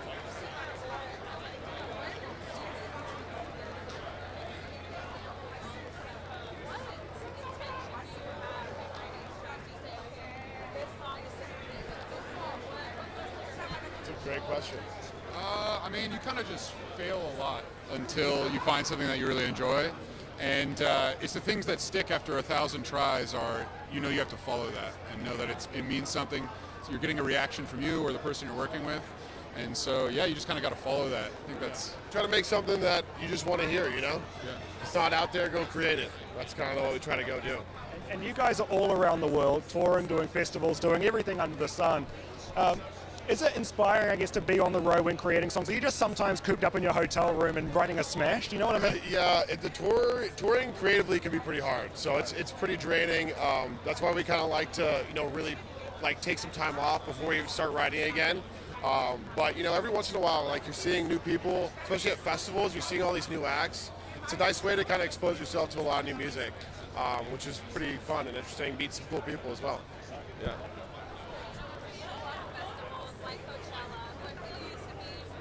Rock and roll, more electronica, are now bringing in a lot of music artists. How do you feel kind of the festival market switch looking for Yeah, I think, it's just kind of part of the process. I think as time goes on, what Europe does really well is they have these kind of smaller niche festivals. And I hope we can take that model in the U.S. a little bit and kind of build something more custom for each, the specific genre. I think that's your job. Why don't you start a festival? Well, hey. What's your Odessa festival? We have one in Mexico. We call it Sundaro. So maybe we'll just expand on that. Get you down there. Thank you guys. Appreciate it. All the best tonight, guys. Ooh, you know it, bro. Thank you. Appreciate it.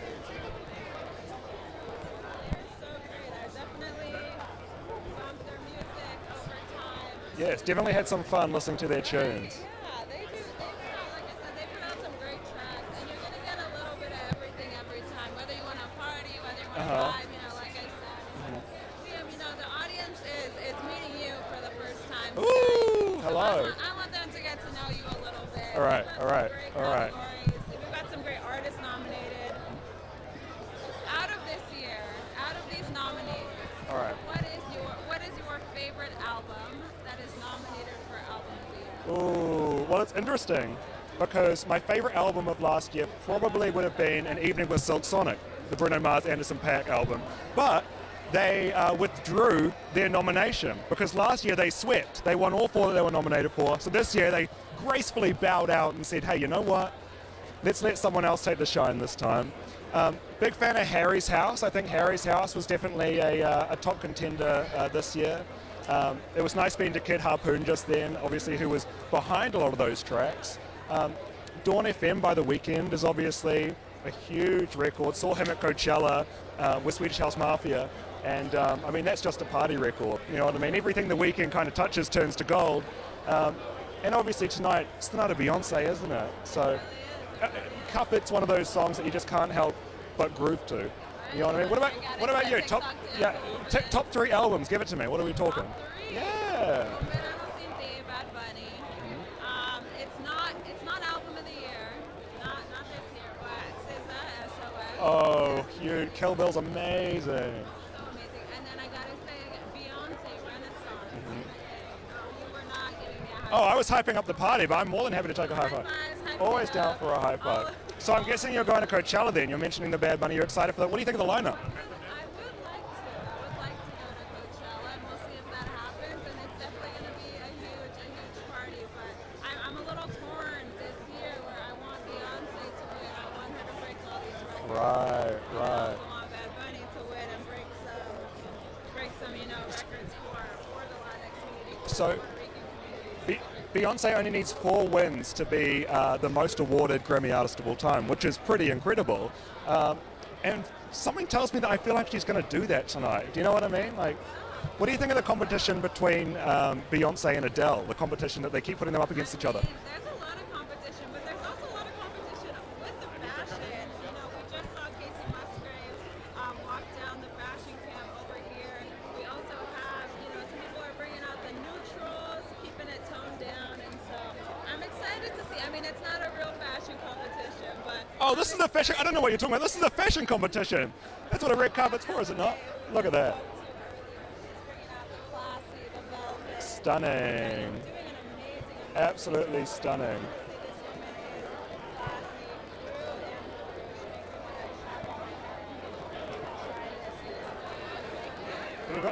We have Anita. We have Anita. Who has been rocking the chart. And what a year she has had. Trilingual queen over Hi. I'm good. Thank you. Thank you so much.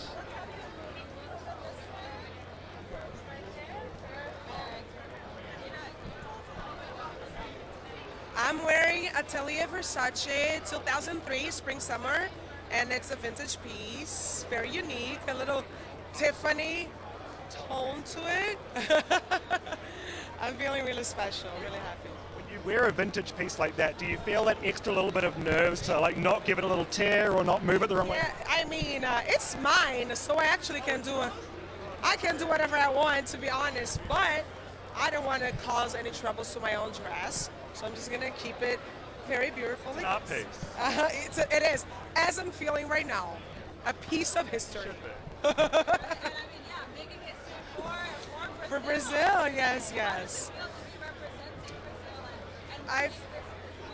Listen, I feel so special. I feel like so happy. It's been so many years like trying to get to do something and really take the decision to come here to try this new career from the zero, and everything is working and I'm really happy about it.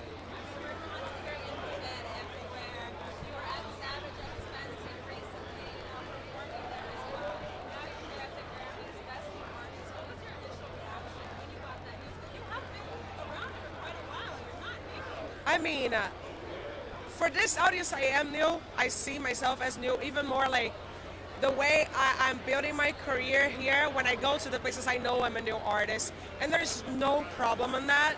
I feel like it is an ego exercise to you get to the places and introduce yourself again. I have no problems with that. I do see myself as a new artist for this market, and I feel it's great that people understand the difference between these things. I'm really happy.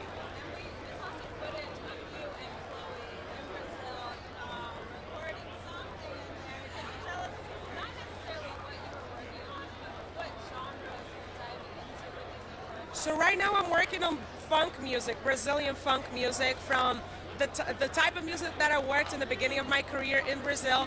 So everything is gonna sound like that. I think it's the type of music people are expecting from me, since now as I am new in this market.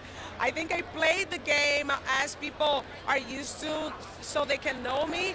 But now that I'm here nominated, I feel free to do what's my culture, so I'm gonna do that. Obviously been around for a while, but you keep saying new to this market.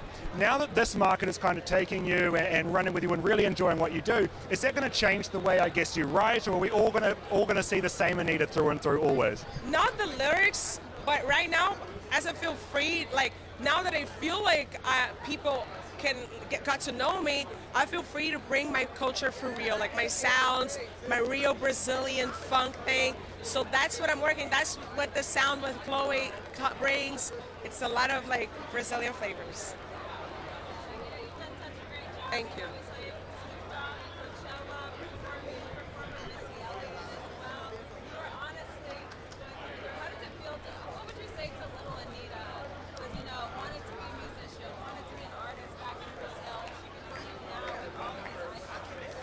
I would say believe in what you think, because when I was a kid, I used to tell my family, my friends, like, I'm gonna do this, I'm gonna do that, I'm gonna sing here, here, here, here, I'm gonna meet this person, and everybody would be like, you're crazy, and I would just tell her, you're not crazy. Manifestation is real. Right? You want it, you got it. Since I was a kid, I was already doing that, so good. Thank you. Thank you so much. Nice to meet you. Good luck tonight. Have fun. That's the most important thing. Go in there and just have a blast. Thank you, thank you. Of course. Nice to meet you. Anita's so great. Oh, that is a superstar right there. At the Latin Grammys last year, multiple artists. Yeah. I thought Gary was going to join the party again.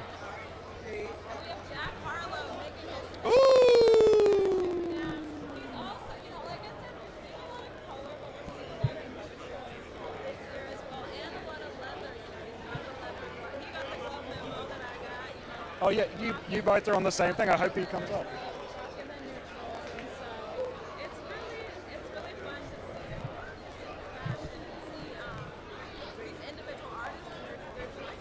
I'll never forget the Grammys a few years ago, Lady Gaga coming up as an egg. Do you remember that when she came down the carpet in the egg outfit?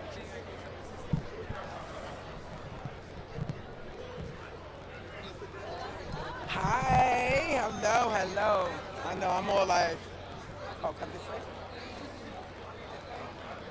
You look so pretty today. Thank you. I'm like, I've been like sweating already.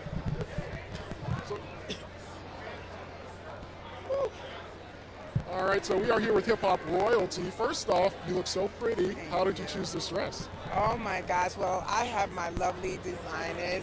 They're called Paula 2, Beverly Hills, and they made this dress for me. And I was like, because they have amazing pieces, and I was like, thank you for hooking me up. But yes, it's been a while, so I'm like, I'm here to stage doing a little hip hop tonight. So I said, let me do a little couture on the red carpet. That is the biggest not kept secret, the hip hop tribute tonight. No, everybody's been talking about it. Right? And I've been like understanding, like, am I the one blowing this up? Because I think people are talking about it. So when you got that call to be a part of it, what was that like? It was like, you better have.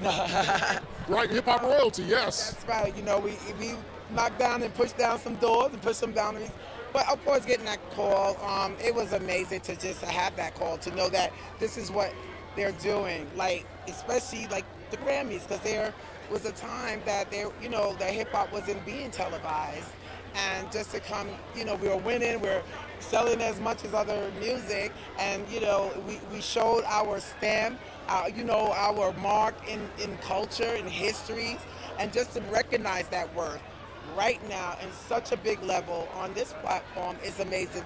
Coming from where we are, from that music, from the streets of New York, it's amazing, and to be a part of it and celebrating it. Yeah. It's official that hip hop and R&B is the most listened to genre in the United States. So you go from the Grammys not televising it to it being literally the biggest genre listened to in the United States to the Grammys honoring it tonight. Isn't that something? Isn't that something? And that's what makes it amazing. It's what it was, that pushback, and especially women in hip hop. Like I said, it's a male-dominated field.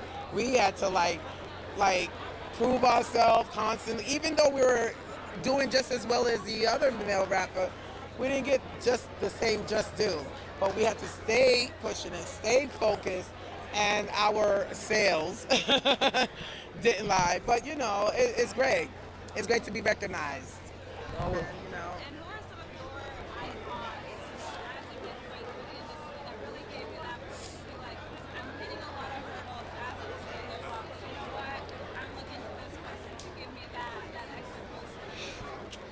Well, I'm just Jamaican, so I come from a strong background, you know? So family, you know, but it was great to be a pioneer in this thing because on our backs, it was a lot for that. To, you know, when we were in chart and when we were selling, just like the mill, you know, or we were crossing over, they were calling that pop when our music was popular. And, you know, we had to go through that, different, you know, eras of the culture.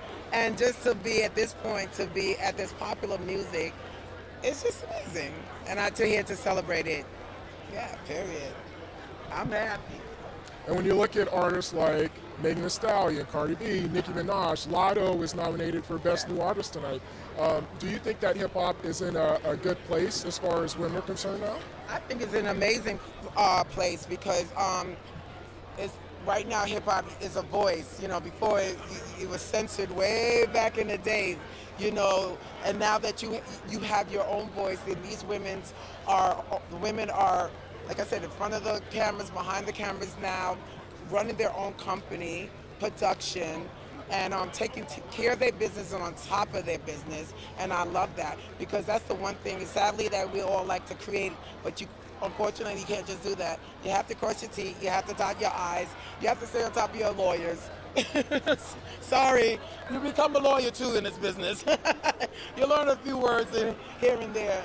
But yeah, you know, all of that it's important, and that's what I want to keep teaching artists. Don't forget about the business side, because all of this and all that you do and all the grind, you don't want to end up with anything, you know, or someone else controlling. So it's just really I love this. It's just, and this is what's important. That's how you pass the torch, to keep it alive, and you know, and letting everybody know how it started, who started it, and the evolution of it, and how it evolved to where we are now. Yeah. Well, true living hip hop legend. Thank you so much for stopping by. We appreciate you so much.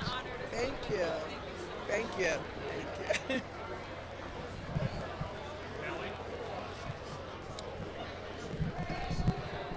Wow.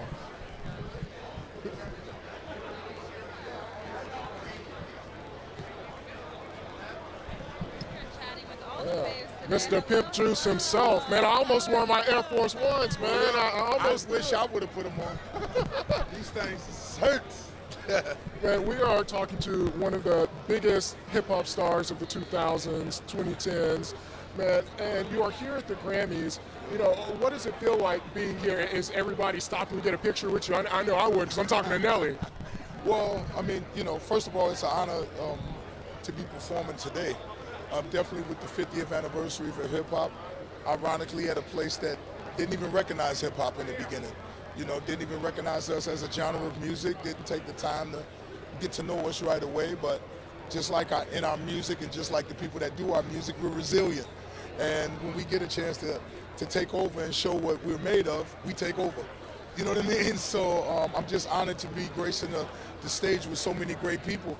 And even though it's this big jigsaw puzzle called hip-hop, there's so many other pieces that's not here today that made this picture possible.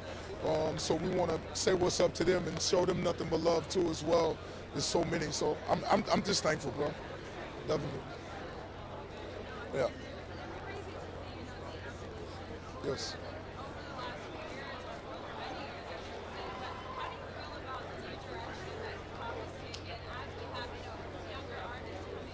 Yeah, you know, the thing about that is, like, I'm not one of those old heads that get down on the kids. That's not me, because hip hop was created by the youth for the youth. So now we have a history. So it's one of those situations to where if it's just not for you, there's no need to condemn it. Just turn to a station that's for you, because we have so many different stations now. There's so many different outlets that you can go to listen to the type of hip hop that you love. You know what I mean? So we have to give these babies a chance to make their mistakes, to grow and learn just like we did. You know, everybody wasn't calling Nelly a legend when he first came out. Everybody wasn't calling Nelly this and that when he first came out. Everybody didn't like Nelly when he first came out. So I know what it's like to have to fight for your respect and fight for the right to grow up. You just want to fight for that right to grow up. Just so, you know, I like the young kids. I love Kodak Black. I love NBA YoungBoy. I love them all. You know what I mean? Like, I remember when Country Grammar came out, and everybody was like, "Okay, what is this? This is different," but it caught on quick though. It didn't take you that long though.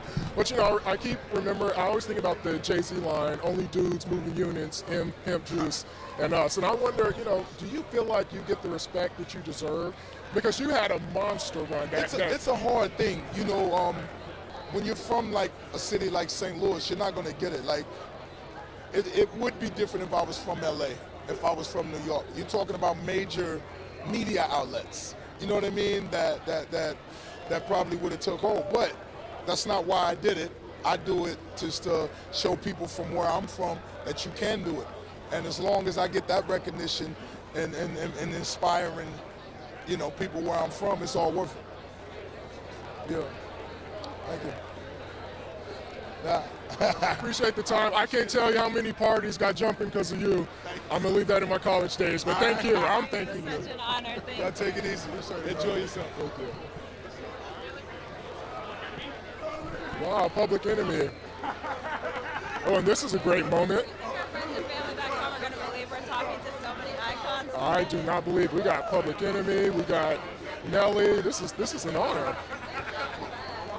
We got Mary J. Blige walking through. Yeah. Wow, we got living legends right here. You guys ever dealt with a show this manic like this year?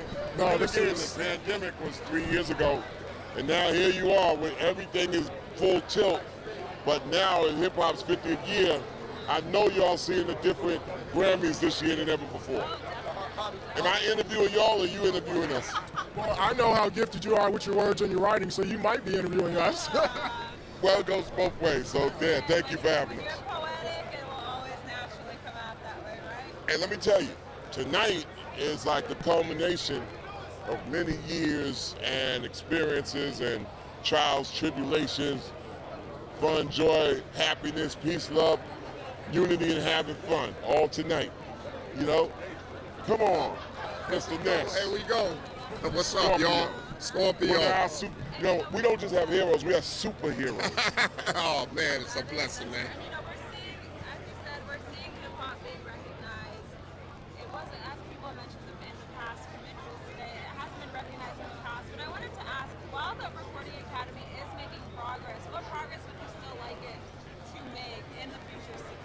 Pay attention to the Hip Hop Alliance is the first union for hip hop and rap music. And that will be able to take care of the past, the present, and make sure the roads are in the future with the past having some participation in it. That's easy, right? All right. There it is. There it is. You know, one thing with words, we keep it short, sweet, and to the point with bars. You know, we keep thinking about, or I keep thinking about fight the power and what that meant then. So much has happened in time. We're still seeing police killings. We saw what happened with Tyree Nichols when the video came out. Like, is there still a need for an anthem in 2023 of Fight the Power? Well, the most important rap record of all time, hip-hop record, is The Message. Fight the Power came after that. Every generation has to be able to find itself, speak for itself, and you know, and grow up, you know what I'm saying, to deal with each other. You know, we are able to, as triple OGs, give advice. You know what I'm saying? We're able to give advice. I take advice from this man, we take advice from them, he pass it on. We give advice and we move out of the way. And when called, break glass, when emergency break glass, then we answer to that. But you know, taking care of it is just a grown-up thing to do, and that's where we are right now. I'll tell you like this, there's always room for another anthem. There's always a need for another anthem. It all depends on how the people believe in that anthem. Nice words. Well, it's an honor to talk to some living legends. Can't wait to see you guys tonight. Definitely appreciate your time. It's like, you know, like they used to say about Michael Jordan, by the time you see him in the NBA Finals, but yo, you should have seen the practices. Right. That's right. That's right. Because yo, you got to remember in the practices, I hit a lucky 2-point shot on Michael Jordan, practicing with him at the Chicago Athletic Center. Yeah, that's right. I hit a lucky 2 points on Michael Jordan. Hey, it was a luck shot, but it went in and it was on him. I love it. I love it. For old time's sake, can I just get a Flavor Flav? Flav in the building. Appreciate it. Thank you, gentlemen. You're welcome. Thank you. Thank you so much. Have a great time. Thank you. Time of your life. Thank you so much. Thank you.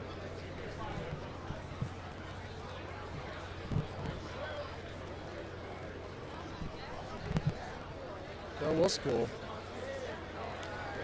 Yeah, I should have asked him about Flavor of Love if we could see, so many things to talk about. To talk about. We only have such a limited amount of I time with know. each artist. I mean, I would love to sit down for like an hour plus each with each of them and really dive into their careers, their discography, their personal lives, and how that's affected their discography and all the above, Yeah, I know. I mean, maybe AP was in-depth interview. Yeah.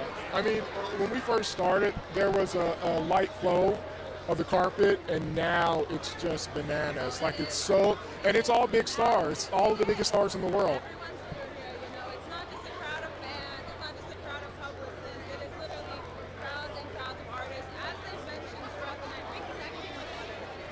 I said it earlier, but I cannot wait to see what collaborations come out from the 2023.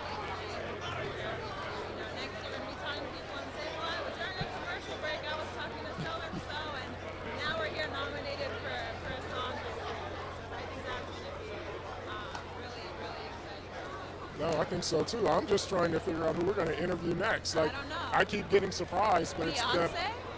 well, let's keep our fingers crossed. We have Trevor Noah here on the Fashion Cam, hosting once again here at the Grammys.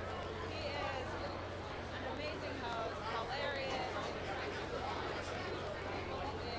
So I'm really excited to see what he has to say tonight. We're excited to see, what the intros and monologues are going to look like. We just saw him exit from the Daily Show. Yeah. Just recently, Leslie Joe and just temporarily taken over, which has been great. But I'm kind of wondering what Trevor's opinion is on that. I want to see if he was maybe the one who said put Leslie on for a little bit, or if that was just something that happened. I'd love to see his reaction. So maybe he'll talk about that tonight at the show. Yeah, I'm sure it'll be in this monologue. Probably. I wouldn't doubt it. I wouldn't put it past him. I know it's going to be hilarious, whatever it is. I'll be going back and probably rewatching it a few times.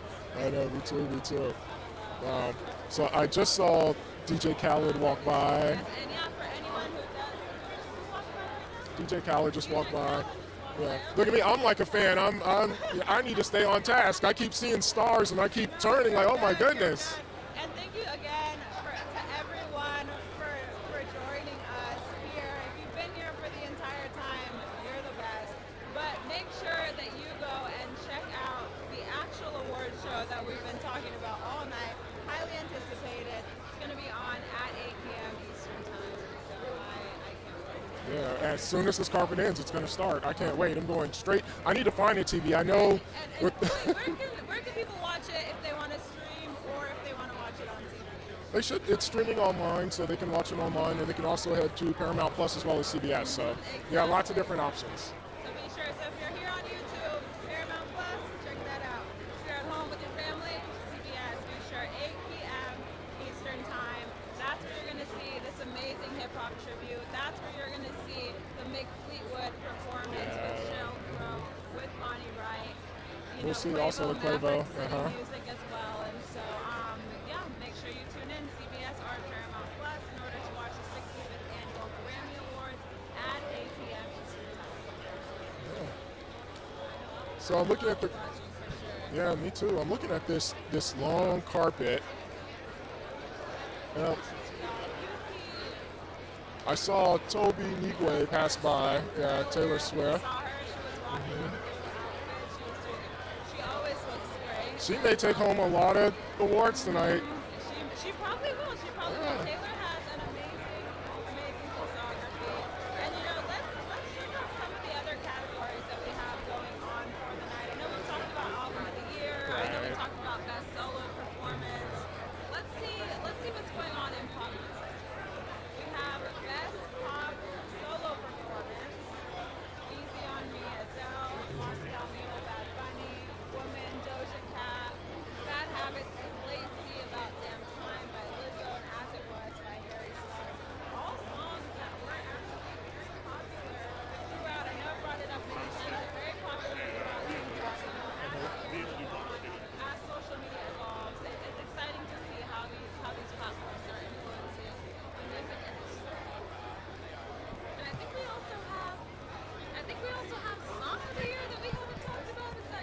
Yeah, that's what I was looking forward to.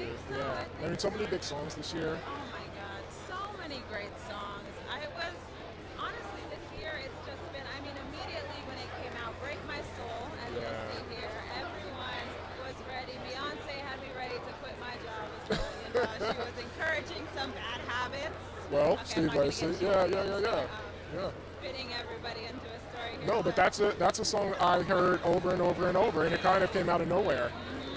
And so for Steve Lacy to, you know, be up for Song of the Year as well as Best New Artist, I mean, he's had a heck of a year. It is. It's been a great. I mean, the Heart Part 5, Kendrick Lamar.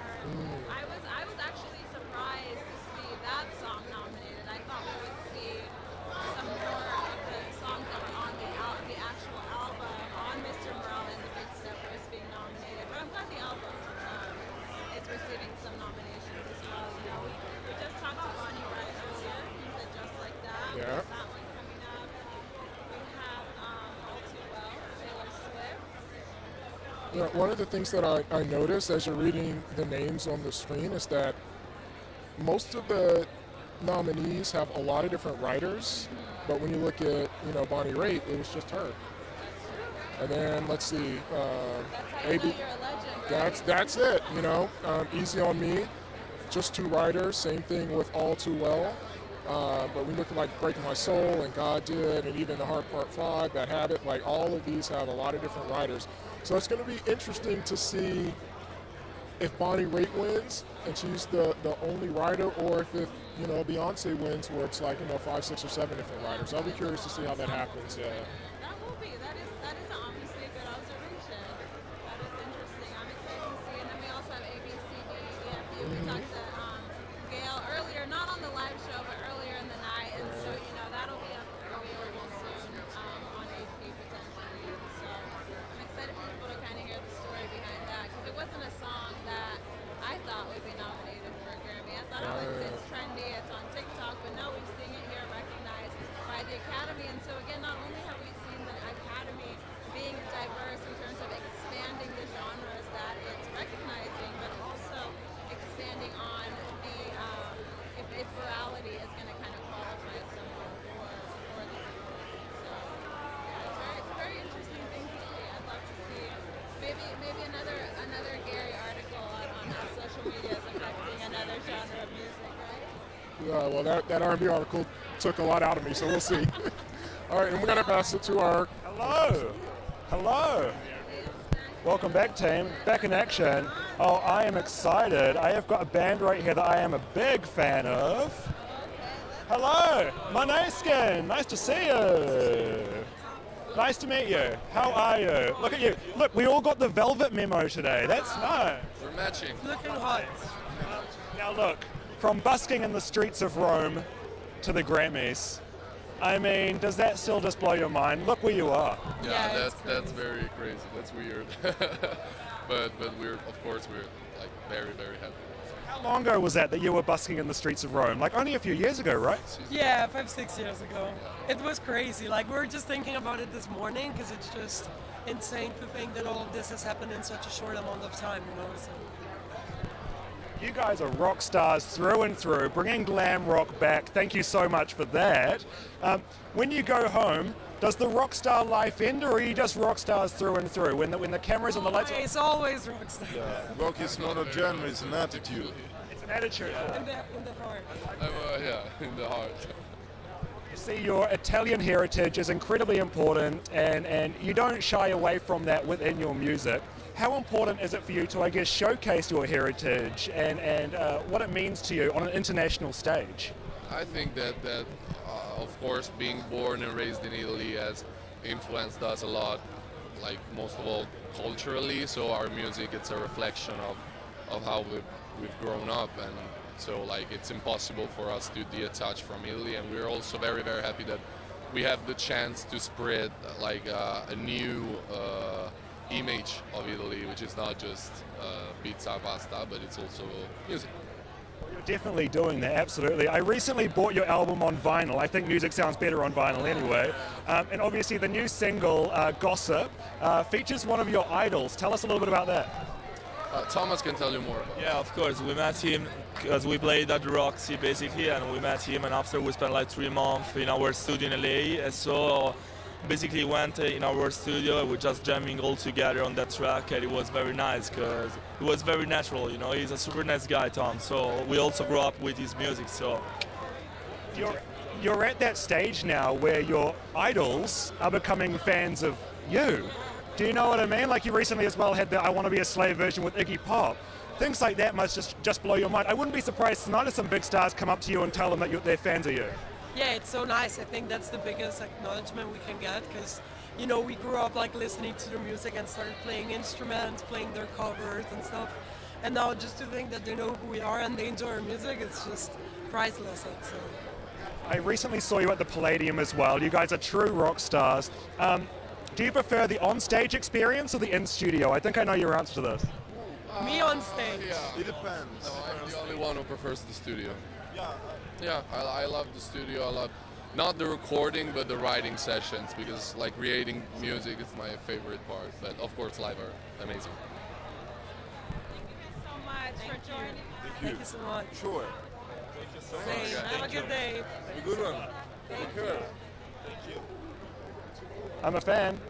I'm a fan. They are great. They're rock stars. You know, I have to admit, it wasn't until I saw the nominations that I first listened to their music, and I was thoroughly impressed. They are doing a great job. I love seeing these global artists continuing to break into the mainstream here in the States and being recognized by the Academy. You know, we're seeing it constantly over and over and over again. I think we saw it first with K-pop. Yeah. We're seeing Italian music now recognized, and so it is so great. And we have over here on the fashion cam, we have Smokey Robinson, who was honored earlier this year, also not earlier this year, earlier this week, by the Recording Academy, along with Barry Gordy. Wow. Who was one of Barry Gordy's first signees over at Motown. Isn't that crazy? Some music history just down the carpet like that. I love seeing this blend of generations throughout the time. It is honestly absolutely beautiful. We've got Camila Cabello on the carpet now. Let's see if we can... Camila! Hello! Good to see you, superstar. That's a superstar right there. That's a superstar right there. Wow, she looks great. She looks great. She looks great. Pulls out the best outfits. Of course she does. Of course she Bring does. her out on the fashion cam in a little bit so you guys can go at home and experience Camila Cabello's amazing ensemble that she has. Unbelievable. We've got Queen Latifah behind us. I just saw Dwayne The Rock Johnson rock up behind us. Cardi B is coming. I feel like things just got really intense really quickly right here. We got Cardi B.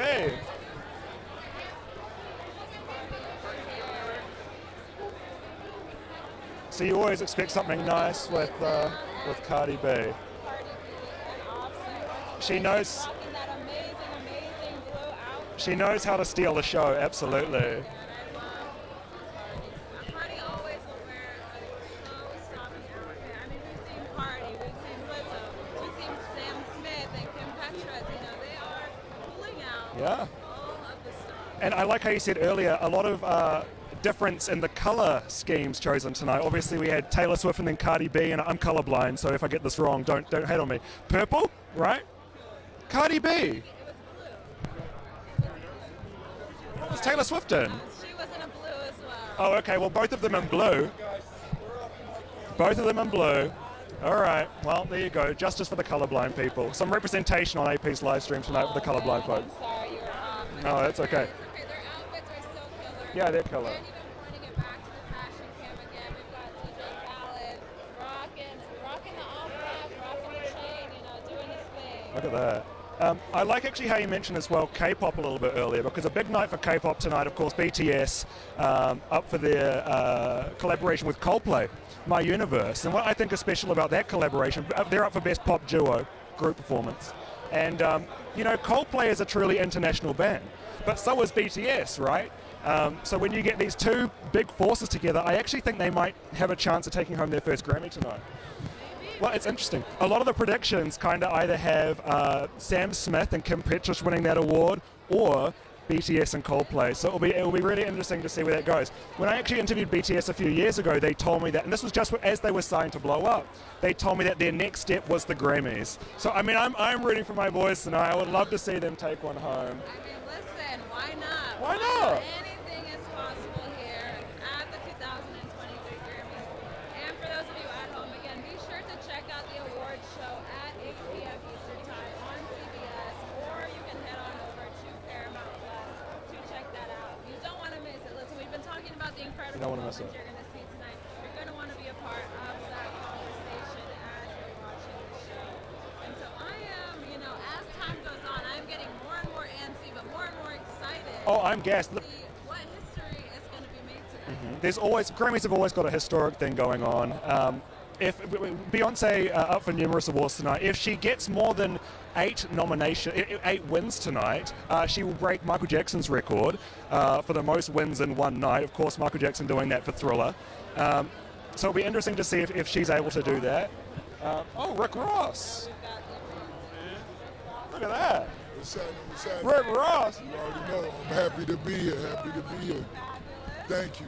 Is that your signature I'm seeing embossed there on the... That's the signature on my cuff. It's my first time wearing this Jacob Triple Tourbillon 1.5, you know. I'm just motivated tonight. We're doing it for the culture.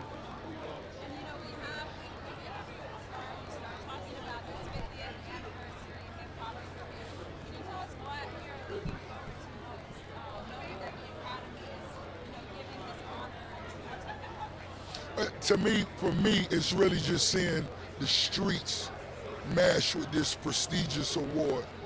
And it's going to send messages around the world.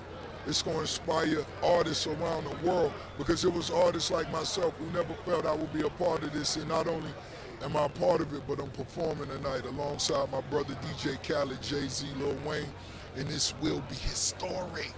All right, bro. I feel like tonight's going to be one of those nights where people remember this performance, obviously celebrating it. Oh, without a doubt.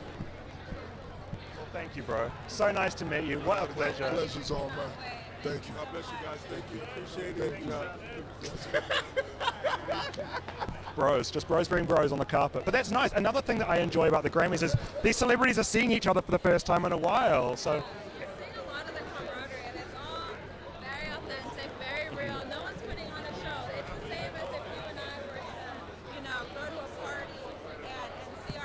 right. But this is fun too, because it's like the best of the best. Do you know what I mean?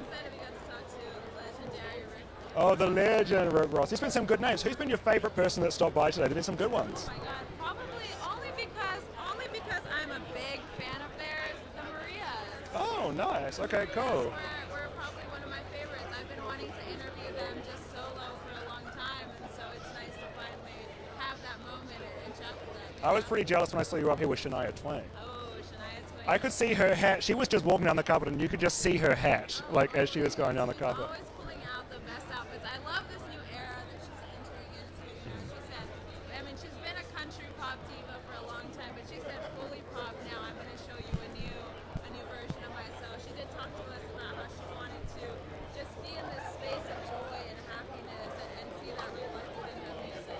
Well, that's the thing. She has nothing to prove anymore. Do you know what I mean? She has paid her dues in the music industry and the country industry. She's got a residency in Vegas at the moment. So now it's just time to have fun. Do you know what I mean? Like, why not just do what you want to want, wear what you want to want, and put on the biggest possible hat you can find? Very true, very true.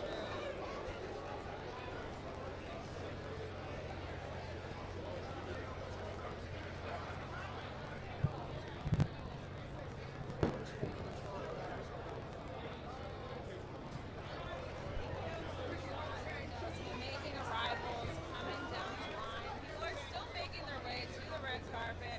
It's not over soon. Thank you so much again for those who have stuck around for the show. I think one of the best parts is when you're anticipating your favorite artist and you see that limo pull up or you see that big SUV pull up. Yep. And for those of you earlier who did miss Cardi B, you can check out her outfit right now on the fashion cam. She is rocking this amazing, amazing blue ensemble. It's not purple. Absolutely fabulous. No, it is definitely not purple. We love Cardi B. She's always pulling out a fashion moment. I wonder how much say these stars have in their outfits. Do you know what I mean? I wonder if the star actually sits down with the designer and it's like, this is kind of what I want to create, or if they get different options given to them and then the star just chooses. I wonder how that goes down. It'll be fascinating to have their wardrobe. It would. I feel like Cardi B probably picks her outfits or comes in with her set ideas. Yeah. I mean, we do have Offset does have that show on HBO Max, you know, highlighting streetwear, the streetwear competition, and so it's definitely, I definitely think that her and Offset come in and say, this is the look that we're going for the Grammys. How are we going to pull it together? And then they just come and put on a show. They truly are performers through and through. You know? Exactly. They're not going to give you mediocre anything. They said you want us to walk the carpet. I'm going to walk the carpet. It's going to be one of the best performances you've seen. And so they're amazing. One of the things I love about Cardi is she is through and through, you know, Dominicana, super, always giving back to her community, whether it's through educating people on social media or just through the way that she continuously talks about the way she supports her family. Even now, humble as an artist, we have amazing people still making their way down the carpet. So people are hustling into the arena. Miss Paris Hilton, newlywed. Sliving. Paris Hilton has made her way over. She is rocking an amazing silver outfit. She's done her hair half down. I always love a Paris Hilton. You can just stand right on that X right there. How you doing, love?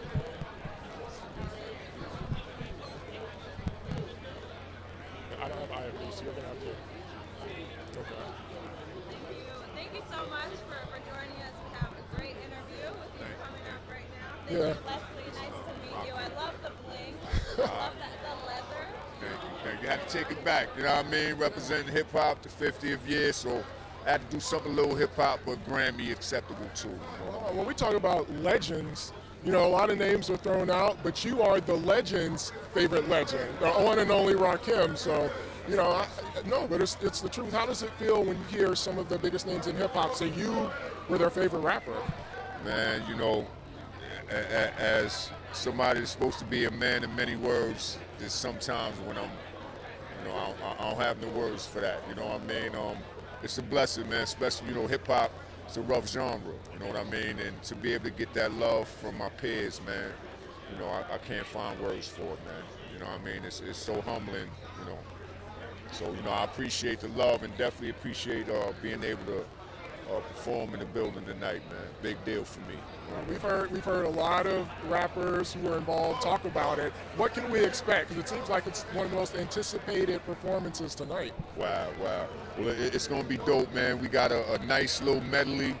We're going to take it from like 73 to 2023. A little nice little mix up and show, like, you know, where rap came from and where it's been and where it's going. So I think the audience will enjoy it, man. Nice setup. Right. Yeah, Dre. I was at a Super Bowl party, and when I tell you that everybody lost their minds, it was as if we were there live at the concert. I think the same is going to happen tonight when people are back home watching this. I think so. It's like, you know, I don't want to sound cliche, but, you know, hip-hop is getting its flowers, you know what I mean? And I think it's going to be a good feeling to see it celebrated like this, you know what I mean? So I'm looking forward as well. You say that hip-hop is getting its flowers. Do you think that that's going to open up more space for hip-hop artists to take more risks with their music? Or do you feel like they already have and it's just going to continue to grow? No, I think it's going to, you know, with the 50th coming around, I think people are going to be a little more aware of where it's came from, and hopefully, you know, do a little research and be inspired by, you know, the journey that it's took.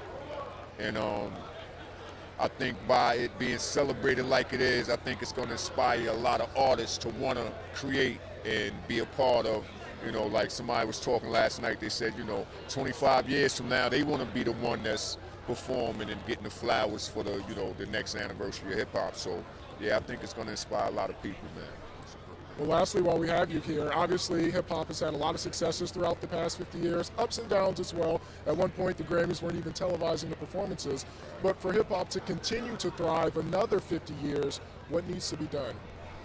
I think everybody needs to, really take heed of what the genre means, where it came from, how hard it is to keep it relevant, and understand that it could be going tomorrow. You know what I mean? And I think, again, being celebrated like this makes a lot of people look at it a little more different, like it's back where, it should be with the other genres.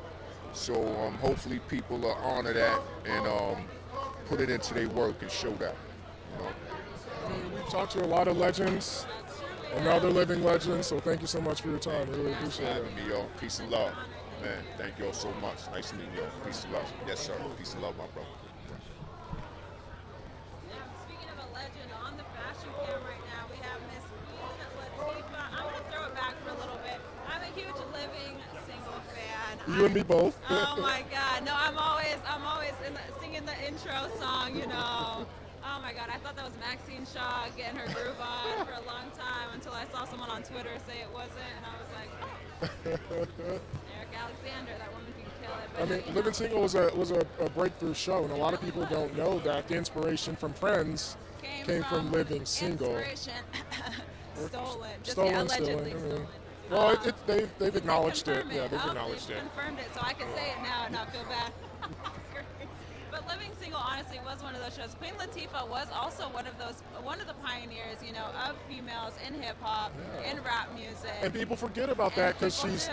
such a phenomenal actor. People forget that Queen Latifah was one of the first female rap stars. No, she really was. That was what she was doing before she was an actress, correct? Yeah. Way Queen long Latifah, before yeah. that. But I'm excited to. We've talked to amazing people who are performing tonight for that hip hop tribute. But I am very, very excited to see how Queen Latifah is going to be incorporated into this show and into this performance. Yeah, I mean, this has been a crazy carpet. Liam, we've seen everybody. We talked to everybody. It was a madhouse at some points, but the best kind of madhouse. Oh, bro, it was insane. I mean, you'd just be standing here and then suddenly you go, oh, it's Doja Cat. Do you know what I mean? So the most random things happen. Taylor Swift randomly walking past us when I was about to come on stage, and I had to handle my emotions of Taylor Swift being there and then having to, it's one of those nights. But that's what the Grammys is, and that's why we love the Grammys so much. That's why it theoretically is called music's biggest night. And I think history's going to be made tonight. It's funny because when we were doing our interview, Leslie and I, earlier, yeah, we're live, but my attention, I kept turning my head. I'm like, oh, that's such and such. Oh, that's such and such. It's like, focus, Gary, you're a professional. But, when you're at an event like this, it's hard not to get starstruck because it's rare that you see so many of music's biggest stars in the same place. But it's also interesting because, that's natural to feel like that. And you see other stars getting starstruck as well. Do you know what I mean? Like, no matter how big the star, there's always going to be someone that kind of gets you excited or that you're a fan of. Do you know what I mean? So you'd see, like, The Rock trying to take photos with someone on the carpet before. It's just like, but you're The Rock. But that's just how it goes.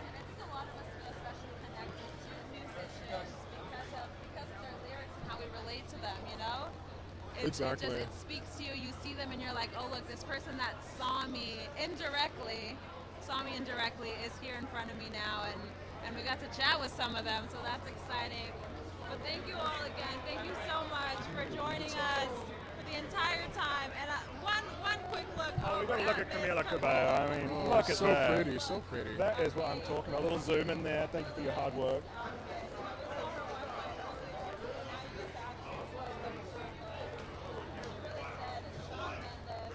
Well, she's nominated tonight for her collaboration with Ed Sheeran, which must be crazy for her because Ed Sheeran was one of her favorites growing up. So imagine tonight there could be a Grammy with her name and Ed Sheeran. That's what the Grammys can do. It's funny saying that because, Ed Sheeran's not that old, but when you say it. Right, it's insane.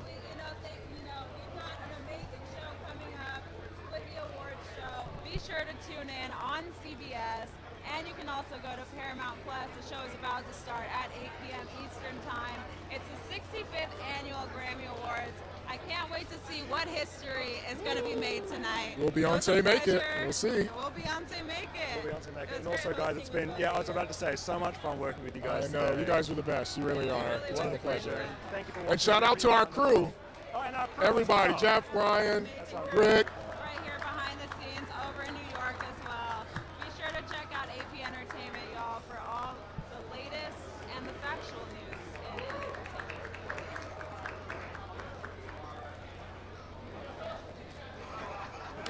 Chills right there. God, I want to take my shoes off so bad. Holy shit. Sorry, y'all. I was in deep pain this last like 30 minutes.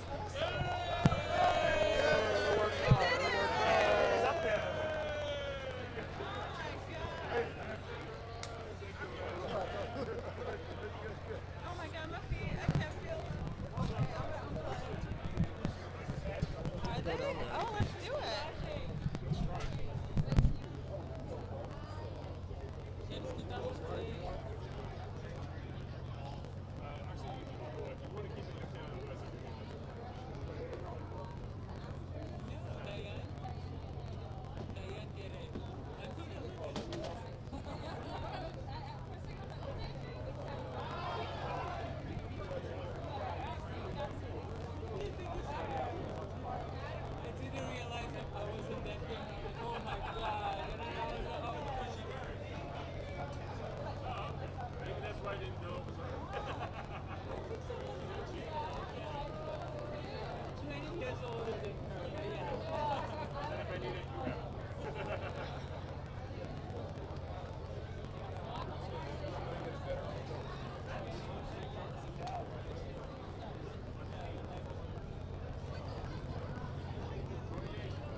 I'm dying. You guys, that was the best acting I've ever done. I was in so much. Come on, girl.